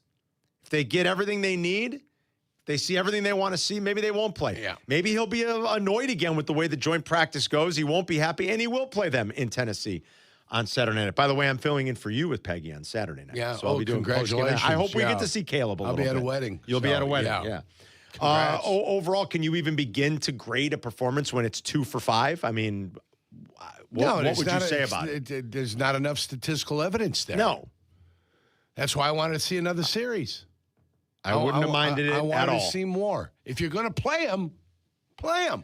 And look, my only critique of Caleb at this point will be one that is, you guys are probably sick of hearing me say it, and it's the one thing that everybody's going to point to. Caleb has to improve his accuracy. Yeah. That's not being mean. It's not being a hater. You cannot complete 58% of your passes in this league. Not only that, but besides that, his accuracy, it's not enough. He's got to get up to at least 65%. The other problem he has is his decision-making. It's still maybe a little bit. See, I'm more confident that Caleb will figure that out, though, Yerk. Now, maybe I shouldn't be, but I am. I'm more confident that as he continues to work with Ben, that he'll get the message and that he's still a somewhat young quarterback. Yeah. I'm more confident that he'll figure that out. I really wonder about the accuracy issues. Yeah, so I understand why, and there's a reason to be concerned about that. My point is, though, sometimes in an offense, depending upon coverage, a coach can look at it and say, okay, that won't be there, that won't be there, that won't be there, but this is. And then you see it develop, and it's covered. This is where you have to go. Or it's covered, now you have to go here. A coach can see it. And when it doesn't happen, it results in an incompletion. You've got a guy that's running wide open. That's a problem. That's a problem. That's where a coach can get frustrated. That's at what times. they get. And Ben Johnson was obviously frustrated. Yes. And if that frustration continues, it's going to be a problem for this team. I think they'll get that worked out. At least, God, my God, I hope they do. I think I'm not as worried about that. I think this offense is going to be special. So I believe in Caleb. I really do. I think it's going to be special. But the accuracy it's got to continue to be stressed that it must be better. And I think that probably was more just like misdiagnosing / miscommunication more than anything else. I can chalk it up to that. Here's Caleb Saturday on how it felt to get out there and get a little run here in the preseason. Good. Felt smooth. No complaints other than, if we get a penalty, we try not to get penalties, obviously. It's not the goal. But if we get penalties and things like that, it's my job and, the other guy's job to try and get us back in position, to try and help Ben out in that situation. It's not many calls that you can have for 2nd and 20s or 3rd and 20s and things like that. So just doing a better job with that. So it was good back, kind of getting back in that mode of a game and things like that. So that was Caleb post game on Saturday. We've got the 3rd and final preseason game right here in your home for the Bears on Saturday afternoon into Saturday evening. Again, only 4 teams play this late here, Yerk, in week number 3. And it is Bears-Titans at 5. And we'll have it with the 2 o'clock pregame here in your home for the Bears. And then I don't know who the Lions are playing, but the Lions are playing on Saturday too. Everybody else is playing Thursday and Friday. And then the long layoff ahead of the opener in just a couple of weeks here. By the way, there is some breaking NFL news at this hour. Is this a shocker considering Detroit has Indianapolis? They have Indy. Thank you, Yerk. Is this a little bit of a shocker considering the events of the weekend? The Browns have named Deshaun Watson their starter. You know, the Browns are the Browns are going to Browns. And the funny thing is, I think that's a really talented roster. Not I think. Doesn't everybody think that's a really talented roster? Am I crazy? Like I think there's some talent there. I think the Browns have a really talented roster. And I think they're going to largely stink again because of their quarterback situation. And, you know, you can be as talented as till the cows come home, so to speak. If that analogy makes any sense. No, if you don't have the quarterback in the NFL, right, you got a problem. Forget about it. Yeah. If you don't have a quarterback, you got a problem. You really period. have no chance. And I think they have a couple of just dreadful options. And with the realistic look at it, like maybe a couple teams have had, if you've got two quarterbacks, you've got no quarterbacks. Except for the rare option where you had Joe Montana and Steve Young. That's a rarity. And those rarities. That's a rarity. You do have two legitimate quarterbacks. That's pretty rare. Yeah. Like, I think they have dreadful options. That said, I'd go with Shedeur Sanders. Yeah, I think Taylor Green's like the most exciting thing they have on their roster from a quarterback standpoint. But okay, they don't want to play. What was he? A 6th-round pick? You know, he was a late draft pick, obviously. But he's like, you talk about a super athlete and a lot of like really cool tangible things that you can do with Taylor Green. I would start Shedeur Sanders. Like, what do they think they're getting out of Deshaun Watson? Well, fresh off of blasting the fans in Cleveland over the weekend. And not only that, but he's not going to be a part of Cleveland next year. No, I wouldn't. Part of what they got going on is not going to include Deshaun Watson. I wouldn't think so. So you've got to remember that. Secondly, you've got to find an answer on Sanders. That's what I would think. You have to find an answer. He needs to start all 17 games, and then you could sit there and tell yourself, okay, nope, this is crap. Right. And we're not going to go forward with it. Now we've got to start over at the quarterback position. It might not be a great option, but I'm with Jurko. Like, why wouldn't you do that? You know who's not the answer? Tone deaf and bad Deshaun Watson. That's who's not the answer. Yeah. He hasn't been the answer for a long time. And it's, my favorite line delivered by Jeff Van Gundy to Waddle and Silvy. If you think Jimmer Fredette is the answer, you don't know the question. If the Cleveland Browns truly think Deshaun Watson is the answer, they don't know the question. I mean, it's so Cleveland. And for our friends and partners and our teammates at ESPN Cleveland, part of the Good Karma Sports family, look at you. You know, I can't get anything by you. No, you can't. I'm telling you. You're sharp as a tack. I over look there, like my I'm friend. sleeping in that meeting, but I'm awake. I promise you. Our friends at ESPN Cleveland, part of Good Karma Sports, I mean, Rizzo and Goldhammer and our buddies today have to be like, what in the world? Deshaun Watson is your starter. Good luck to you, Cleveland. Cleveland next year. Good luck to you. Going into the draft, they're going to have the exact same conversations we had about Justin Fields and Caleb Williams. Sure. Dante Moore or Arch Manning are going to be sitting there on the board. Cleveland's going to have a top 5 pick, and their fans are going to be debating Shedeur Sanders because they don't have an answer on him versus getting the Hall versus one of the top QB prospects. Where's the Hall bell? We got to get the Hall bell now. Yeah. And those will be Moore and Arch, right? Who else is going to be in that group? Julian Sayin from Julian Sayin, right? Ohio State. Julian's only this is Julian's 3rd year? Let me double check that. Or is this only Julian? I could have my timeline wrong. I don't know who you guys are even talking the about. The Ohio here. State quarterback. You guys are mentioning Was Julian a freshman last year or no? They play in the junior leagues. What junior league do they play in? Stop it. College? Stop it. Really? What does that mean? Stop it. Boy, Shay's back. It was nice to have Shay back this morning. Really? I know he was back over the weekend. Why was it nice to have him back? What exactly does he provide for us? Ooh.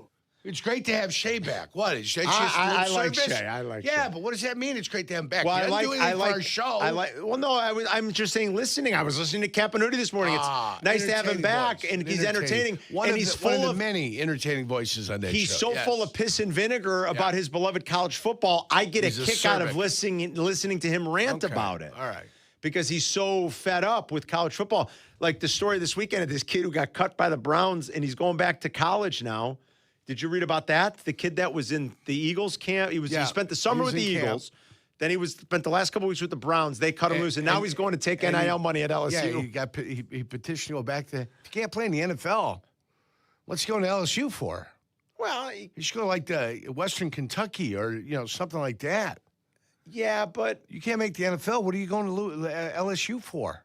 He could still be pretty good at LSU, don't you think? I mean, like I said, if he wants to play, he might want to go someplace else. Western Kentucky doesn't have the money for him that LSU can give him, and NIL money. They can give him all the money in the world, but if you can't play in the end, my point is, most of the guys that play at LSU end up making it in the league and doing something special in the league. Yeah, but how many guys, though, like you always say, just are still could be a great college player but can't cut it in the NFL? I mean, that could just be it. Who knows? He might have just told the Browns, cut me because I'm going to go get more money in NIL, right? I mean, there's players in the NBA Summer League who are going back to college and are going to be playing college basketball this year. Boy, that's NIL. So the pendulum has swung. It's really swung. Yeah, it's really it has swung. And they're like, well, we need to do something about it. You had 80 years. You had 90 years to get the thing right in college athletics. And you know what they did? They screwed it up. They screwed it up. And then he tried to screw the players. Student-athlete crap, all this garbage that never was true. It was never true. See, I'm with Jurko on this. If it was true, your college football season that starts at the end of August wouldn't go all the way to the middle of January, especially if you're only playing 12 games. That's right. You would stop it and finish it in December the way every other division finishes. You play the playoffs, you name a champion, they get to go home for Christmas. I'm so glad you brought that up. And I think we should continue that conversation because sometimes I feel like, boy, I really misread it. I look like a jerk saying these kids should be paid. But I don't think you can't convince me that the system prior to this was fair for those players. Right. And so, you're going to put who? Nick Saban in charge? I know. That's right. Let's put Nick Saban in charge. Really? He was part of the problem before. I want to continue to have the conversation, and we will throughout the course of the day. And let's grab some calls. We've got a bunch of calls rolling in, whether it's about Caleb and, what you want to see out of his progression this year, the decision if the Browns are going with Deshaun Watson, the college football stuff, 312-332-3776. We'll be right back. You're listening to Carmen and Jurko on Chicago's home for sports, ESPN Chicago. Carmen and Jurko live now on ESPN Chicago. If you missed something, get the podcast on the ESPN Chicago app. Presented by Advantage Dealer Group. Oh, yeah, Jurk, buying a car, man, that's a big decision. So what's the first thing you want to know? Carmen, I want to make sure I'm not getting a runaround. That's right. Trust matters. That's why we roll with the Advantage Dealer Group. Yes. Chevy, Toyota, Acura, Cadillac, Buick, GMC. And now Honda. Yeah, how about that? They keep adding to the roster, kid. Whatever you're looking for, Advantage has it. Something sporty or refined. Or rugged like the good kid. Bottom line, Advantage has the lineup. And they have the people, too. That's the difference. So find a location that works for you. Advantage Dealer Group. It's in the name. Think about the places where the HVAC absolutely has to work. Hospitals, data centers, manufacturing plants, corporate offices. There's no margin for error. And those are the kinds of customers that have relied on Automatic for years. Don't you want that same level of expertise taking care of your family's home? With Automatic, you're getting the same elite level HVAC service that commercial customers get. And if you're an existing commercial client of Automatic, ask what they could do for your home. Call Automatic or visit atomatic.com. At Belt Tire, we do tires, but we don't stop there. We do tires and service, but we don't stop there. We do tires and service like alignment shocks and struts and wheels, but we don't stop there. We do tires and service like alignment shocks and struts and wheels, and we have a price match guarantee, but we don't stop there. We also do brakes, but we don't stop there. You should, though. Stop, that is, because that's what brakes are for. Belt Tire, your one-stop shop for tires and car care. Visit your neighborhood Belt Tire or BeltTire.com to learn more. Belt Tire. Football season is a good reminder that hits add up. I should know, unfortunately. When pain sidelines you, trust the team that keeps Chicago athletes and active families moving. Illinois Bone and Joint Institute offers expert orthopedic care from sports medicine to joint replacements and everything in between. With convenient locations across Chicagoland and immediate care clinics for unexpected injuries, getting expert care is easy. Learn more or schedule your appointment at ibji.com. It's Rich Eisen for Pella Windows and Doors. Sometimes teams take a timeout to regroup and call the right play. When it comes to your home, Pella Windows and Doors always has the winning game plan. They do it every day, and that's why your neighbors trust them. Visit Pella.com/Eisen today. Right now, Pella Windows and Doors of Greater Chicago and Northwest Indiana is offering buy one, get one 40% off windows and doors, and no payments, no interest for 24 months. Some restrictions may apply. See local showroom for details. Offer ends August 31st, 2026. Evan Cohen here. When it comes to your tires, you want the best quality, the best value, and the best service. When you buy tires at Midas with paid installation, their limited lifetime tire guarantee is included at no extra cost. Free flat repairs or replacements if needed, and complimentary maintenance like tire rotations and rebalancing every 5,000 miles. All included. That's the limited lifetime tire guarantee. Only at Midas, the best around. Listen for Danny Ecker and the Crane Chicago Sports Business Minute, airing Mondays, Wednesdays, and Fridays on ESPN Chicago. Presented by the Village of Bolingbrook. Bolingbrook means business. Follow Chicago's Home for Sports on Instagram at ESPN_Chicago. Carmen and Jurko are back. This is ESPN Chicago, Chicago's Home for Sports. See, White Sox calls, Caleb calls, Kyler Gordon calls. Try to get all these in here coming up. And we'll do a list at about 10:15. We'll have Courtney Cronin at 11:30. It's Carmen and Jurko until noon on ESPN Chicago and the ESPN Chicago app. We're presented by the Advantage Dealer Group, the destination for your next Chevy, Acura, Toyota, and Cadillac, Buick, GMC, Hodgkins. Also Honda now up north. Find your advantage at Advantage Dealer Group. Rich Eisen, noon to 2. Waddle and Silvy get you home. Then it's White Sox and Rangers with Jose Urquidy, who was real good against the Cubs last week on the bump for the White Sox, against Kumar Rocker tonight on the south side. Let's go to James in Gurney. What's up, James? Hey, boys. How was your weekend? Good. How about you?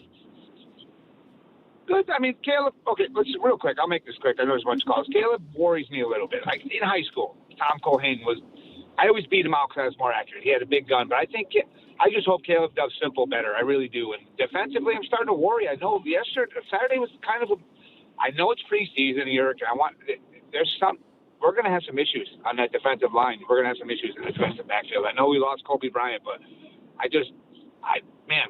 I'm looking at maybe 8 to 10 wins at tops. On this offense is going to have to. And then, Caleb just missing some of them easy ones, and the left tackle situation, and our defensive line is just not athletic enough, and they're not big enough. They do not get a push, and I just feel like 99 is what he is. And what's going on with Turner? Shamar Turner, no one's talking about. I don't know. We'll ask Courtney. Yeah, all right. We can ask Courtney. Thanks, James. The Turner thing, he's not going to be back until October, end of October. That's what it looks like, That's what it's starting to sound like, yeah. 99, Jervon Dexter has not established himself as a defensive lineman. He's heading into his 4th year, right? Yes. Yeah, he's heading into his 4th year. I don't think he's established himself as, a guy that could be counted on to have a 10-year career in the city of Chicago. He's not going to be a high-paid guy. If he's going to get high-paid, somebody else is going to have to look at him. Yeah. And sign him and say, hey, we think you're something, and then maybe he goes someplace else and pops, but he hasn't popped yet here. Dio's an effort guy, nothing wrong with that. You can't depend on Vandenberg. He's just a rookie. Although I'll tell you, he's flashed a little bit here in the preseason, right? Great hustle, diving out of bounds. Again, you see his strength. Yeah, it's great. He's a strong guy. He's a quick guy. Maybe it develops into something. But, I'd rank him below Jervon Dexter right now because he's developing his game. He's developing and understanding what's going to happen in the NFL. Yeah. He's got to figure out. He's got a bull rush. Right now, that's all he has is a bull rush. Right. Yeah, you got to. He gets in there with the sledgehammer and he starts pounding away. That's what he does. He's got to refine that game a little bit. Montez is Montez. Booker might be a better Booker. Gallimore came in. He's like a run stuff guy. Well, that's kind of what they need him to be. 3 sacks. But they have to shore up that part of their defense, I think they're hoping that he can solve some of that. If you get a healthy Grady Jackson, I think you might get a little more. But Jarrett, Grady Jarrett. Yeah, what did I say? Grady who? Said Jackson. Yeah, Grady Jarrett. Listen, who's Grady Jackson? Grady Jackson. I think that was the guy with Lamont and Fred Sanford. That could have Grady. Yeah, that was Grady. Yeah, that was Grady. But their last name wasn't. Grady Jackson is a former defensive tackle who played from 1997 to 2009. Thank you. Yeah, pretty good that career. Grady Jackson. Hey, pretty good career. Yeah, Grady Jarrett. Either way, Grady Jarrett's the guy who can give you more, but at his age, you're going to get it, but you're going to get it in small pieces. You're not going to get it in big pieces. So, again, maybe the sum of the parts, the whole will be fantastic. And the sum of the parts, though they don't look sexy and they don't look beefy and they don't look great, maybe together they're better than they actually are. All right. That's what we're hoping for. What do you think of that, Bears fans? 312-332-ESPN. We got some White Sox calls up on the board, too. We'll take some of those. If you want to talk Bears, Sox, Cubs with us, we'll do a list here and spin the wheel coming up in about the next 15 minutes. It's Carmen and York back in 2. You're listening to Carmen and Jurko on ESPN Chicago, Chicago's home for sports. College football is back, and so are the predictions. Who makes the playoff? Who wins their conference? Who takes home the national crown? On Kalshi, America's #1 prediction market platform, you can trade those predictions in a live market. So maybe you like the Irish to win the national championship. Well, right now, they're trading at 13%, meaning a $100 trade pays out $752 if they win it all. 18 and over. Restrictions and eligibility requirements apply. Event contract trading involves risk and may not be suitable for all investors. Kalshi products are not available in all jurisdictions. Prices, values, and available markets may differ from those mentioned. For more information, see kalshi.com/regulatory.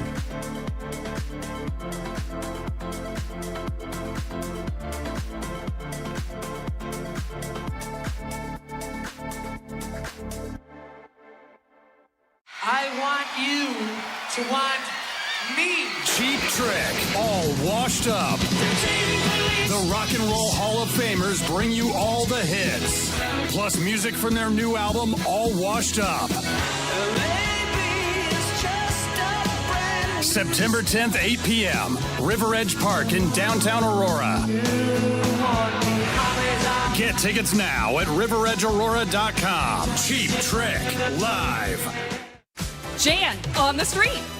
Hi, it's Jan from Toyota. Summer's not over at the national sales event, so I'm taking to the streets to see how people are keeping summer fun going with a new Toyota. Excuse me, sir. How are you making summer last longer with your Toyota? Dropping my BZ to the park to play kickball with friends. Kickball is life. Love the passion. Jan on the street. Event ends August 31st. Dealer inventory may vary. See your participating Toyota dealer for details. Toyota, let's go places. Broadcasting live from the Chicago Board of Trade. This is the home for every Bears game. ESPN Chicago. And this is Carmen and Jurko. WMVP, WTBC, HD2, Chicago. A good Karma Sports radio station.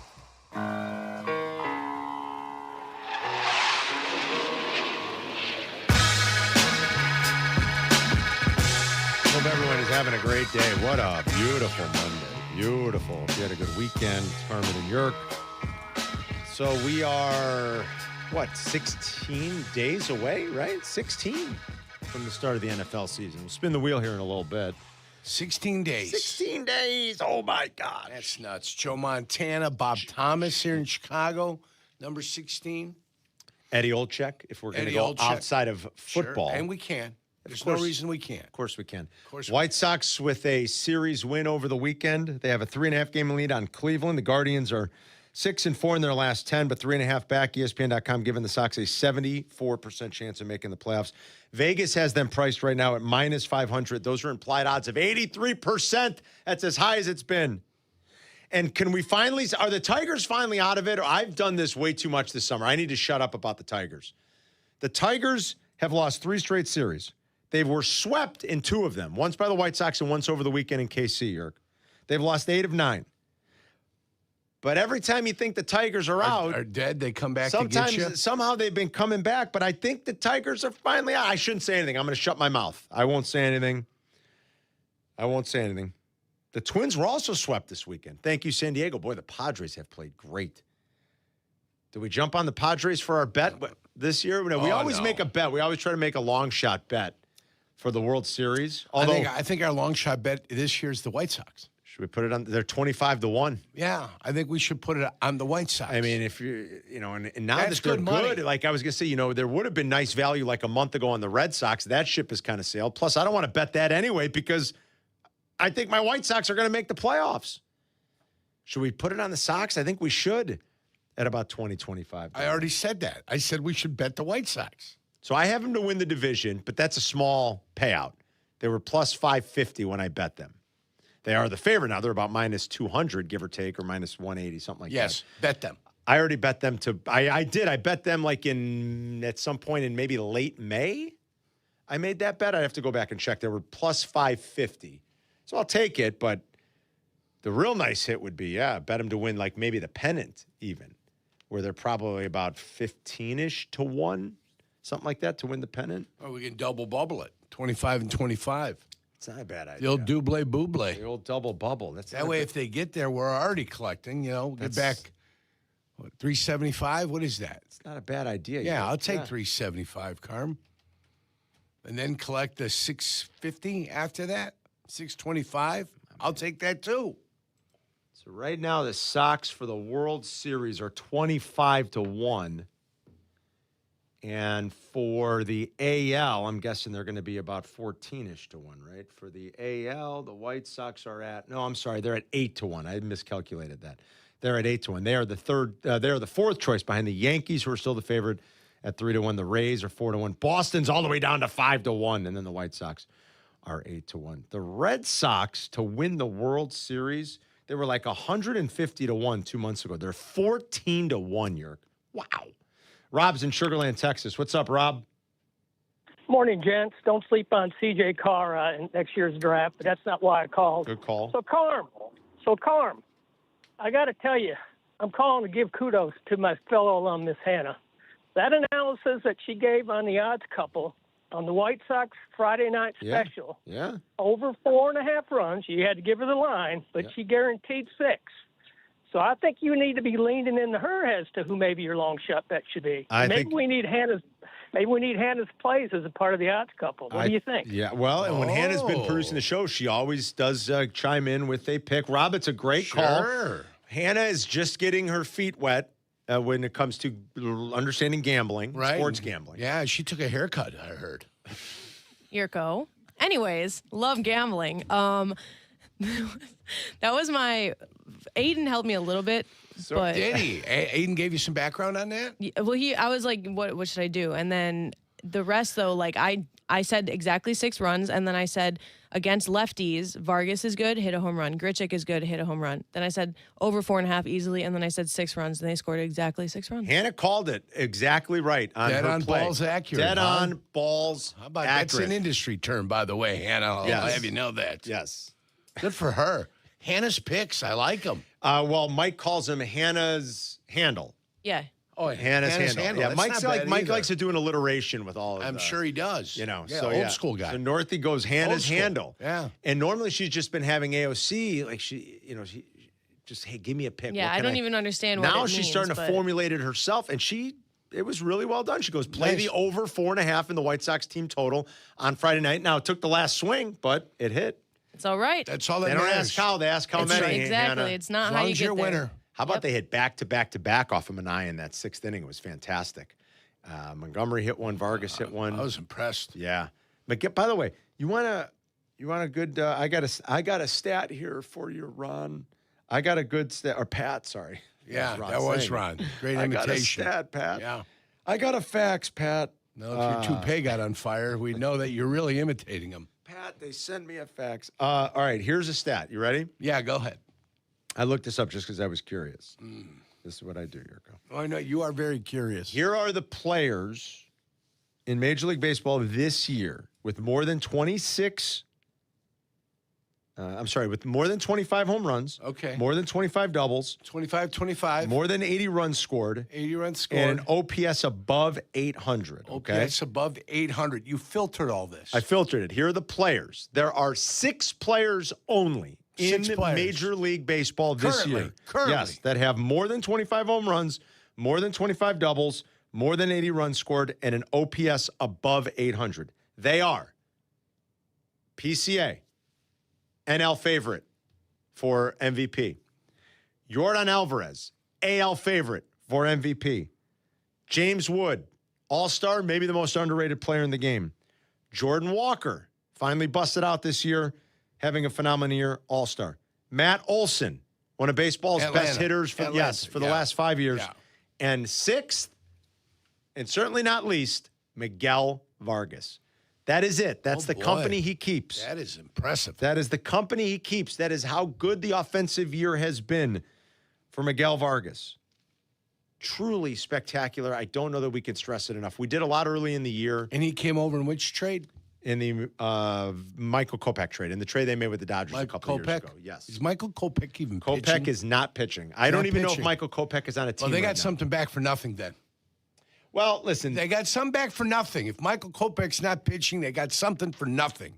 And it looks like they got something special. I don't know that he's on a team right now. Okay. Now, he did help the Dodgers win a World Series. Let's remember that. Kopech did. I mean, he contributed 2 years ago. That's how long ago it was? 2023? That was 2024.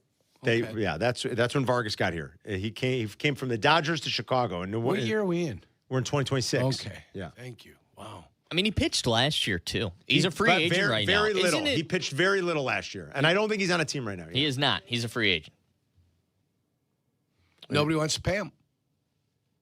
Well, he was hurt last year and at the start of this year. I think that's more the reason why. He threw 11 innings last year, you guys. I mean, he missed most of the year with an injury. So did a weird career for Michael Kopech, you know? He was one of baseball's best prospects. He was part of a huge trade coming to the White Sox when they were trying to rebuild. He had Tommy John. He skipped the COVID year. He had a famous girlfriend, too, didn't he? He did for a little while. Still with her? She abandoned ship? I'm never going to remember her name. Yeah, I can't either, but she abandoned ship, didn't she? I think when it didn't look like it was going to be as successful as it might be and as lucrative, she got out of Dodge. But you're not kidding. You talk about turning that into something and then some with this Vargas trade is incredible. It's a good trade. That he looks to be this good of a player and this impactful of an offensive player. Let's go to Chase on the south side. He's got a Kyler Gordon question. What's up, Chase? Hey, guys, what's going on? Hey, before I get to my point, I just want to say, Carm, I really appreciate you, man. You always take my calls, man. I really appreciate you for that. Well, listen. You call, we'll take it, Chase. That's the way it goes, you know. Unlike other hosts, and I ain't gonna name no names. Unlike other stations, but I ain't gonna name no names. All right. Don't name names. No, I ain't gonna do that. Afternoon show, but Jurko, I gotta ask you something about you're a former player. As far as dealing with guys with injuries, if you was a former player and you see a guy like Kyler Gordon is constantly getting these consistent injuries, soft tissue injuries, as a player, seeing that on your end, would that annoy you constantly when you see a guy wondering, hey, what have you been doing this whole offseason to constantly have these injuries? Because when you see guys like Trapello and Dio coming back from these catastrophic injuries and they're working hard, yet you constantly seeing a guy like Tyler, getting these little consistent injuries as a player on your end, how would that make you feel seeing that? Would that annoy you, or would you kind of just be like, hey, it happens? Like, how would you feel about that? No, it wouldn't annoy me at all. Soft tissue issues are different, for players. Soft tissue and structural issues are different. You tear a ligament, you tear something, they know the process. They know how long it's going to be. You get a guy that's got muscular injuries, and that's a problem. That could be with structure. That could be with kinesiology. That could be with hip angle. There's all types of weirdness that comes along with soft tissues and muscular issues. I don't get on anybody that's hurt all the time.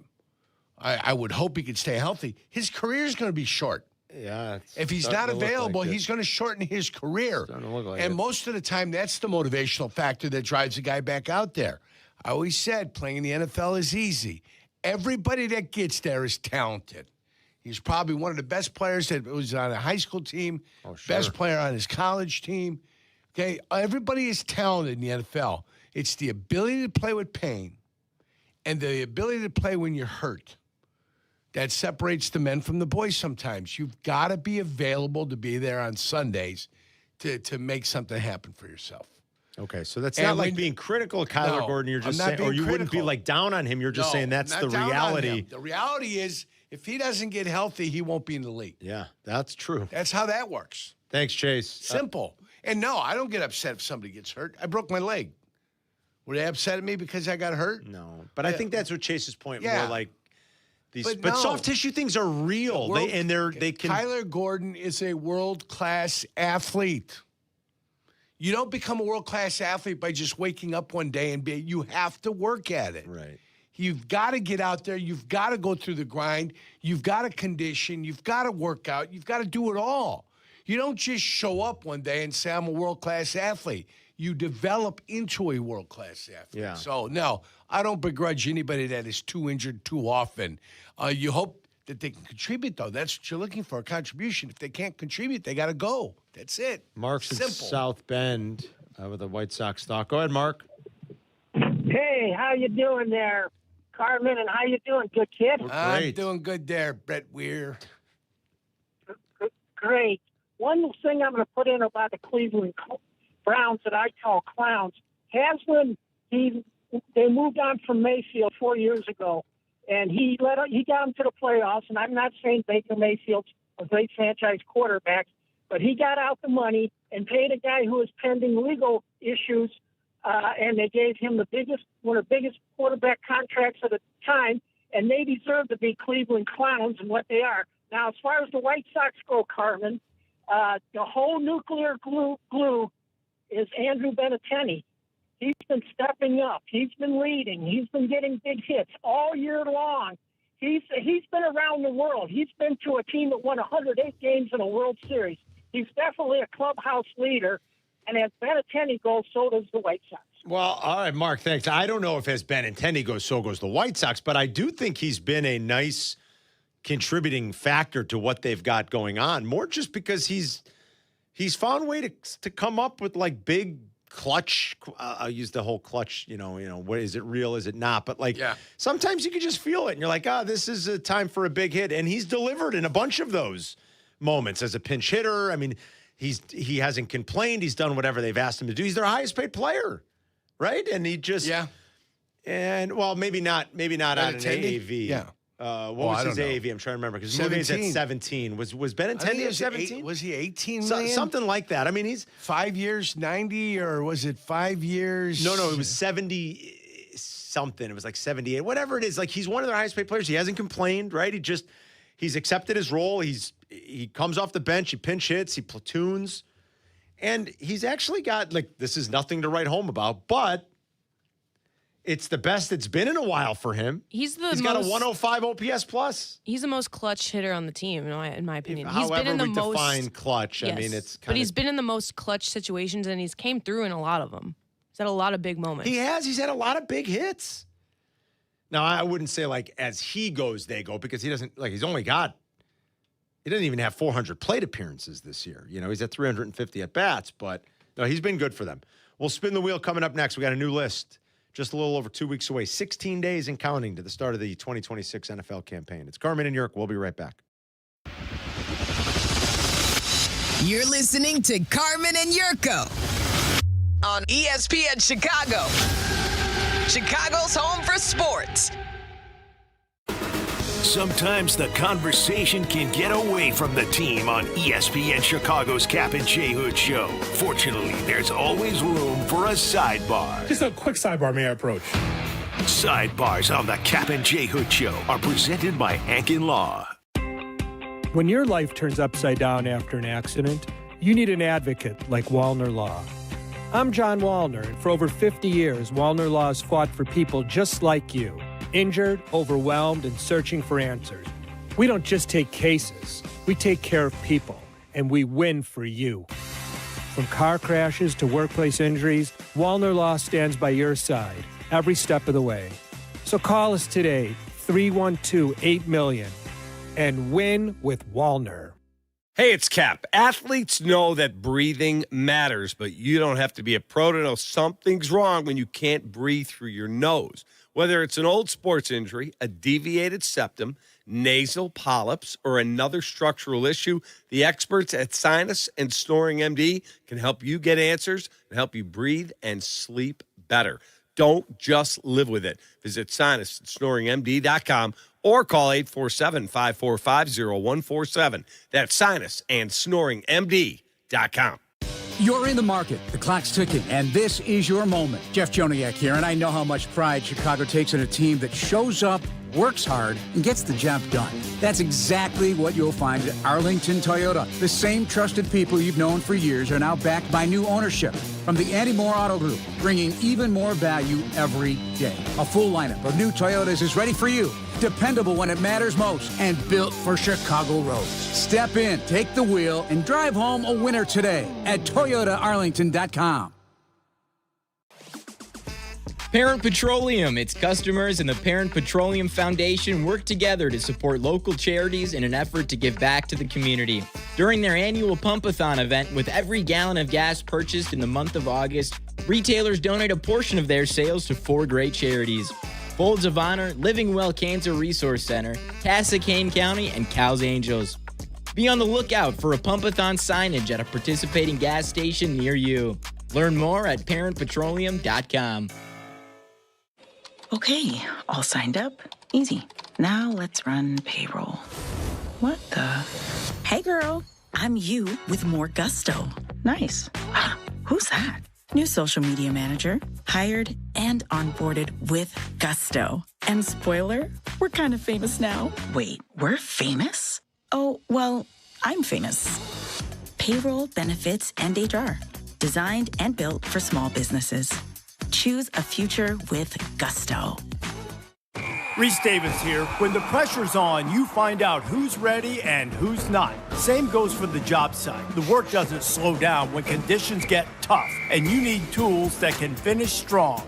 That's why DeWalt tests its tools under real-world conditions that push even the best to their limit. Only then does a tool earn the DeWalt badge. They're built to perform again and again, like they did on the first use. DeWalt, guaranteed tough. Available at the Home Depot. How doers get more done. Catch Bears Friday every Friday for exclusive coverage, analysis, and everything Bears. Brought to you by Dr. Pepper. In Chicago, football runs deep, and Dr. Pepper runs colder. It's one of a kind and the best 23 flavors in football. From kickoff to final whistle, it's a Pepper thing. Follow Chicago's Home for Sports on Twitch at ESPN 1000 Chicago. Carmen and Jurko are back. This is Chicago's Home for Sports. ESPN Chicago. You can watch us on Twitch. You can watch us on YouTube. YouTube.com/@Carmen and Jurko. And do us a favor, like and subscribe there. You can watch the show live. You can comment. You can always go back and catch up on stuff that you missed. It is time to spin the wheel. 16 days to the start of the NFL season. All right, Jack. Make it happen, Jackie. We are spinning the wheel. Oh, 100. Oh, my goodness. Nobody. 100. Nobody's number was 100. Nobody's number was 100. Though Wilt Chamberlain did once score 100 points in a basketball game. He did. Movie lines. Oh, movie lines. Whoa. Movie lines. One line from a movie. One line. Well, I guess you could do multiple lines from the same movie because you have 5 options for your list. But it has to be just one line. One Not line. like an exchange of dialogue. One line. One line. Oh, no way. It's impossible. I'm humming here. Guys. Can't do this list. I'm humming. Really? Already? Oh, yeah. Wow. I know my number 1. You just watched the movie? No, it's not that. It's one that's very famous, and I don't want to give it away, but it's in a courtroom scene. Oh, I already know what you're doing. And I already won't know lie what to you're you. doing. Colonel Nathan Is Jessup. he doing Colonel Nathan Jessup? Colonel Nathan Jessup. That's my number 1. That's your number 1? That's my number 1. You can't handle the truth? We Is that didn't it? say Is that the That's one? it. Is that what you're going with? What are you ruining it for? You were the one who ruined it. You're You the just ruiner. said- I said Colonel Nathan Jessup. Well, yeah, what do you think it's going to be? Not everybody knows who the hell Colonel Nathan Jessup What are we going to is. discuss next? My favorite color? That's not. I don't do a great Jack. Sorry. It's I not do a bad. better young Jack. That's I not want bad. chicken salad. What do you mean you don't have bread? You have sandwiches, don't you? What do you mean you don't have toast? You have sandwiches, don't you? Oh, man. Holy cow.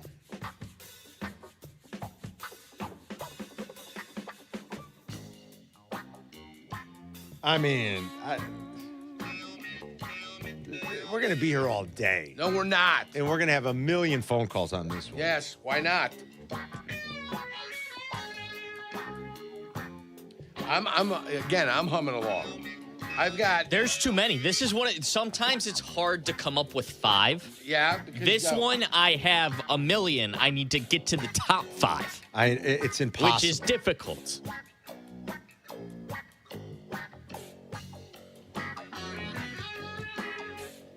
I got to look up a character's name for a movie right now. Can it be a recurring line? Yeah. I probably just gave that one away. No, you didn't. I don't think you did because I have no idea what you're talking about. I have no idea what you're talking about, too. I have no idea what you're talking about. Oh, I might be what I might. I think you just figured it out, John. Is it from Spider-Man? No. Oh. I forgot. You have a weird. You have a weird. Weird. It's a weird thing. You hate superhero movies for some reason, and they're good movies. Yes, you do. I do not hate superhero if we're the way you talk about them, the way you discuss them, you hate them. I'm not. I don't understand that's all that they can seemingly make. It's a little crazy to me. That's just not true. But I don't hate them. I like the original Spider-Man, but I'm talking about like Tobey Maguire Spider-Man. I love the Batman movies. I love the original Superman. I like superhero movies. I think it's gotten a little carried away today.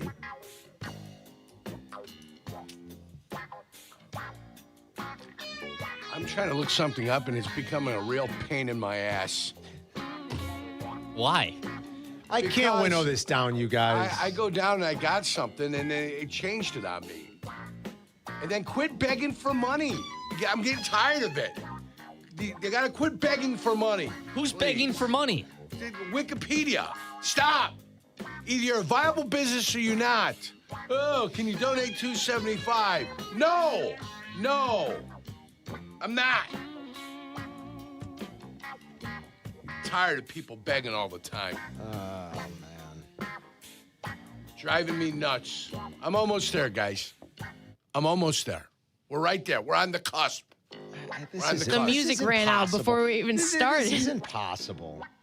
It is not impossible. It is, What though. you've got to stay is extremely focused.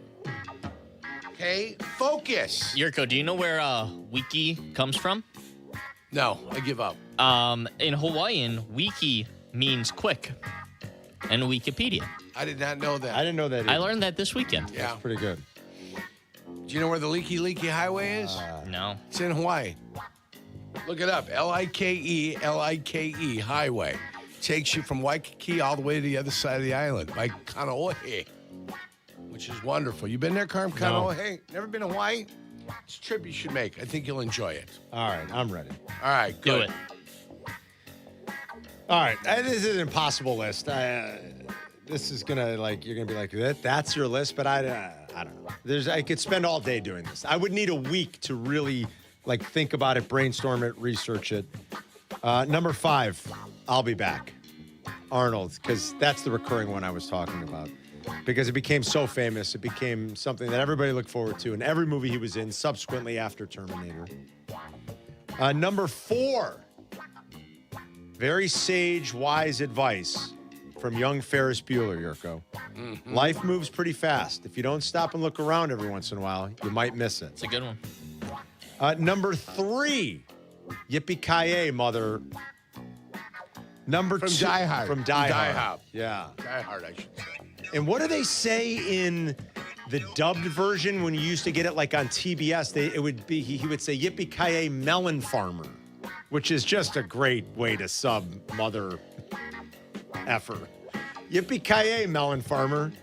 Number 2, Don Corleone with those cold eyes. I'm going to make him an offer he can't refuse. That's it. And they did. And number 1, the director out in Los Angeles. And number 1, the number 1 line in movie history, put that coffee down. Coffee is for closers only. Okay. That's Alec Baldwin, right? It is Alec Glengarry Baldwin. Glen Ross? And Glengarry Glen Ross. Coffee is for All right. closers only. I got it. I'm There you ready. I got this from Sweet, your guy. Which guy? Your guy. Who we got? Tarantino? You talking about director or an actor? No, I'm talking about an actor. Pacino. No, the other guy. De Niro. Walken. If killing was an art, Creasy's about to paint a masterpiece. Great. What movie was that? Man on Fire. Man on Fire. That's great. Yeah. This one from Hunt for Red October. Vasily, one ping and one ping only. I love it. One ping only. Yes, and this one from Forrest Gump. My mom always said, if life was like a box of chocolates. Not if, just life. Yeah, life is a box of chocolates. You never know what you're going to get. From Gone with the Wind. Oh, yeah. Frankly, my dear, I don't give a damn. That's right. And Dirty Harry. Oh, Go good. ahead and make my day. That's a good one, Yurk. Yeah. That's a good one. That's a list right there. That's very good. That also had a recurring appearance in the subsequent. Yeah. I feel like in the other Dirty Harry movies. Sure. So it's great in the first one, though, when you hear it for Sudden the first death. time. Yeah. Yeah, all types of good Yeah, stuff. there's a couple you could do from Dirty Harry. Magnum Force. I know what you're thinking. Did he shoot 5 times or 6? Yeah. Do you feel lucky? Well, do you, punk? Yeah. That's so good. Good All move. right, who's ready? over I there? am ready. All right, Jack. I have 2 honorable mentions. I don't know if that's cheating. From Yes, Spider-Man. it's cheating. Well, I'm going to cheat. With great power comes great responsibility. From All right, that's Spider-Man good, that's is an good. honorable mention, That's a and life we're not. lesson. And we're not in Kansas anymore. From That's, Dorothy. Wizard of Oz. Wizard of Oz. Dorothy. All right. And I sometimes use that one, you know? All right. Number 5, I just watched this movie. You're going to need a bigger boat. Good From Jaws. one, Oh, Jack. you got that right, Jack. Jack, great Gonna call. need a bigger boat. You bet your sweet ass. you will. Wonderful. At 4 and 3, I have a pair of cartoon movies. Okay. Number 4, Just Keep Swimming. Dory from Finding Nemo. Dory, all right. I think it's good life advice. Just keep swimming. Number 3, ogres are like onions. Onions have layers. Shrek. From Shrek. Very good. Number 2, Is This Heaven? No, it's Iowa. Very good. I'm going to go with that. And number 1, You Can't Handle the Truth. All right. See, I knew it.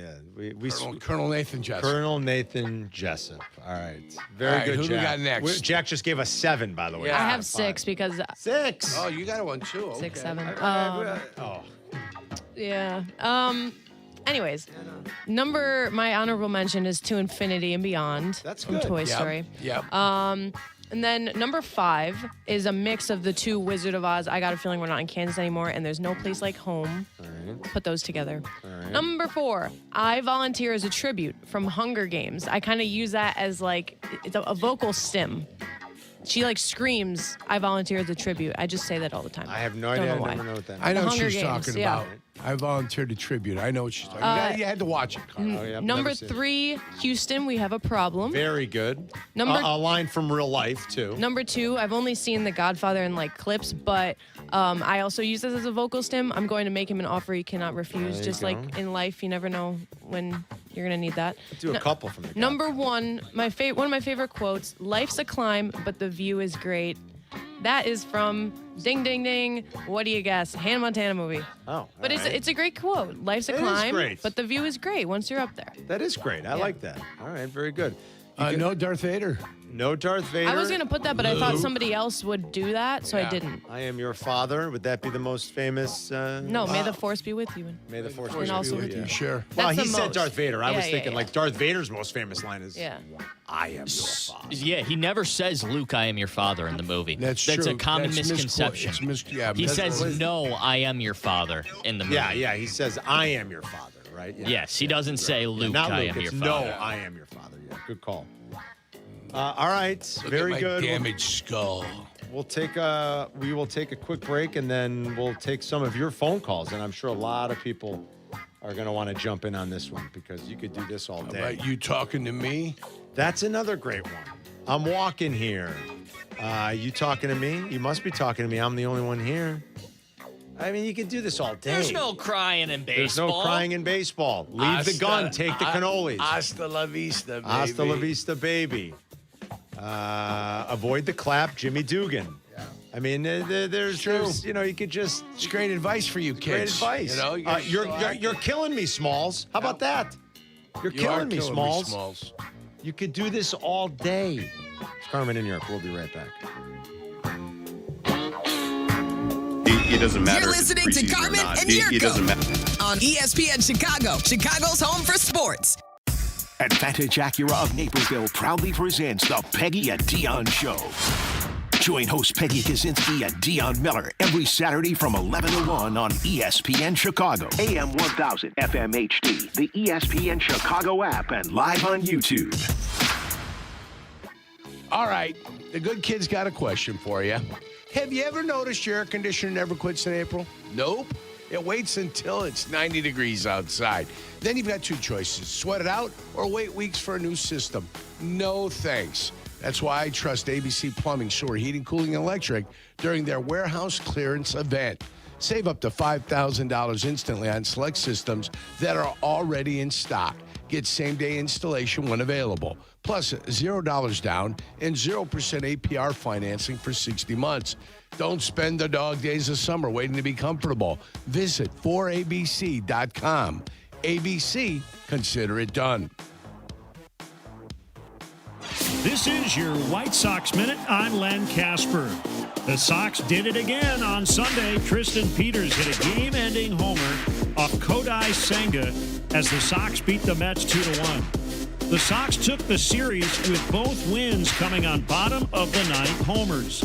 Tonight, the Sox begin a big series against the playoff hopeful Texas Rangers at 6:40. Sox fans, join us at the ballpark Friday, September 4th, as the White Sox host the Minnesota Twins at 6:40 p.m. 20,000 fans in attendance will receive an exclusive White Sox Magic Wand. Don't miss your chance to bring a little extra magic to Rate Field. To purchase tickets and prepaid parking, visit whitesox.com/promos. This has been your White Sox Minute. Guys, it's Carm. I've got to tell you about something that's changed the way I shop for my meals. It's Wild Fork Meat and Seafood Market. From tender, hand-cut steaks to seafood, chicken, pork, burgers, and more, the selection is truly amazing. They've got premium beef, pork, ribs, seafood, chicken, turkey, duck, plus Wagyu, Iberico pork, bison, elk, venison, even hard-to-find cuts you just don't see at most grocery stores. And because it's blast frozen, at peak freshness, the quality is outstanding. Find your nearest Wild Fork store or order online today at wildforkfoods.com.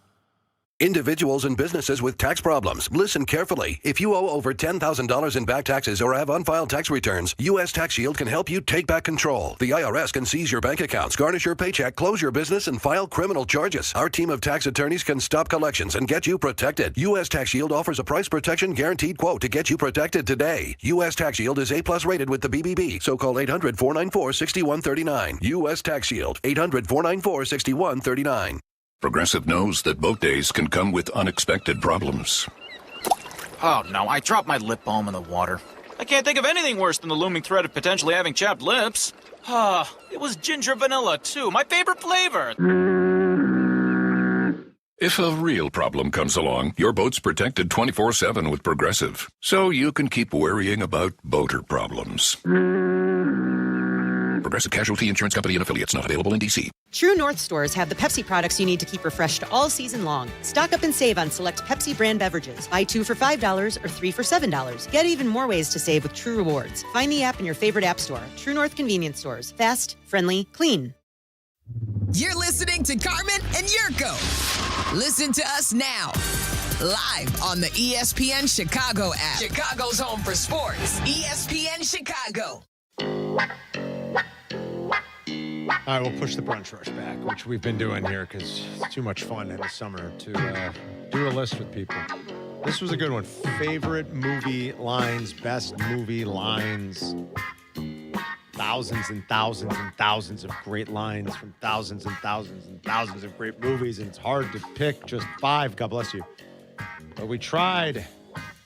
And now let's see what the audience thinks. Philly Sid, our man. What's up, Sid? Hey, Hey, Carmen, I won't say the name of the movie, but you'll get it as soon as I say the line. You know, I could get a good look at a T-bone if I show my head up a bull's butt, but I'd rather take the butcher's word for it. Tommy Boy. Well done. Well There done. you go. And Waddle loves that line, too. Thanks, Sid.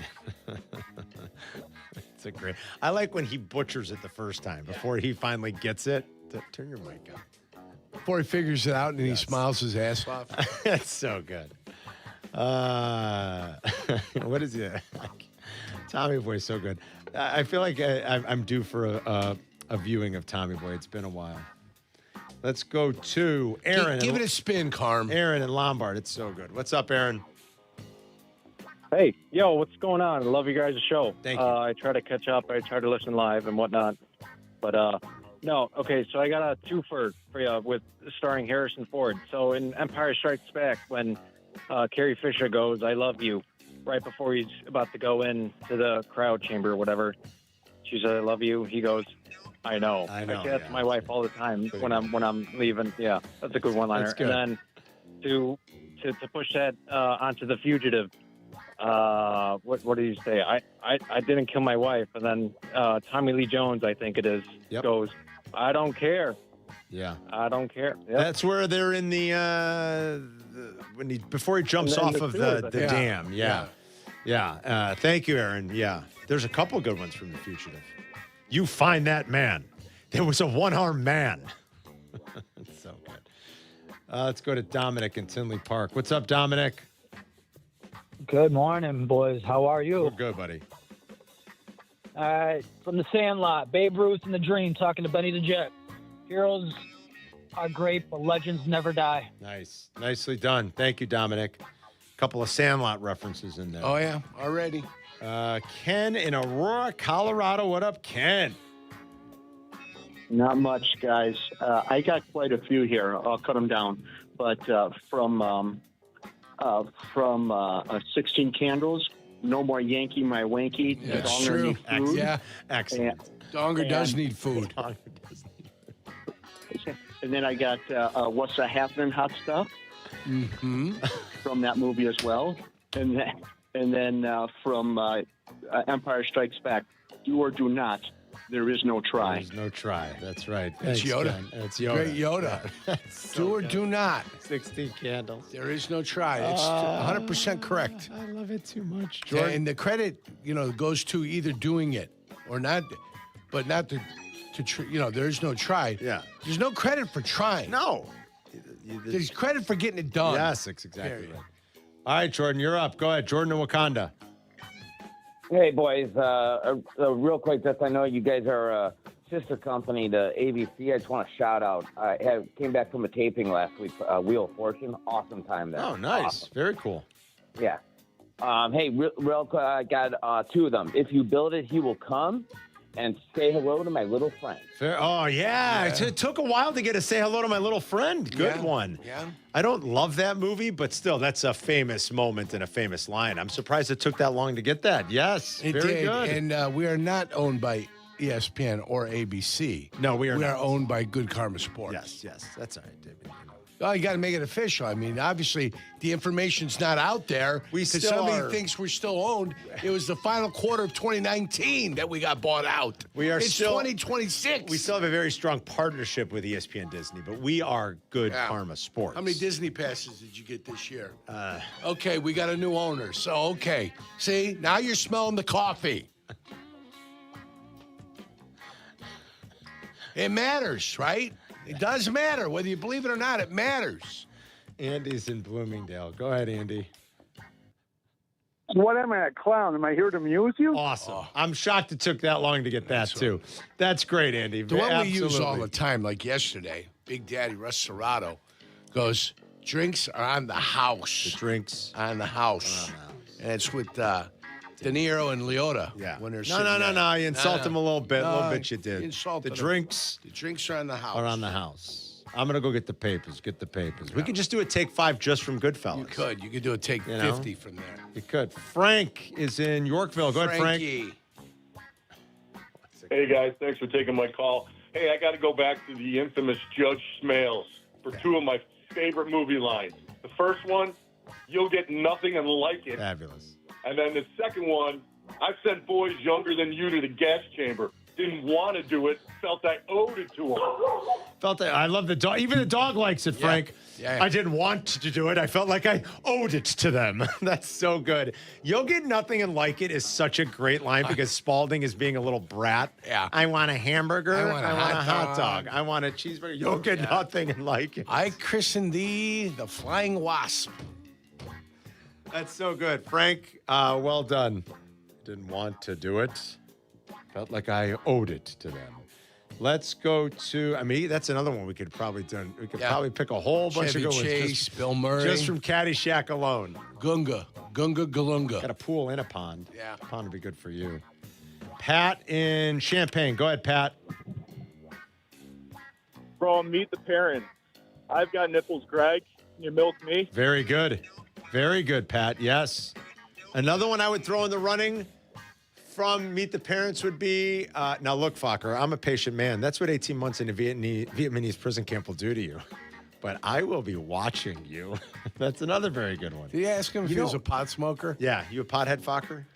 You know, we don't have any yet. We don't have any. I'm surprised we've got no Animal House yet either. Yeah. That's a good one. From this moment on, they're on double secret probation. That's right. There's a little known codicil in the Faber Was it over when Constitution. the Germans bombed Pearl Harbor?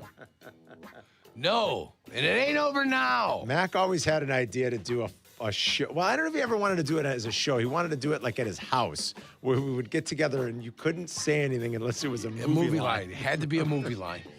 You'd have I to think it's have only us that are going to be entertained by that. But you had to have a roster of movie lines with you. we could do it, though. I honestly think we could do it. All right, we'll grab a couple more. Dave and Tinley. Go ahead, Dave. Well, Bill Murray quotes all day, but the best I think is back off, man. I'm a scientist. Great. Ghostbusters. Great. Yeah. I mean, we could really do Bill Murray quotes all day. Dave, thanks. NIU Dave in Woodridge. Go ahead, Dave. Hey, guys, first time caller. Love the show. Thanks, man. Two quotes for you. One from Empire Strikes Back. Han Solo, never tell me the odds when they're in the asteroid field. And then the best quote of Jurassic Park, I hate being right all the time, when Ian Malcolm, when the T-Rex escapes right in front of Ian Malcolm. Yeah, good one. I love that quote. Thanks, Dave. Good one, buddy. JD, South Side. Go ahead. Hey, thanks for taking my call, guys. Two of the best quotes of all time. The first one is The Godfather. I'll make him an offer he can't refuse. Yes. Second one is A Feel-Good Man. You can't handle the truth. We had them both on. Both of them were on our lists. Thank you, my friend. Yeah. One was on mine. One was on Jay's. What was on Jack's? I think Hannah also had. I'm going to make him an offer he can't refuse. Do we want a full 5-pack for Mark? Yeah. All right, we'll do a full. You got a full 5-pack. Go ahead.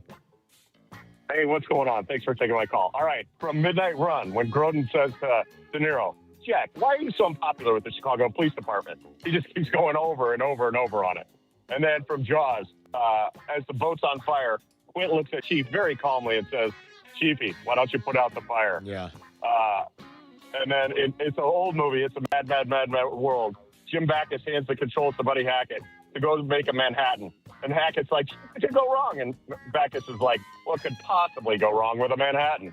And the number one from Casablanca, here's looking at you, kid. That's a good one. There's a lot of good ones from Casablanca. It's very old, but there's a lot of classics from Casablanca. All right, Marky, thanks. Orange Whip.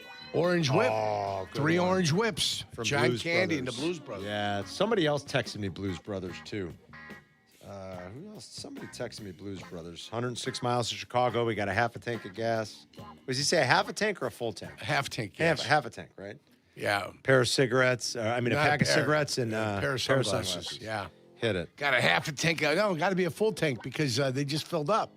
Is that what it is? Yeah, it's a full tank. My of bad. gas. Got a full tank half of gas. Pack of cigarettes. Half a pack of cigarettes. There you go. It's dark and My we're bad. wearing It's sunglasses. dark and we're wearing sunglasses. Hit it. Yeah, there you go. Thank you very much. All right. I don't know. These phones are never going to stop ringing. We got to cut it off at some point. She cut the Oh, here's a good cable. one. Seth in Montana. Go ahead, Seth. All right, we got Don't Put Baby in a Corner. Great. Dirty That's Dancing, of course. Great. And then You're My Boy Blue. You're My Boy Blue's another good one. Very good. I feel like we didn't hit enough of the early 2000s comedies. We could do a bunch of that. All the Step Brothers stuff. Nobody puts baby. Oh my God, really? Yeah. We could do Step Brothers all day. Old school Wedding Crashers. Did we just become best friends? I mean, we could do that. Could do Wedding Crashers. Wedding Crashers. Nonstop. Oh. Crab cakes in football. That's what Maryland does. Damn. All right, there's too many. My head's spinning. We got to stop. Thanks, everybody, for contributing. Players of the weekend coming up next. You're listening to Carmen and Jurko on ESPN 1000. 1000, Chicago's home for sports.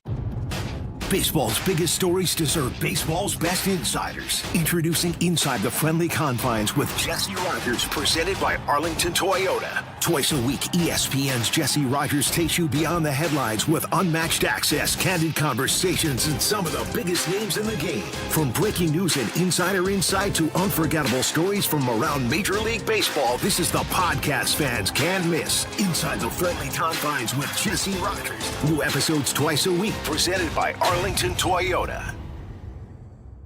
Something big is coming. Next Wednesday, September 2nd, DraftKings Game Day arrives with massive deals, exclusive offers, and an all-day celebration built for sports fans. Sign up with DraftKings at Casino Queen today with code WMVP and get ready to celebrate the biggest day of the season. Whatever you're betting, DraftKings Game Day has deals dropping all day long. DraftKings Game Day is the kickoff of a new season, a new era, and the biggest day in sports history. New DraftKings customers, sign up with code WMVP. Spend $5 to get $200 in bonus bets within 14 days. That's code WMVP in partnership with DraftKings. The crown is yours. If you or someone you know has a gambling problem, crisis counseling and referral services can be accessed by calling 1-800-GAMBLER. 21 and over, Illinois only. Pass-through of per-wager tax may apply. Eligibility and restrictions apply. $50 in non-withdrawable bonus bets issued every 7 days via click-to-claim for 21 days. Bonus bets expire 7 days after issuance. For additional terms and responsible gaming resources, see sportsbook.draftkings.com/promos. Limited time offer. People's Bank wants to help you make winning money moves. Like, ever heard of the 50-30-20 rule? It's a guideline for allocating your monthly net income, with 50% going to needs like groceries, 30% to wants like tickets to the game, and 20% to savings. Follow the 50-30-20 rule to rule the day and your budget. Open a checking account online at ibankpeoples.com today. Brought to you by People's Bank, here for Chicago fans and savers everywhere. Equal housing lender and member FDIC. Hey, it's Kap. Athletes know that breathing matters, but you don't have to be a pro to know something's wrong when you can't breathe through your nose. Whether it's an old sports injury, a deviated septum, nasal polyps, or another structural issue, the experts at Sinus and Snoring MD can help you get answers and help you breathe and sleep better. Don't just live with it. Visit sinusandsnoringmd.com or call 847-545-0147. That's sinusandsnoringmd.com. Andy Ortiz, when I lost my mom, she was only 46. And I lost my dad to cancer. It was the worst pain I ever felt. It made me think, what will happen with the people I love when my time is up? That's why I have life insurance. Ethos makes it easy. It's all online, take about 10 minutes, and you can get up to $3 million in coverage. Get your free quote at ethos.com/game. That's ethos.com/game. Paid testimonial. Time spent on application may vary. Online health questions required. Chris Canty here. Football season is back, and Lids has you covered. Just in time for kickoff. Want the latest headwear to rep your team at the tailgate, at the barbecue, or at the game? Shop the 47 brand NFL collection. Exclusively in store at your local Lids. This collection puts a new spin on retro NFL gear. Lids has every fan covered with all 32 teams, featuring the big-time hits and alternate team logos. You'll find the perfect fit for every Sunday. Selection may vary by store. Prizes, flyaways, even cash money. You want it? We've got it. Find a list of all contests and official rules by visiting ESPNChicagoContests.com. That's ESPNChicagoContests.com. You're listening to Carmen and Jurko. Follow the show on Twitter at Carmen DeFalco and at Jurko64. This is ESPN Chicago, Chicago's home for sports. Let's talk about players of the weekend real quick. Who stood out? Good kid. Lots to choose from. Big golf tournament. Yeah, I'm probably going to EPL came back.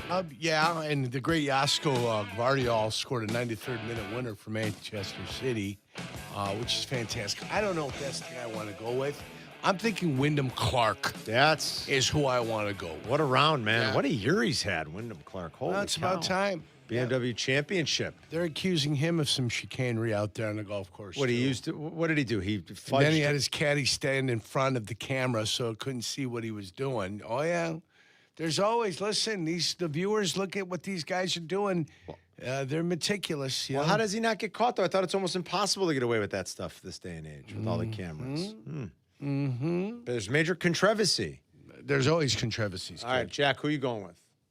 I think I'm going to go with Jade Walker. He only had one catch, but it was a really nice 36-yard catch, and he just gives me more confidence that the receiving depth, if God forbid something happens to Rome Odunze or Luther Burden, that the Bears will have good enough receiving depth to push through it. With him, hopefully with Xavion Thomas, with Khalif Raymond, I think they're going to have a pretty good depth in the receiving corps. So I'll go Jade Walker. All right, Hannah.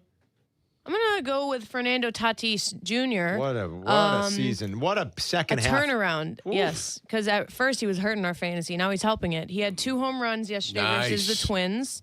And he's had 9 total hits versus the Twins and 6 RBIs. He had a few RBIs in the other 2 games, and they swept the series at home. So another big week for us then. Yeah, it's a good. I think we're beating Jack right now currently. We're kicking Jack's ass. Yep. And he for not hitting his first home run until May. He already has, I think, 17 on the season. So a lot of those have came in the second half, and they're the reason that the Padres are kind of propelling their way into the standings. So he was my MVP pick at the start of the year.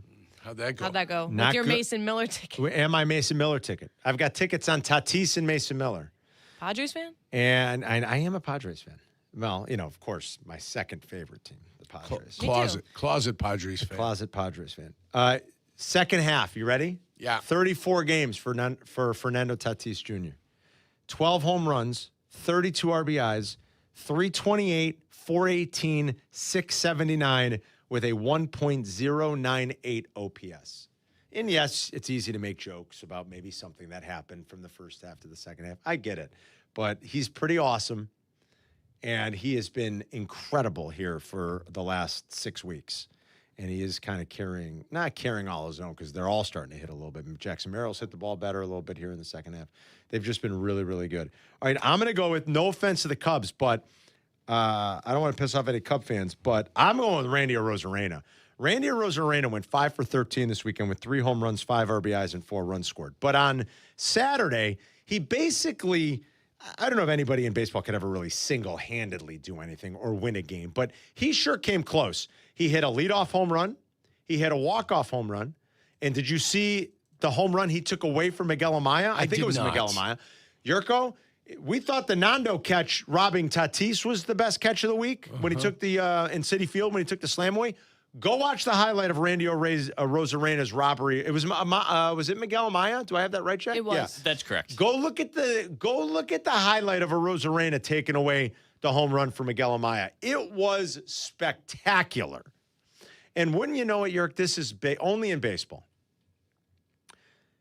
Last Monday, PCA hit a home run on the first pitch his team saw and the last pitch his team saw, right? Last Monday in the thrilling game. It was a week ago tonight, the thrilling Cubs win against the White Sox. And if you remember, we told you it was the first time anybody had done that since 1957. Right. Twice in a week. Right. Twice in a week. It hadn't happened in baseball since twice in a week. 1957. It happened twice in a week, and the Cubs were in both games. Uncanny. Only in baseball. Jack, does that qualify as a Wild Fork wild stat of the day? Wild Fork I think it wild does. Stat of the day? It does. I think it does. Does that qualify? Yes, it does. Yeah. It hadn't happened since 1957, and it happened in Cubs games twice in 1 week because PCA did it against the Sox and Arozarena did it against the Cubs. Unbelievable. All right, that's your Wild Fork Foods wild stat of the day, and that means during the final hour, someone's going to win a $100 gift card to Wild Fork Food. What? The gift card, we're supposed to give away the gift cards next week. This is the week we have the gap. Jack. You're killing me, Jack. Oh, boy. Go over and I'll go talk to them. Don't worry. I'll get an extra gift card. I'm going to make it happen. Okay. I'll make it happen. He gone. We'll make it happen. I'm going to get you a gift card. What? I'm going to get you a gift card. Oh, we also have, I'll tell you what we do have to give away today, too. We have Wolves tickets to give away. That we do have. Yeah, we'll give those away. The Wolves home opener is already in 6 weeks. It's crap. Like hockey is almost coming back here. The Hawks are going to camp soon. It's what happens when you burn through the summer with the list. Damn. The summer gets burnt with the list. Hot damn. Hot damn, Carm. So we've got Wolves tickets that we will give away in the final hour. All right. Aiken Panache. Courtney Cronin, 30 minutes from now. Start talking about cuts. We'll see if there's anything new with Kyler Gordon and Shamar Turner and what the plan's going to be like for the Bears this week with another joint practice against the Titans ahead of their third and final preseason game in Tennessee on Saturday night. We're back in 2 minutes. You're listening to Carmen and Jurko on ESPN Chicago, Chicago's home for sports. Smart capital planning starts with the roof. M&M Commercial Roofing, powered by over 50 years of trusted craftsmanship from M&M Home Remodeling, helps Chicagoland properties and facilities plan and not just react. M&M Commercial Roofing starts with detailed inspections and clear reports, then guides you through options, repairs, recover systems, coatings, replacements, or new construction. This is roofing built around your priorities, timeline, and long-term plan. Schedule a consultation with M&M Commercial Roofing and plan with confidence. Guys, it's Carm. I've got to tell you about something that's changed the way I shop for my meals. It's Wild Fork Meat and Seafood Market. From incredible hand-cut steaks, seafood, chicken, pork, burgers, and more, the selection is outstanding. They've got premium beef, pork, ribs, seafood, chicken, turkey, duck, plus Wagyu, Iberico pork, bison, elk, venison, even hard-to-find cuts you just don't see at most grocery stores. And because it's blast frozen, at peak freshness, the quality is outstanding. You've driven past them. Now's the time to stop in and see why Wild Fork has changed the way I shop. The all-new expanded high-limit slot room at Hard Rock Casino Northern Indiana is now open, bringing a bold new level of luxury to every spin. Experience the thrill of playing the hottest new slots like $1 Million Dragon Link, Monopoly Big Board Bucks, and House of Dragon. Plus, all new Unity members receive $25 in free play when they sign up. Visit Chicagoland's premier gaming destination today and enjoy bigger jackpots and non-stop excitement. Hard Rock Casino Northern Indiana, just off of I-8094. Must be 21. Gambling problem? Call 1-800-9-WITH-IT. Broadcasting live from the Chicago Board of Trade. This is the home for every Bears game. ESPN Chicago. And this is Carmen and Jurko. WMVP, WTBC, HD2, Chicago. A good Karma Sports radio station. Faking the toss. Williams throws on the run, completes it. Dunze gets out of bounds in Cincinnati territory. Scampers down to the 36. Second down and 6. Williams throwing again. Loveland in the flat. Can't shake the tackle. Long throw is caught. Jade Walker, a Red Raider from Shaker Heights, climbs the ladder. Throwing for the end zone for Thomas. He's got it. Touchdown. Wow. Drop down the bucket. Clifford airing it out. Did he sneak that in the window? It was intercepted. Picked off by Thomas. He's running the other way, and he was down on the sideline. Some of the highlights from Saturday night. Not a ton of highlights, I guess, at the end of the day for the Chicago Bears. It's preseason. You're working on stuff. I was glad to see the starters play a little bit. Courtney Cronin's going to join us in 30. We'll talk Bears. They're off today. But Ben Johnson obviously was not all that happy with what he saw at the joint practice Thursday. You know, he explained it by reps. Jurko's a little dubious, though, thinking he probably just didn't like what he saw. Yeah. And he wanted the starters to get out there for a series. Yeah. And maybe it should have even been more. Should have given him more time. You know, if you decide you're going to play him, give him more time. 8 plays? It was 8 plays for the starters. It was 2 of 5 passing for Caleb. Including a pretty bad miss / maybe not even, you shouldn't have even gone there with the football, because Ben Johnson said afterwards that he thought the ball had to go somewhere else. Yeah, 8 plays resulting in a touchdown. You want to rest him? Fine. but they had a penalty. They had a miss. They settled for 3. Yeah.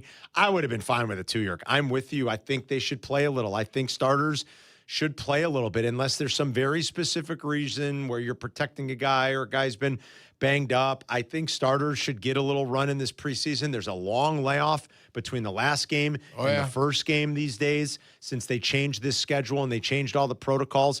I am a very big proponent of get out and get a little run, practice a little bit. It's not a bad thing. This is still not like we're all bullish. We're all high in the Bears offense. We're all excited. We think it's going to be great. And we're excited for Caleb. They're not a finished product. They simply are not. And I very much like the idea of getting a little run in the preseason. I don't think, first of all, I don't know that anybody you could ever look at your team and be like, oh, no, we're good enough. We don't have to play. Now, some coaches might choose to do it that way, but plenty of qualified quarterbacks and very good ones will get a little run in the preseason. I don't see anything wrong with it. But I am of the belief, though, in the final game, you should not put guys in there. Okay, so you think this weekend, even with the extra week? Don't care. And they should practice better against Tennessee Titans this week. Get a good effort in, make it clean. You know, these are the dog days of training camp. You get into the exhibition game, they're dog days of training camp. You're trying to find light at the end of the tunnel. That's all you're really looking for. Where's the end of the tunnel? Where's the light? Let's get us there and then get into the season. But you want to have good habits when you get into the season. This was Ben Johnson when asked after the game on Saturday why the starters played, because it was a shock to most people. Same thing I've been saying all along, and that is we were going to assess the number of reps over the course of the week and the workload. And so we felt like we needed this work. He had this smile on his face, but I think he was doing anything but smiling or laughing. Inside. I think he was slightly annoyed with it. You could just tell. And he was like, that's the first question. Well, yeah, that was going to be the first question because it was a surprise. It wasn't expected. Here's the Q&A on the miss down the seam. And this was after a holding penalty, if I'm remembering correctly now. Made it backed them up to 1st and 20. Yeah. And Caleb decided to take a shot. Ben wasn't crazy about that, though, based off of the coverage they got. What did you see on the shot Caleb took to Colston down? It looked like it was just a little high. Mm-hmm. I probably would go somewhere else with the ball on that one. That's the simple teaching point when they look at the film. Is that how it goes? Like Ben will say, hey, Caleb, this has got to be underneath. This is where it's at. Yeah. Here's the coverage. Here's what they showed us. The linebacker's dropping. Yeah. Take what we can get right there. Take what we can get right there. Yeah, 100%. And the throw just wasn't a very good one either, unfortunately. You know, I don't maybe a little bit of a miscommunication with combination of things. Yes. Yeah. It combination of things. Wasn't a very good one. So, you know, that's the only real takeaways I think most of us continue to have here through camp, through practices, through joint practices, through games that we've seen. And the starters haven't played a ton, obviously. I think there's some real questions about how this defense is going to hold up. And I'm not sure they have a great option at left tackle to start the season. Now, they didn't last year. It was a concern of mine going into last season. They didn't have a left tackle to start the season. They finally arrived at one when Trapillo sort of settled into the role. Trapillo's not going to be back. At least I would be stunned by the start of the season. I think this is destined for a pup situation, and maybe he's back in week 5 against the Packers or week 6. I don't know that they have a very good option. Well, it doesn't matter. They're going to go with what they have. I understand, but I just don't think it's a good option. Braxton Jones, Theo Beneday, and then eventually when Trapillo gets back, it'll be Trapillo. But Braxton Jones will still be here as a backup. He ain't going nowhere. You still got to have depth. I wouldn't think he's going anywhere. You know who's going somewhere? Karan Amagaji is going somewhere. Yeah. And that's to a different team. Going? To the unemployment line. Yes. That's where he's going. Yes. Boy, bad. Jedrick Wills maybe as well. Now, there's no guaranteed money, and they took a no-risk flyer on a former first-round pick. So who knows? We'll ask Courtney about that in about 20 minutes. Karan Amagaji's gone, right? Yeah. I mean, that's... Oh, yeah, he's gone. He hasn't showed anything. Yeah, I don't think nothing when he's out there. Yeah. And he keeps making, when he's out there, he'll make a mistake and he'll get beat. And I know he's not good. Like he's a drafted player of theirs, but this is going into year 3 where it's just been... Another mistake by Ryan Poles. Right? Another mistake by Ryan Poles. Yeah, listen, I won't be too hard on Poles. I mean, this is a mistake, of course. Clearly in the column, another mistake by Ryan Poles. Hey, listen, I mean, even the good ones make. Howie Roseman drafted Jalen Reagor over Justin Jefferson, so it happens. Hey, I've seen it happen. Ron Wolf made mistakes. Of course. They make mistakes. The position calls for you. You have to bring in a bunch of players. You're going to make some mistakes. The amazing thing is how much they've struggled. Like you've always said this, he seems to have a blind spot for offensive linemen, and he was an offensive lineman. He can't identify what a good one looks like. Now, they did find Darnell Wright, so. They did. Well, and Darnell was a 10th pick, but yeah, that's true. But I'm saying they found him. Darnell's pretty good. And Trapillo, they might have really found a good one in Ozzie. Yeah. But yes, everybody has misses, even the good ones, and this one's going to go down, it looks like. Yurko, in your opinion, is Ryan Poles more lucky or more good? Sometimes you got to be a bit of both. Yeah, I agree. Sometimes you got to be a bit of both. I agree. And he's had extremely high draft choices that he could choose from. I thought Briscoe was going to be a Bear for life. B4L, B for life, Bear for life. But that didn't happen. It didn't happen, man. It's crazy. I thought it was going to be that way, but nope. And then they went that direction. Remember, they've been spending a lot of draft choices on the offensive side of the football. And they've had some on the defensive side. I think the pendulum swings. I think you're going to see more defensive guys get drafted for a little bit. I mean, eventually they've got to get a guard in here for Joe Tooney. Joe Tooney's not going to play forever. Mm-hmm. At some point, they're going to have to bring in a young guard. Or I always like to get another offensive tackle. And if you can't play tackle well, you convert him to be an offensive guard. Yeah. I think tackles make good guards. You don't necessarily have to get a guard. 8 offensive players the last 2 years drafted, with coinciding with Ben Johnson's arrival. And even backing it up, going to 2024, remember your first 3 picks were all offensive players. The quarterback, Caleb, Rome Odunze, and the aforementioned Karan Amagaji. So a lot has been spent in way of draft capital across the offense, both skill positions and across the line. And there's been a lot of those draft picks the last 2 years, like I said, coinciding with Ben's arrival. And at some point, they are going to have to think about taking one of the higher draft picks and finding some a defensive pass rusher. help. Now, they went defense with their first pick this year. They went safety, which is a very big position of need considering the way the offseason went. And they thought there was a player available that just wasn't going to be there. Remember the It was too good to pass up, and I'm cool with that. Do you remember the national media idiot that said that the Bears have built from the lines back when we clearly know and we've clearly seen that's not the way they've done it here. It's been very opposite. They go from the back forward. They go from the outside in. It doesn't make any sense. The offense finally got good when they decided to get some offensive linemen in here that could play. Last year. Yeah. They went from like the journeyman offensive linemen they were trying to find. Remember the Lucas Patricks of the world and all the other guys they pumped in here for a while? Yeah. That failed miserably. The backup from Green Bay that came over here. They were bad. I agree with you. It was sort of building outside in. Yes. And they got to a point 2 off seasons ago where they're like, we've got to fix this. So what did they do? They traded for Joe Tooney. They traded for Joe Tooney. Joe Tooney was not going to be able to stay in Kansas City. Right. Kansas City had to let him go. They knew it. They had cap problems. They've got a relationship. They got the right guard.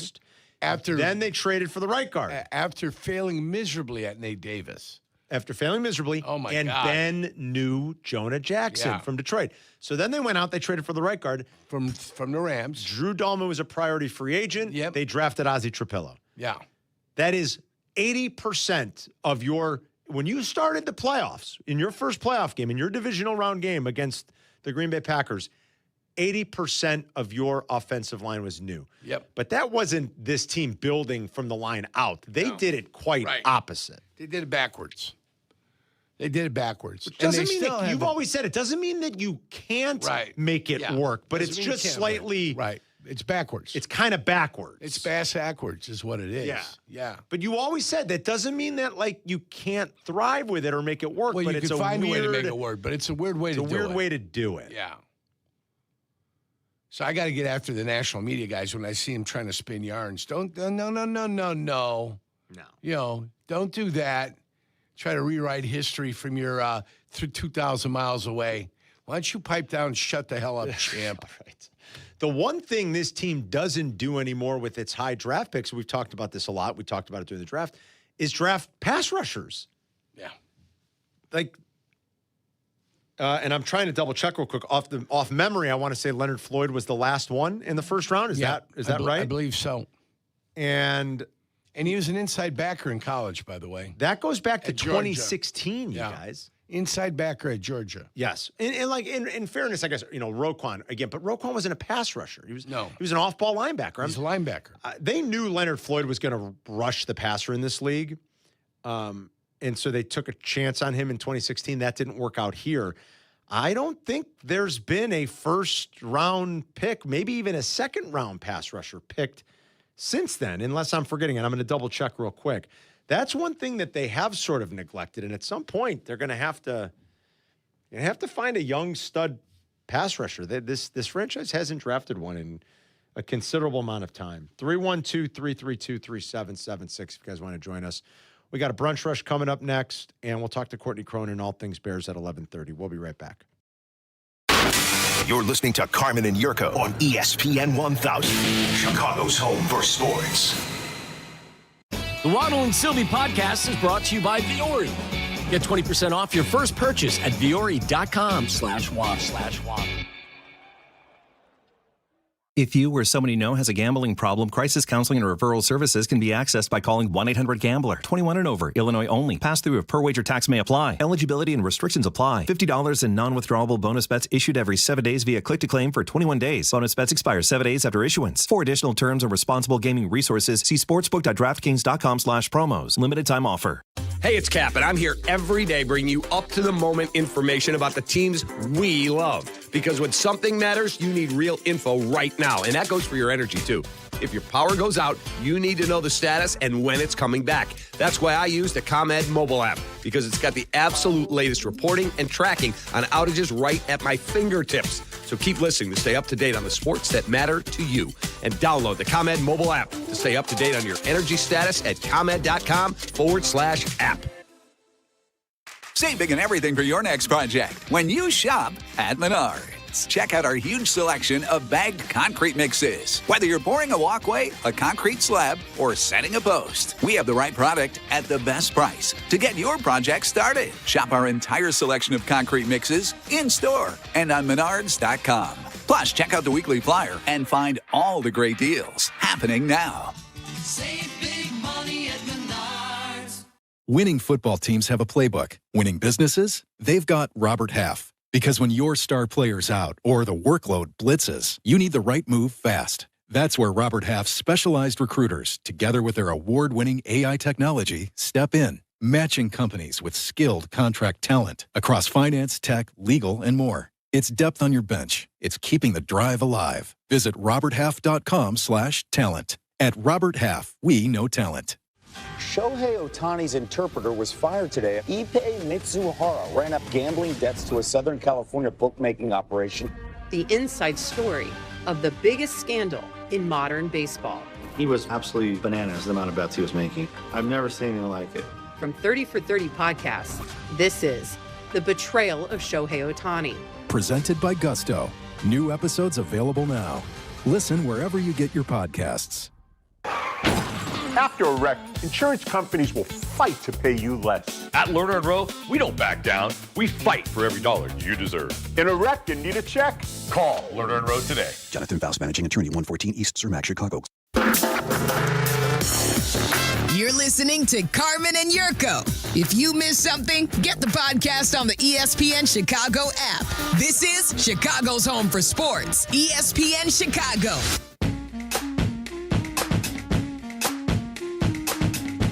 Hope everyone's having a great Monday. Carmen and Jurk presented by the Advantage Dealer Group.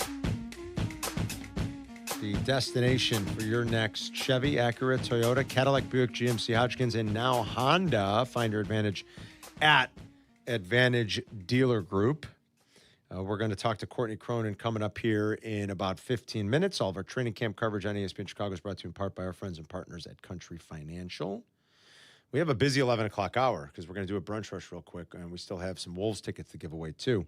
The Wolves are going to be back for a brand new season here before you know it, and we're giving away some tickets to their home opener. So we'll tell you how you can win those in just a little bit. Let's brunch rusher right now, brought to you by the Village of Elmwood Park. From first-class events to unforgettable food, Elmwood Park is where community and flavor come together. It's a great place. Once you're here, you get it.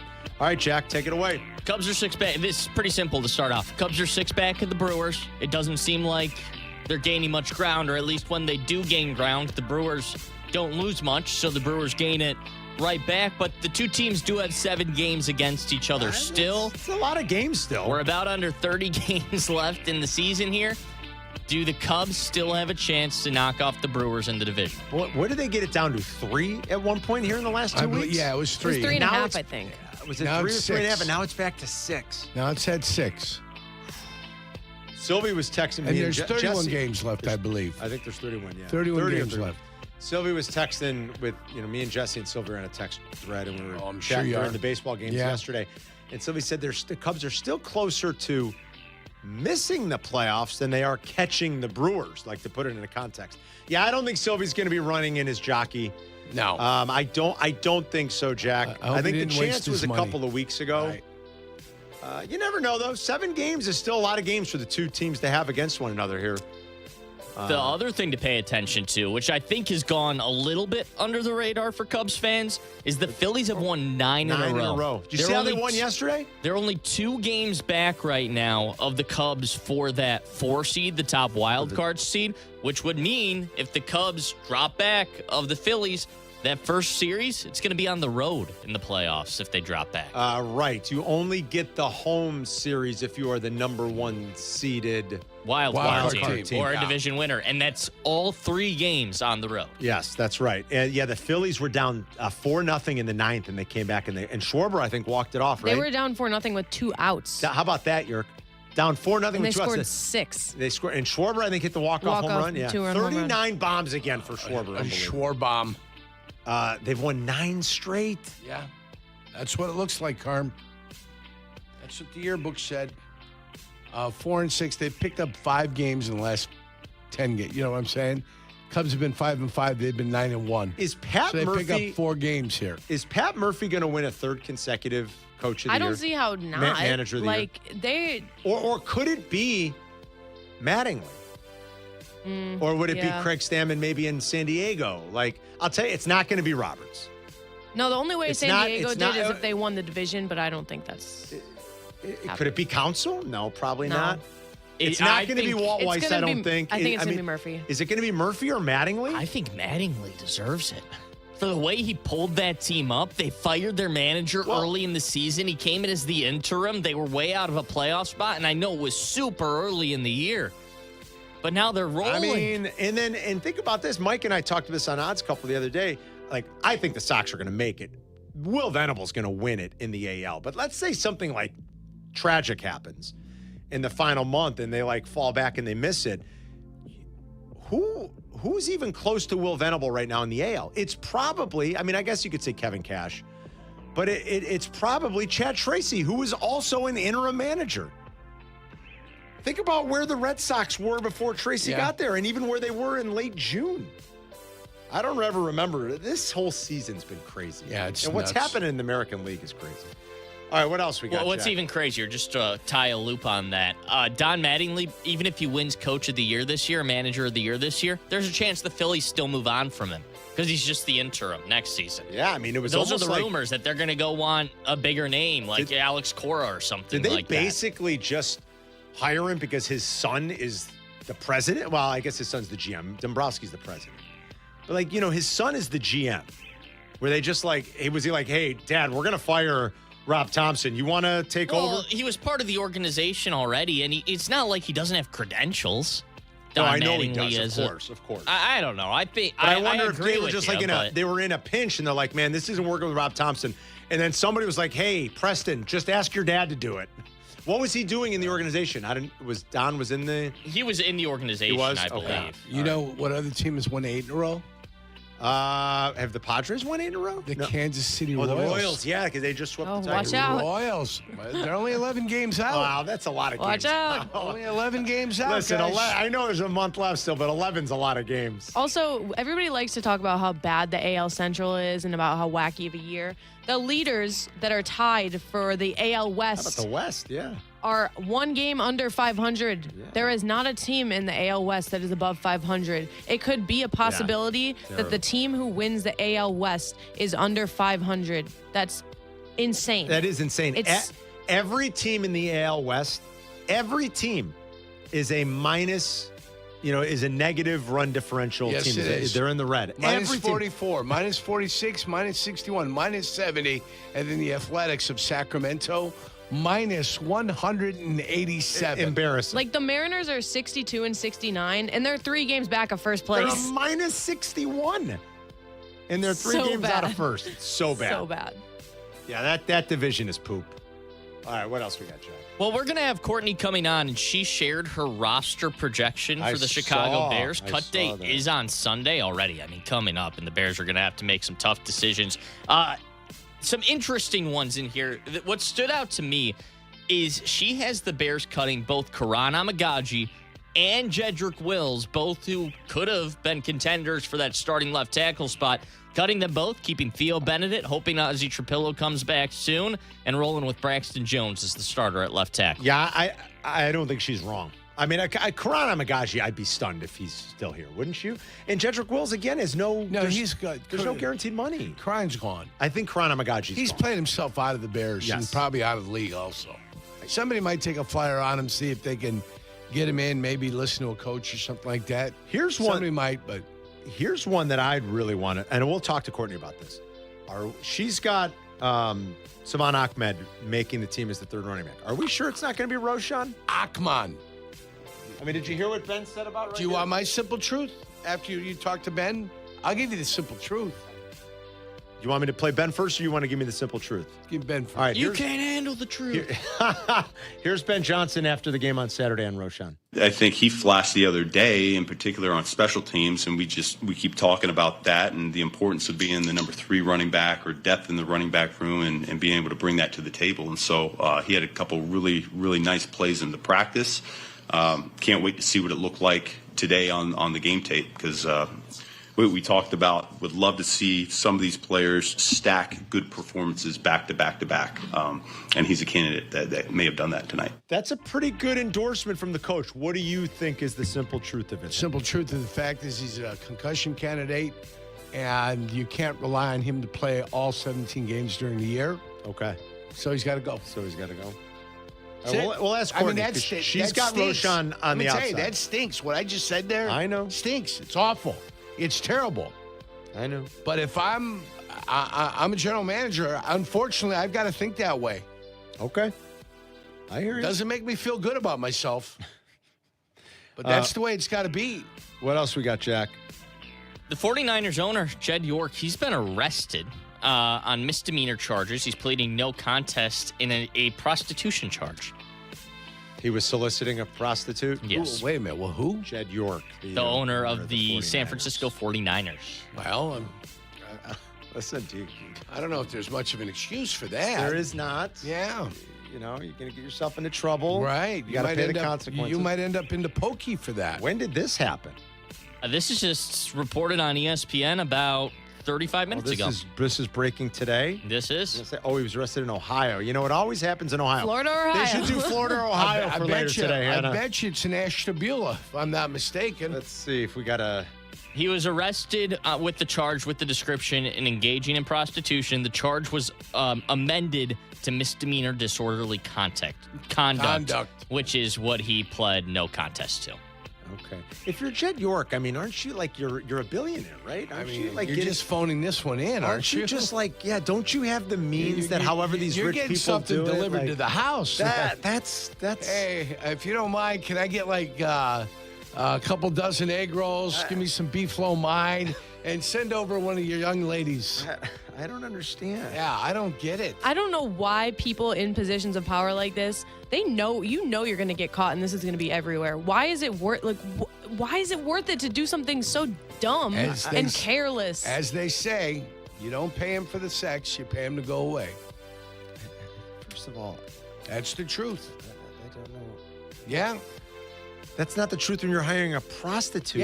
Yeah. You're not paying for the sex. You're paying for them to leave afterwards. That's terrible. Charlie Sheen said it. He knows. Charlie's Charlie very knows. active. I think you very much are paying for the sex. Charlie's very active. Well, otherwise, why would you? No, you're paying for them to go away afterwards.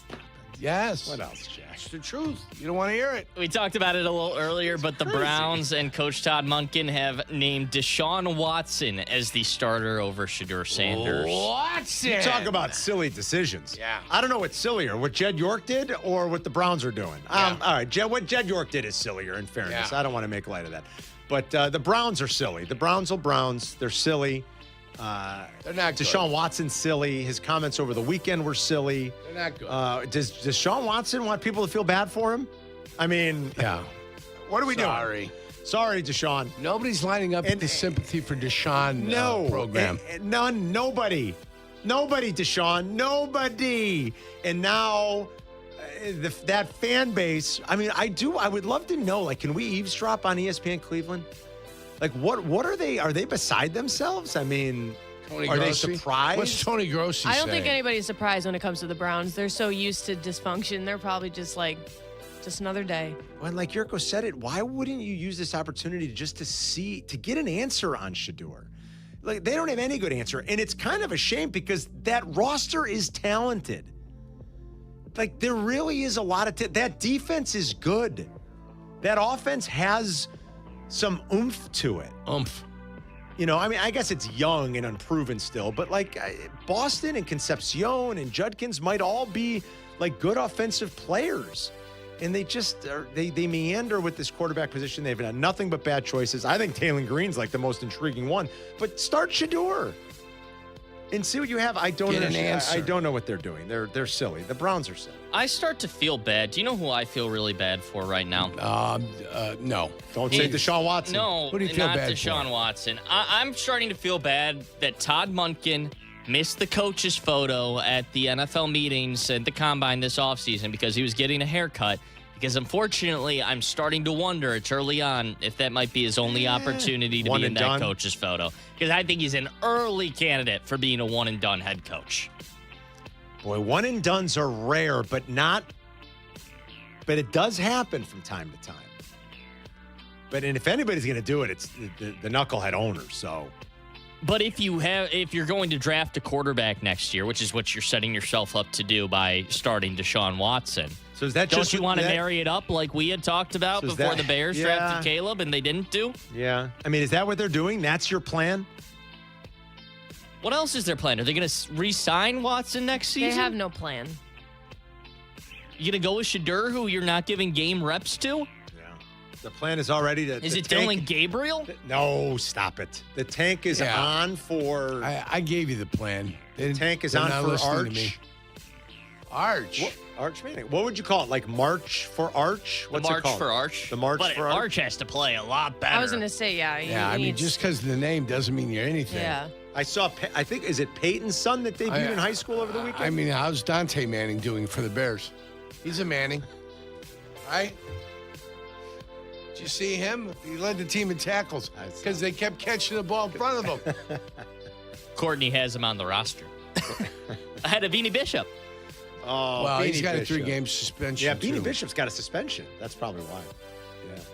All right. Anything else, Jack? That's it. That's the brunch That's rush. the brunch rush. Solid brought to you by stuff. Good the effort Village today. of Elmwood Park. Jack. We'll be right back with Courtney Cronin. You're listening to Carmen and Yurko on Chicago's home for sports, ESPN Chicago. Here's the elixir for your game day jitters. It's pregame tailgate with Tyler Rocky and Shay Norley. Damn, son, where'd you find this? An in-depth game day breakdown and analysis on each week's matchup all season. Pregame tailgate on ESPN Chicago. Before every Bears radio network pregame. Brought to you by Bradley University. I want you to want me. Cheap Trick, all washed up. The Rock and Roll Hall of Famers bring you all the hits, plus music from their new album, All Washed Up. September 10th, 8 p.m., River Edge Park in downtown Aurora. Get tickets now at riveredgeaurora.com. Cheap Trick, live. I'm having a pleasant talk with our friend, Mayor Skip Saviano from Elmwood Park. How can you possibly think you've got the best job? I talk sports for a living. All I'm saying, Carmen, is that I get to work with our close-knit community. Great stuff. We're always planning new ways to bond and grow. Well, I'm connecting with the best fans in sports every day. But you're stuck in a studio. I'm out talking with local businesses, eating at world-class restaurants. What do you got there? A PB&J? Uncle, you win. Bam. Yeah! Mayor Skip Saviano. Elmwood Park, once you're here, you get it. Roofers and Waterproofers Local 11 provides quality value and service in all facets of the commercial, industrial, and institutional roofing and waterproofing industry. Promoting skilled craftsmen and craftswomen through apprenticeship training, Local 11 members are trained in the application of the latest roofing and waterproofing techniques. They are at the forefront of design and installation of environmental-friendly solar, green, and garden systems. To find a highly skilled roofing contractor today, go to ChicagoRoofingContractors.org. Good Karma Sports is proud to be an equal opportunity employer, providing equal employment, development, and advancement opportunities to all teammates and applicants. To learn more about careers with Good Karma Sports, please send an email to talentacquisition@goodkarmasports.com. That's talentacquisition@goodkarmasports.com. Kenny here to help you get in on the sweet life with Cotton Candy 5-Hour Energy. It's that classic throwback cotton candy flavor, but with 0 sugar and a 5-hour energy boost. I keep these with me so I can tackle that sweet tooth with a tasty caffeine kick and no guilty sugary aftermath. Bring on the sweetness with Cotton Candy 5-Hour Energy Shots.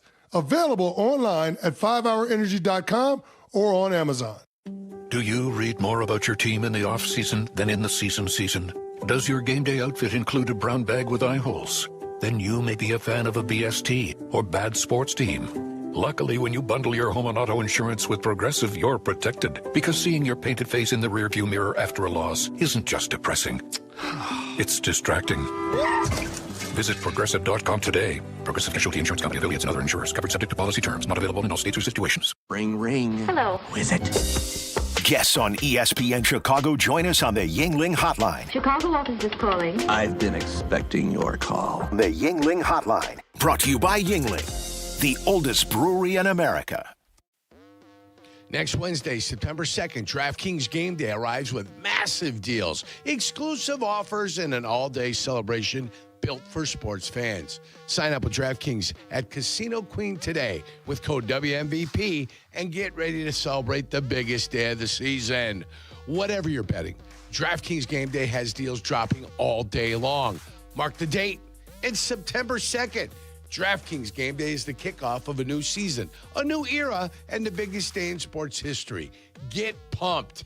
Get ready to celebrate. New DraftKings customers, sign up with code WMVP. Spend $5 to get $200 in bonus bets within 14 days. That's code WMVP in partnership with DraftKings. The crown is yours.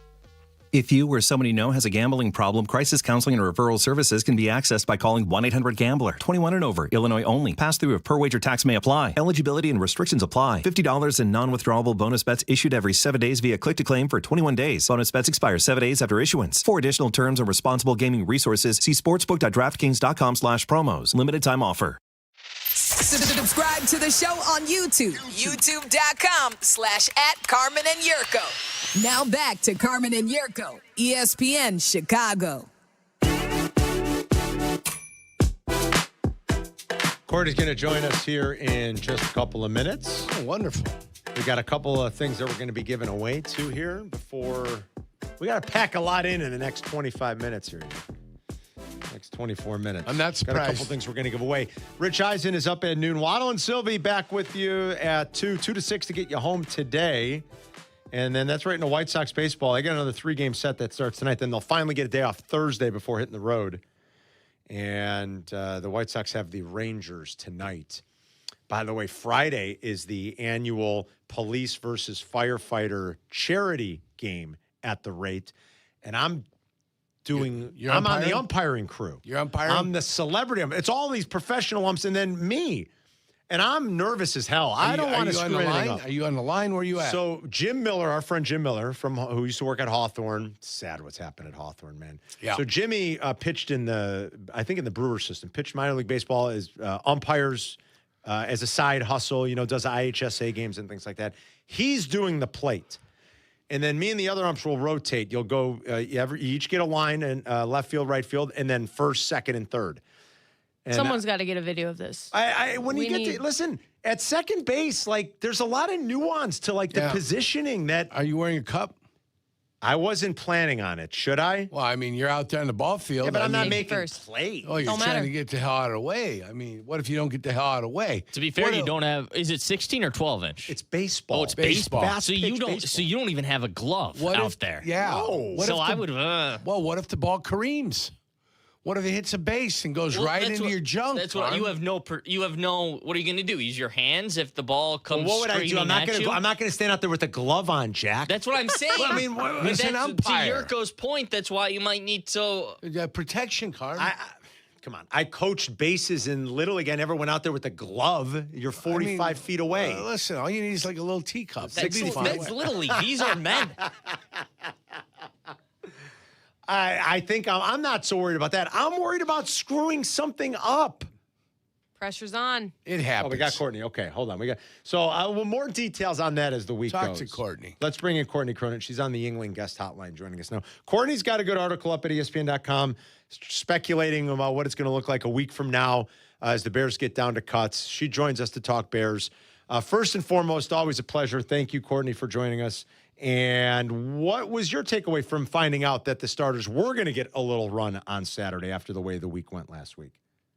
Well, shoot, I don't know what conversation I walked into, but I'm very interested to see about the cup or the mitt or whatever we're talking about here. But nonetheless, I wasn't too surprised because I know a lot of people looked at that and at what Cincinnati was doing and said, well, they're not playing their starters. There's no way that the Bears are. They're going to try to sync everything up.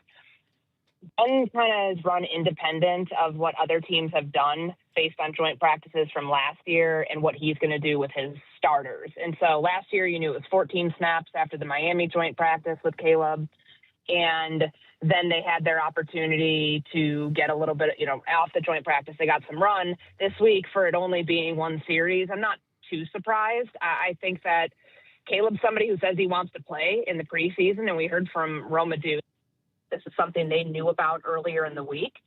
Now, then Caleb finding out the night before the game that he was going to play is not terribly surprising. I don't know how confident they felt about the work that they got in the game. I think there was more that they could take away from the joint practices, but I wouldn't be surprised if after this, joint practice with the Tennessee Titans this week, if it's a similar story of, a series or two for the starters. Oh, wow. That'd be interesting to see. We'll track that this week. I mean, that was the track record that he did. That's what he had last year. And so if he is going to play the guys, if he's not just going to do one series and then that's it, I would not be surprised if it's the same thing this week. Do you think it's also a little bit of, hey, we didn't like enough of what we saw in the joint practice. You better get after it a little bit better this week. Could some of it just be a little messaging about not loving the way the first practice against the Bengals went? Sure. I know that, they were, they were happy with what they came away with in the red zone, but there were some other things that they weren't as happy about. His interview with Joniak before the game talked about some of the procedural stuff pre-snap that they wanted to clean up. So he's not somebody who is going to just be like, this was bad in this practice. We'll wait another week till we get back to Hallis or 4 days to correct it.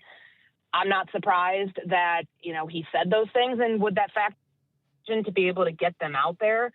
Maybe, but the starters didn't really play long. So I don't know if it was just the guys want to play, get some work in for them, try to correct a few things along the way. But they had they have position battles they're trying to determine, with left tackle being the number one that we're all looking at. So I think it all makes sense as to why he operated the way he did. And if it was due to what he saw in practice, it wouldn't surprise me. All right, on to position battles. Like you said, you projected some of the cuts. We were looking at the offensive linemen you had the Bears keeping. I like the list. Jurko and I can't see a path forward for Karan Amagaji on this team. And I guess Jedrick Wills, there's no guaranteed money there, right? They took a flyer. It's an easy cut. Walk us through your decision-making process there and how the Bears are going to probably 86 those two next week. Well, you can go off of history. How many guys, what positions are they heaviest at? Where, do they keep 10 on the offensive line, 10 on the defensive line? Where can they put guys onto the 53 and then cut?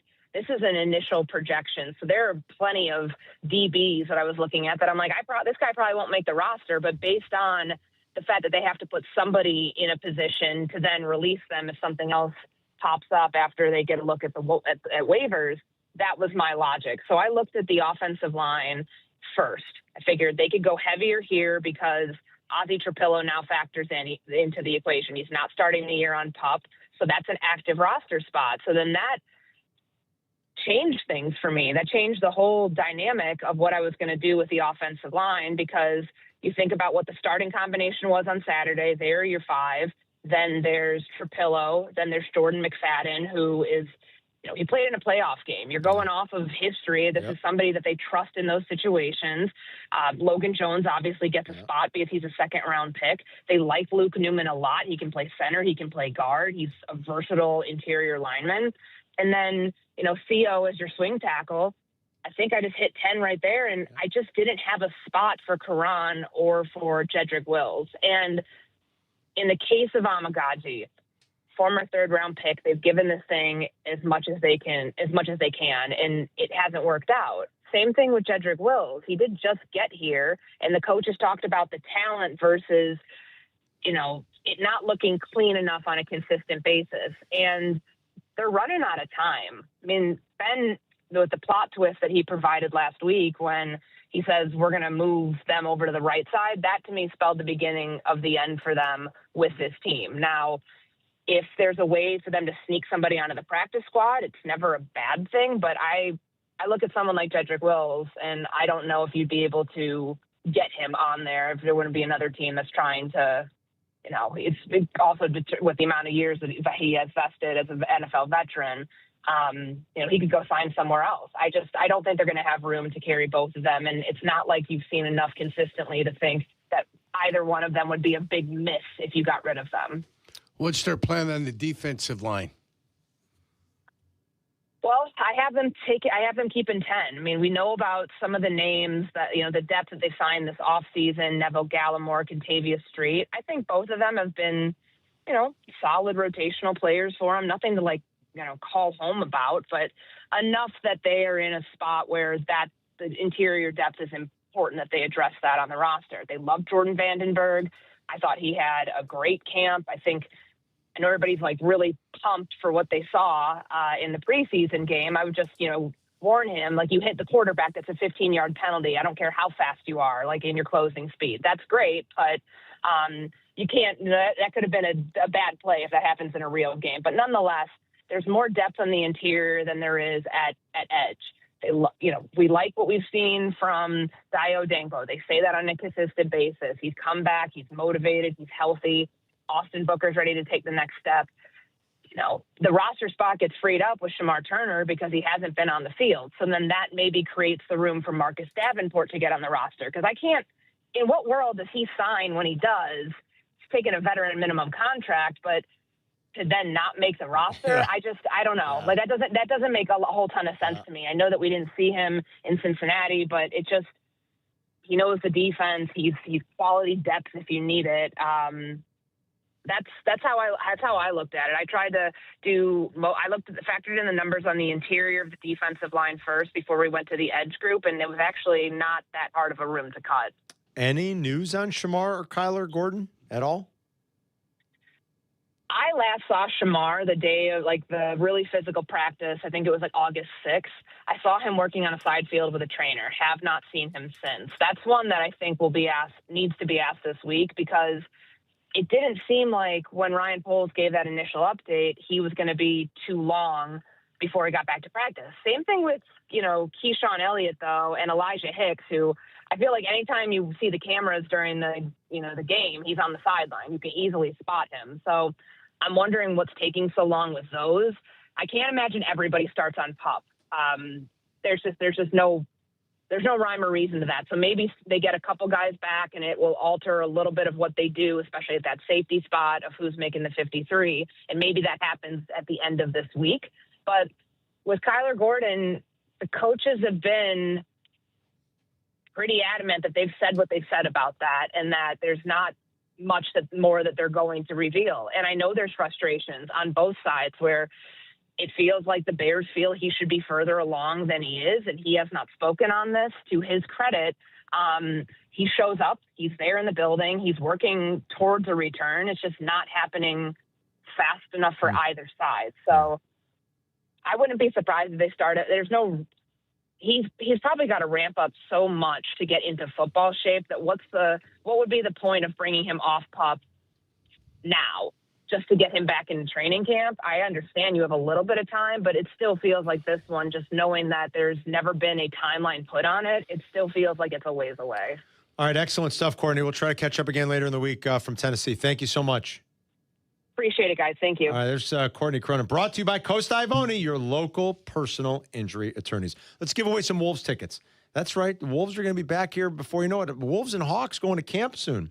Tickets for the Chicago Wolves' new season go on sale this Thursday. Why wait? Win them before you buy them. We're giving away a 4-pack to the home opener on October 10th. If you don't win, grab yours on Thursday when they go on sale, ChicagoWolves.com. This is Wolves hockey. Caller 10, you win right now. 312-332-3776. We'll be right back. You're listening to Carmen and Jurko on ESPN 1000, Chicago's home for sports. White Sox play in the afternoon. If you want the Sox will still be available in our normal spot. ESPN 1000 and the ESPN Chicago app. And if you don't want to miss Waddle and Silvy, the Waddle and Silvy show will air on our YouTube channel. The best of both worlds. You will get Waddle and Silvy even when the White Sox are playing. So it's youtube.com at Waddle and Silvy. It's your choice. Waddle and Silvy. Watch them live daily 2 to 6 on YouTube. I got to tell you about something that's changed the way I shop for my meals. It's Wild Fork Meat and Seafood Market. They have a great selection. Wide-ranging cuts of premium beef, pork, ribs, seafood, chicken, turkey, a lot of hard-to-find stuff like bison, elk, and venison. It's not just the hard-to-find cuts, though. It's the everyday grocery stuff that has become really, really nice. Like I said, all the different premium cuts of beef and the pork chops and the different varieties of chicken that they have. And if you want to do big weekend grilling, they've got pork shoulders and briskets and spare ribs and baby backs and all that good stuff. So it's pretty much everything you need. It's your one-stop shop. Their blast freezing process ensures peak freshness and the highest quality. It allows them to pass along the savings to you. Picked up some Argentinian ribeyes, less than $10 a pound. Made those this weekend. They were fantastic. So see why Wild Fork is my new favorite place to shop. You've driven by. Now it's time to stop in and see why Wild Fork has changed the way I shop. Are you starting college, moving to a new apartment, or just looking to create a new vibe in your college living? Make IKEA your first stop for everything you need. Add color with cozy bedding, organize your dorm with smart storage solutions, or find that perfect sleeper sofa. IKEA has your college life covered, and verified college students get 15% off when they sign up for IKEA Family. It's free and packed with rewards. So grab your roommate and head to IKEA Schaumburg, IKEA Bolingbrook, or shop online at ikea.us. or use the IKEA app. Chicagoland's most player-friendly table games are at Hard Rock Casino, Northern Indiana. Get in on the action with the area's only double-deck blackjack featuring 2 side bets. Then roll into bonus craps with the best odds and highest limits around. Enjoy Baccarat with the largest side bets and experience the most linked progressive table games. Plus, new Unity members receive $25 in free play when they sign up. Hard Rock Casino, Northern Indiana, just off I-8094, exit 6. Must be 21. Gambling problem? Call 1-800-9-WITH-IT. You've seen the ads, buy one, get one free, half off. Don't fall for it. When it comes to windows, go with the guy who guarantees real value and a best price guarantee. Russ Armstrong, the Chicago window guy. No subcontracted labor, no 3-hour sales pitches. Russ does it differently. High quality windows with a lifetime warranty. And here's the best part. Deal directly with Russ, the owner, at 847-881-3060 or check out the 5-star reviews at ChicagoWindowGuys.com. ChicagoWindowGuys.com. My name is Whitney Allen, and I'm a widow. My husband, Ryan, died. We never thought we'd ever have to use life insurance, but the unexpected happened. With Ethos, signing up was fast and 100% online. You can get a quote in seconds, apply in minutes, and get same-day coverage. No medical exams, and you can get up to $3 million worth of coverage. I'm grateful we were prepared. Get your free quote at ethos.com/play. That's ethos.com/play. Paid spokesperson. Time spent on application may vary. Online health questions required. If Twisted Tea Hard Iced Tea was your best friend, it would be the kind of friend that starts an impromptu dance party in the supermarket aisle that turns into an all-day pool party rager at your place, and you don't even own a pool. Twisted Tea Hard Iced Tea turns any day into a legendary adventure. It's smooth and refreshing real iced tea with just the right kick of alcohol. Twisted Tea Hard Iced Tea. Keep it twisted. Twisted Tea Brewing Company, Cincinnati, Ohio. Please drink responsibly. Bullfrog Spa's Labor Day sale is on now. Bullfrog Spas feature their patented jetpack therapy system for a personalized massage experience. Until September 8th, enjoy $3,500 off MSRP on select models. Moments change, your spa should too. Visit a Bullfrog Spa's factory store today. Follow Chicago's Home for Sports on Instagram at ESPN_Chicago. Carmen and Jurko are back. This is ESPN Chicago, Chicago's Home for Sports. We have one more thing to give away before we're out of here, and it's our Wild Fork gift card. All right? Wild Fork Meat and Seafood Market. Fabulous place. And we have the Wild Fork Wild Stat of the Day. First correct caller is going to win a $100 gift card. You know how far that goes at Wild Fork? The savings are incredible.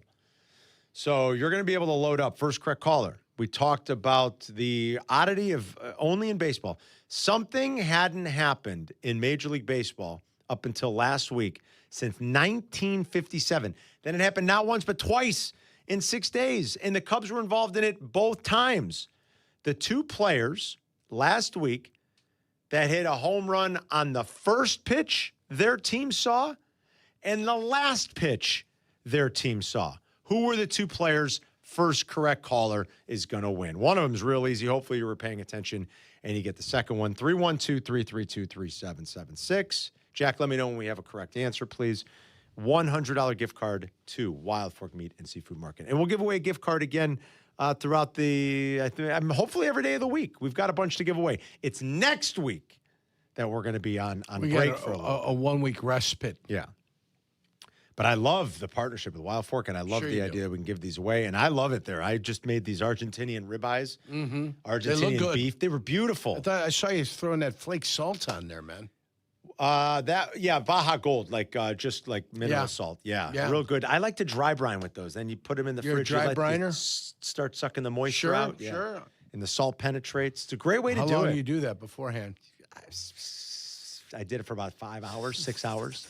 6 hours, Junior. Today, kid. What's going on? I mean, you could do it for 12 hours. The dry brine. And especially a big cut of meat. Yes. Oh, yeah. You absolutely could. Okay. I like doing that, man. It's I especially What's the Argentinian ribeye offer that the American version doesn't? Just from the cows, just different origin, different country just of chilling, origin. Different stuff to eat, maybe? I mean, what probably. is it? I don't know a ton about it. I found the color, and I find this a lot when you eat like beef from Brazil. If you ever get beef from Brazil, beef from Argentina. And the fat? Very red, and the fat is like golden. It's golden different than yellow, ours. You get a lot of that in Europe, too. I think because they're eating a lot of grass, which is better for the cow. Are they smoking any of it? I don't don't know if they're smoking any of it. Yeah, man, but great. They're inhaling all that grass. Hey, they're man. definitely eating it. Hey, I'm It's just like high. it's this beautiful red and then like this golden fat cap on it. In a different way than our beef is. Not that we don't have great beef here, we do, but my buddy had Meat Fest this week. Greek, Meat Vasily. Fest, He had I love Meat it. Fest. He had some rack of lamb he was cooking. He made me an Iberico pork chop. They also have those at Wild Fork, and I made one over 4th of He July had weekend. burnt ends. Oh wow! Yeah. So he had How burnt good is that ends, Iberico He had pork chop? sausage. He had chicken wings, all grilled. Everything grilled. How good is that Iberico pork chop? Oh boy, I tell you, pretty it's good. got a flavor. It's got a flavor that you don't get in an American pork chop. It's really good. So I don't know what they're doing in Spain, but they're doing something. Well, those pigs only eat like acorns, and they've got a very acorns. What's an acorn? An acorn. Oh, acorns. My fault. I thought I heard acorns. I'm like, Jack, who's our winner? Our winner is Mike from Bartlett's. Mike and Bartlett Mark got and $100. Go buy an Iberico pork chop or those Argentinian cuts at Wild Fork, Mike. He knew that PCA and Randy Rosarena did it in the same week. It hadn't happened since 1957. And then Sylvie pointed out they're the only two ever to go lead-off home run, walk-off home run, lead-off home run. They both did that because Aronas Arena hit a lead-off home run yesterday after hitting a lead-off home run and a walk-off. That's nuts. Baseball, man. Baseball. It'll blow your brain Yeah. up sometimes. I mean, what's going on? That's in crazy. baseball? The only guys that ever do it. Kansas City won 8 games. And it happened in the Baseball. Cubs. It happened in 2 Cubs games. Yeah. Phillies 9 in a row. Phillies have won 9 in a baseball. row, yeah. All right, White Sox tonight. Let's keep it rolling, boys. Jose Urquidy against Kumar Rocker. Rocker had a good outing against the Sox in that series that the Sox won out of the All-Star break, but he was good against them. So 6 o'clock pregame tonight, 6:40 first pitch. Waddle and Silvy back with you at 2. Thanks to Jack McGrath. Thanks to Hannah Lamata. Oh, and we got our new guy, C-Cat. We got Christian with us. We're breaking him in. Doesn't like Christian. Yeah, C-Cat. C-Cat. Yeah. He's our new guy. We'll tell you all about him as the week goes on. Thanks for listening and calling and participating in today's show. And thanks to Courtney Cronin for joining us. We'll see you guys tomorrow. Enjoy the beautiful day. Rich Eisen is next. Back to school season is all about getting organized. New schedules, fresh routines, and planning for what's ahead. As families get back into their routines, many men are taking this opportunity to make thoughtful decisions about their family's future. At Vasectomy Clinics of Chicago, their experienced surgeons have performed more than 30,000 vasectomies. Their procedure is safe, simple, and virtually painless. It's a quick 30-minute, no needle, no scalpel vasectomy performed right there in their office. And you can plan on going back to work the next day. No long recovery, no disruption to your schedule, just peace of mind for you and your partner. Choose from 5 convenient locations: Lake Point Tower in downtown Chicago with free valet parking, plus Naperville, Tinley Park, Arlington Heights, and Barrington. Step up this fall and plan ahead with confidence. Visit vasectomychicago.com to schedule your appointment or call 877-877-4VAS. That's vasectomychicago.com or call 877-877-4827. At Advantage Dealer Group, you get the better deal, period. Advantage.